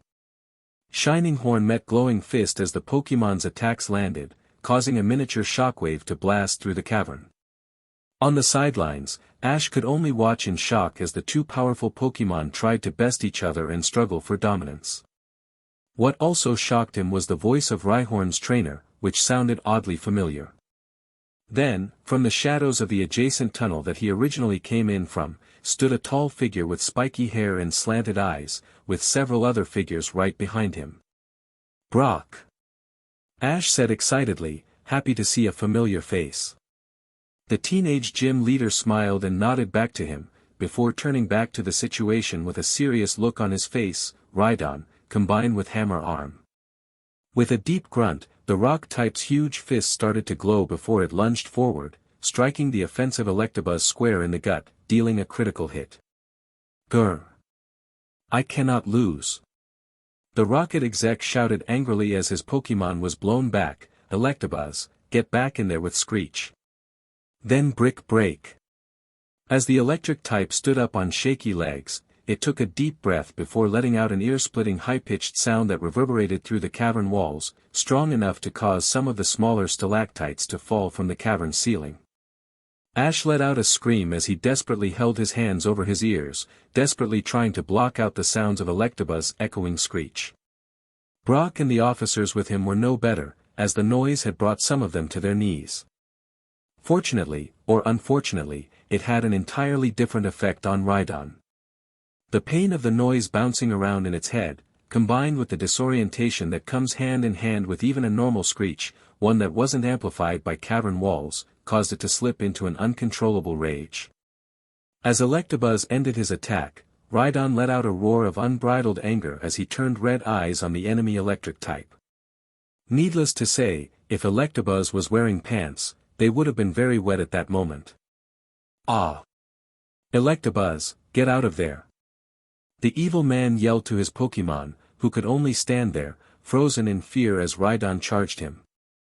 Within seconds, the normally slow rock type had closed the distance between it and Electabuzz and used a full-power drill run right into its solar plexus. The electric type couldn't even scream as the wind was knocked out of him and its internal organ got seemingly rearranged. It was unconscious before it hit the ground. "Gah! You stupid, J.H." The rocket said in rage as he recalled his electric type, before taking a deep breath to calm his nerves. "No matter," he said softly, before an almost maniacal chuckle escaped his lips. "I always have a backup plan," he said as he reached for a second Pokeball. "Oh no you don't," was all the man heard before he was tackled from behind and sent forward, almost face-faulting into the cavern floor. It only took him a second to realize that it was that psychic brat from earlier, trying his best with his much lighter-weighted body to subdue him. Get off me you little freakish runt." Even though he couldn't help but wince at the jab, Ash refused to let the man up. He was too dangerous to let go free. Even as the evil man thrashed and kicked, he wouldn't let go. That was when Brock and the others came over, with the gym leader giving the boy a pat on the back. "Okay Ash, we'll take it from here," he said with a deep chuckle that was shared by the rest of the crew. Something about an evil rocket executive being literally taken down by a 10-year-old was too DMN funny. As soon as the man was let up, he was immediately cuffed. "Mr. Scientist, or should I say Gaylord Cannon, you are hereby under arrest." "Anything you say." Ash wasn't really paying attention to the rest of the officer's speech. He was too busy busting out laughing. So that explained why the guy wouldn't say his name. He really wouldn't have taken him seriously if he had known that. Sage probably would've. He froze. His Pokemon. Sage. Sky, the young telepath yelled as he sprinted across the cave, ignoring the League officials that had started collecting the rocket grunts. As soon as he saw them, his heart stopped. Sky, Sage, and little Cleffa were all unconscious against the wall, badly hurt in some way or another. A league official that had found him looked up at Ash with a concerned frown on her face. "Are these your Pokémon?" she asked him as he got closer and knelt down, tears brimming in his eyes as he looked over his Tiamatesno, his family. "Two of them are, Death Cleffa is wild," he stuttered as he reached out to lightly brush Sage's cheek. In response, the young Abra winced slightly before relaxing into his touch. "I know it's hard, but we need to get them to a Pokémon Center right away or they won't oh." The League woman stopped short as someone or something approached from behind him. Turning around, Ash was shocked to see, not just one or two, but what seemed like the entire populace of Clefairy and Clefable that lived within Mount Moon, led by a larger, and much older-looking Clefable. All of the League trainers and officers, Brock included, looked on in awe at the group in front of them. There are people, like Seymour, that search for the Clefairy all of their lives, yet never even see a glimpse of their existence. Now here, right in front of them, was an entire extended family of at least 20 of them. Everyone looked on in silent awe as the elder Clefable stepped forward, stopping next to Ash as she looked on sadly at the battered and bruised Pokémon, mostly, of one noticed, at the little Cleffa that now sported electrical burns all over her frail body. The young trainer couldn't help but look at the elder as more tears came to his eyes. I'm sorry. Sheesh wanted to help with her singing move and Sniffle, I'm so sorry I couldn't protect her, he said as he bowed in forgiveness, his tears wetting the cave floor. The elder Clefable looked at the boy with sorrow in her eyes before placing a dainty hand on his head. When he looked up, Ash saw the old Pokémon nod to him with a sad smile. "It is all right, young one. Young Faye here is a spirited one. I assure you that she will be fine." Hearing the voice in his head, he nodded back in response, before asking softly, "Her name is Faye?" The fairy type nodded before stepping forward toward the three burned and unconscious Pokémon, before lifting and hovering her hand over the group, watching as it turned a silvery white. Then, soothing waves of energy started slowly expanding over the three hurt Pokémon, carrying with it a soothing chime-like sound that instant put the mind and the body at ease. "Is that?" Ash whispered slowly as he watched the Clefable with wide, unblinking eyes. "Yes, that's Heal Bell," the League trainer answered. "It's a very advanced technique, I didn't even know Clefable could learn it. I believe that they can under special conditions." Brock stated as he walked over, "though it is very, very rare. This is the first time I've seen a wild Clefable that was able to do it." As the humans conversed, the Queen Fairy's magic was doing its work. Slowly but surely, the wounds on all three afflicted Pokémon faded away, leaving healthy, if not barely discolored, skin and fur. Shortly after, the magic light faded, taking its beautiful charm with it. Seconds later, all three started to stir. "Clef. Bra. Free. Guys." Ash yelled out excitedly as he pulled them into a hug, "You're all okay?" "Ack. Come on Ash, I can't breathe." Sage yelled as she waved her arms around frantically. Hearing her panic, Ash immediately let go of them, scratching the back of his head sheepishly. Whoops. "Heh, sorry guys, I'm just glad you're okay now." "Ugh. Someone get the license plate number of that bus."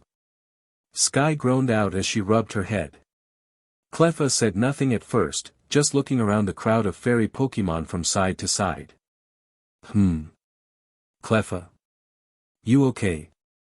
Ash asked, not using her actual name so not to draw curious glances from the other humans in the room. Again, Cleffa said nothing, until Mema, the little Pokémon yelled with glee as she nearly sprinted over to one of the Clefairy, who picked her up and hugged the little star Pokémon with all its might. "Oh my little Faye, I was so worried about you." The Clefairy, Faye's mother obviously, cried out, "Don't you ever worry me like that again. You're supposed to be with the other young ones, safe and sound." "I know Mema." Faye whimpered softly, "But when you and the others didn't come back, I got scared. I looked and saw those men in black and knew something was wrong. Then I saw this nice human, she pointed to Ash before continuing, and heard that he was gonna help. So I helped him with my singing. Wasn't it good? The little Cleffa asked with a happy smile, obviously proud of her accomplishment. The mother Clefairy and others that were listening, looked on at little Fay with a mixture of awe, pride, and, in some cases humor. This Cleffa was always a little more adventurous and curious than the average youngling. Independent and brave yet always loyal and loving to her family and friends. A little ray of sunshine in their moonlit world. Mysteriously, the mother Clefairy nodded her head and looked to the elder, who only smiled and nodded her head in return. Fay merely looked in between them with her head tilted, a look of confusion on her face. Ash, who had been watching the entire exchange silently, also had a look of confusion on his face, wondering what the mom and the elder were doing. Was something going to happen to little Fay? Would she be punished for getting involved? He hoped not. She was the reason their plan was so successful. The initial plan anyway. He couldn't read their thoughts. Something was blocking him, like a large wall of mysterious bright light. Was this an ability that the Clefairy had? To block out and protect their minds from psychic influence? Or was this just all the elder Clefables doing? She did seem incredibly powerful, and had abilities that have never been seen before with normal wild Clefable. Then again, what did they know? Humans barely knew anything about the moon-loving fairy types. Ash? A familiar, yet very welcomed voice called out to him in what sounded like surprise. Broken from his line of thought, the young Esper quickly turned around, meeting face to face with his childhood friend. Gary! Ash said excitedly as he got up, hugging the other boy in a bro hug, which was quickly returned in a fit of laughter. Ha! Whoa there, Ashaboy! You act like you haven't seen me in years. Gary chuckled as he smiled brightly at his shorter friend. Yes, Ash was shorter than Gary, but only by a few inches, just enough for the Auburn tease him about it every so often. Well, can you blame me? You weren't exactly in the best situation, Ash said as his smile started to fade. I was really worried that Team Rocket had hurt you. How did you get captured anyway? At his question, Gary just snorted as a deep frown appeared on his face. BSTRDS ambushed me while I was trying to make my way through the caves. I was wondering why there were lights up everywhere, when some crazy guy named Seymour told me that thieves were attacking the mountain and pretty much begged for me help. He then let out a long sigh, and, well, you see where that got me. Yeah, I met that guy too, Ash explained. He was threatened by Team Rocket into helping him. He really isn't all bad, just cowardly, and a tad crazy, he said as a deadpanned look made its way to his face at the thought of the eccentric scientist. Gary merely nodded at the explanation, before smirking and thinking, of course, you would know, with that little gift of yours. Probably as able to figure out the whole issue real quick, huh? The young telepath couldn't help but let out a chuckle as he slightly nodded, then turned back to the Clefairies and Clefables, only to see three of them coming towards him. It was Fay, her mother, and the elder Clefable, the latter two having small, sad smiles on her faces. He still couldn't read their minds, but somehow, he didn't feel he needed to. Especially when the Cleffa hopped over to him on her stubby legs and jumped into his arms. Memma and Graham say I can come with you. Fay said happily before adopting a look of panic. That's okay, right? Please say that's okay. Ash just stared at her with large eyes for a few moments. A Cleffa, once of the rarest Pokemon in the world, one never seen in Empty Moon, and one that he had already made friends with, wants to come with him. And if her Sing attack was anything to go by, she would definitely be one tough little fairy when she grew up. After getting over his moment of shock, Ash put a bright smile on his face. Of course you can come with me, he said excitedly, though not loud enough to attract too much attention, but... Why would you want to come with me? 'Cause you're fun. The little Cleffa explained, here I'm treated like a baby all the time. I want to go out exploring, she said before a sad smile, not unlike her mother's, made its way to her pink face. I'll miss Memma and Graham. But I don't want to stay here forever. I want to go see everything, she yelled, getting excited again, and you're nice. You can understand me, and your other Pokemon are great too. I wanna join. With a slow blink, Ash nodded, before looking towards the Mother Clefairy and Elder Clefable, who had been watching the entire exchange. Both of them simultaneously smiled and nodded. This young one has always been a restless one. That, and through her brave act, she has proven herself ready to leave the nest. We believe she will be happier traveling outside of the mountain, the elder said in a soft voice. I agree, the mother started, I love my daughter and will miss her dearly, but her destiny lies beyond the walls of Empty Moon. Upon hearing the explanation, Ash smiled and nodded, before turning back to Gary, who had been joined by Brock in watching the conversation. He looked at them both and flashed an awkward smile, well guys. Meet my newest Pokemon. While Gary just laughed, not surprised at his unofficial brother's antics, Brock was just plain shocked, really? She wants to come with you. A Pokemon from the Clefairy line of Empty Moon. His shock was understandable. After all, there have been no documented captures of the fairy type in or around the mysterious mountain. They were too rare, too smart, and too elusive to let themselves be captured. But now. Well then. Brock started, this is certainly something for the record books, he said with a smile, then frowned, then again. If it's all the same with you, Ash, I'd rather not have this little event go public. Ash merely nodded in agreement. He didn't have to read Brock's mind to understand why the older teen would want that. If word got out that a Pokemon of the Clefairy line was captured in Mount Moon, the area would be put into a similar, if not worse, state than when the Rockets were here. Trainers from all over would flaunt to the mountain, tearing it apart rock by rock, thus wrecking the ecosystem, just for a change to capture a Clefairy or Clefable. Not only that, but said trainers would only be putting themselves in danger from the natural hazards that Empty Moon is better known for. Stalactite stabbings, Zubat attacks, cave-ins, steep drops, just to name a few. There would probably be more trainer injuries than Pokemon ones, possibly even death. No. Best to keep this secret. I understand, Brock, Ash responded with a nod, you have my word that no one outside the three of us will know how I got Cleffa. Brock merely smiled and nodded, that's all I ask, he then turned towards Gary, and you? Of course. I promise not to tell as well, the boy said with a nod, last thing I want is to get my little bro here in more trouble than he already gets himself into, he smirked, successfully getting a rise out of his raven-haired friend. Ha ha. Very funny, the young raven-hair said with puffed-up cheeks. Huh. You two are brothers? Brock asked, slightly confused. Yeah, by everything but blood, Ash explained as he held his newest Pokemon, I practically grew up with Gary and Professor Oak. They're the closest thing I have to family in this world, he said with a sad smile, remembering briefly how his father left, soon followed by his mother. The gym leader merely nodded at the explanation with a small smile.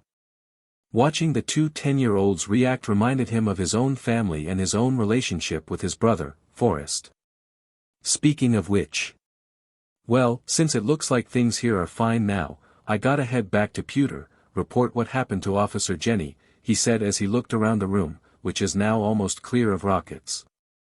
Why didn't she come along?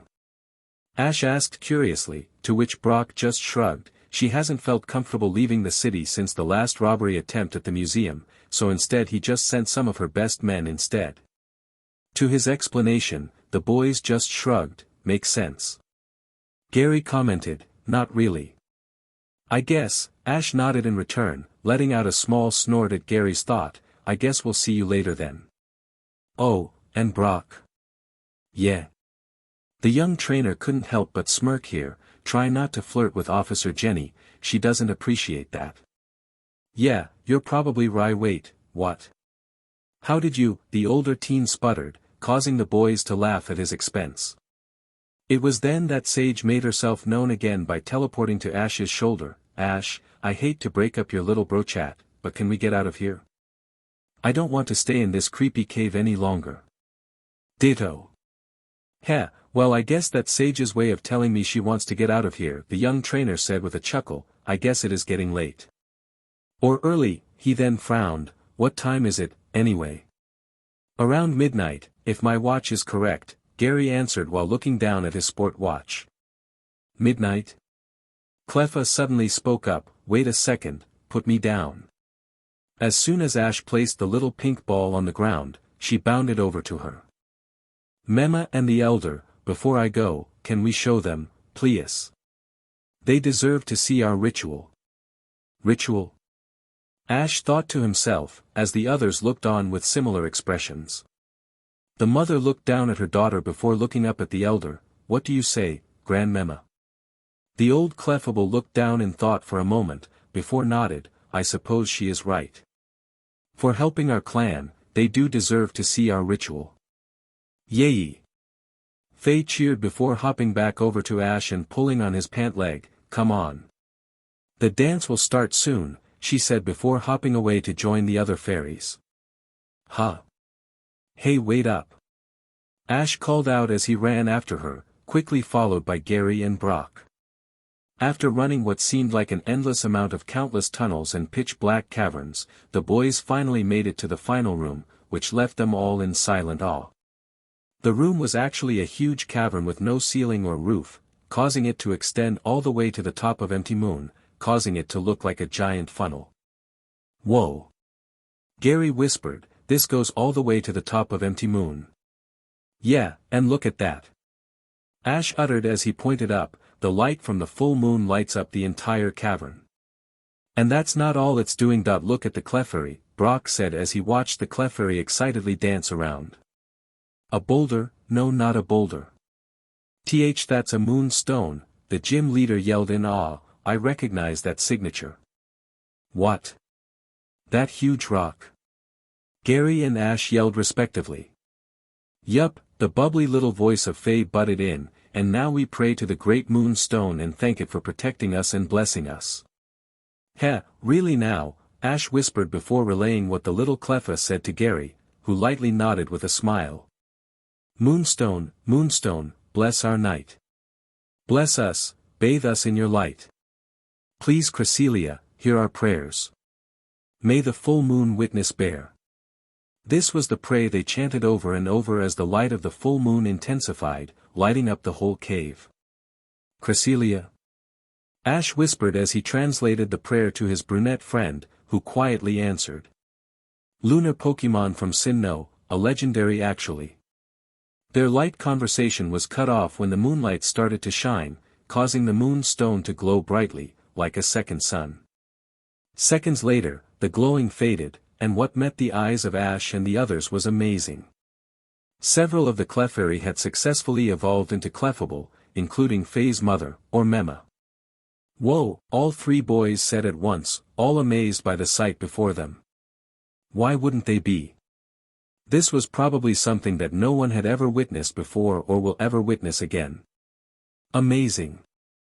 Brock breathed out as the boys nodded in agreement. As soon as the last of the bright light left the cavern, the Clefairy and Clefable broke into cheers, hopping and echoing their shouts of happiness through the cavern. Yay! Thank you Cresselia, thank you Moonstone, the Clefable shouted to the skies. Ash could only smile at their happiness as he watched. His smile only widened when little Faye came bounding over and landed in his arms. Yay! This only happens once every 13 moons, aren't we lucky? Her new trainer couldn't help but chuckle and nod. Yes we are. Very lucky, he whispered as he rubbed his cheek against hers. A sign of affection and thanks for all his newest Pokemon had done for him so far, even before she was officially his. And this was just the beginning. If this is what we get from just one day with Faye, then I can't wait for more adventures, the young mind reader thought to himself. Well I can, responded the always opinionative Sage as she crossed her arms, especially those involving Team Rocket morons. Heh, now that, I definitely hear you on, he mentally responded. Yes, hopefully this would be the last time they run into Team Rocket for a while. Of course, thinking about them had him thinking back what happened back at the original cavern. What was that, anyway? I've never had that happen before. Sage asked as she turned to him, what never happened before? Nothing. Don't worry about it, he sent to her with a reassuring smile, one that she did not buy but let go for now. Going by today's events, they would have a long journey ahead of them, so it was best not to get distracted. And if the craziness that she and her trainer had already encountered was anything to go by, then she best not let her guard down. That tears it, the little Abra thought to herself, from now on, I'm going to train and train hard. No one's going to get the upper hand on me or Ash again. That is my promise. Right next to her, Ash couldn't help but smile. Sage has been through a lot in her short life, especially with Team Rocket and poachers. Looks like this and their previous experiences was just the motivation she needed. And she wasn't alone. I'm right there with ya, Sage, Ash thought with a smile, don't worry, we'll both get stronger, together.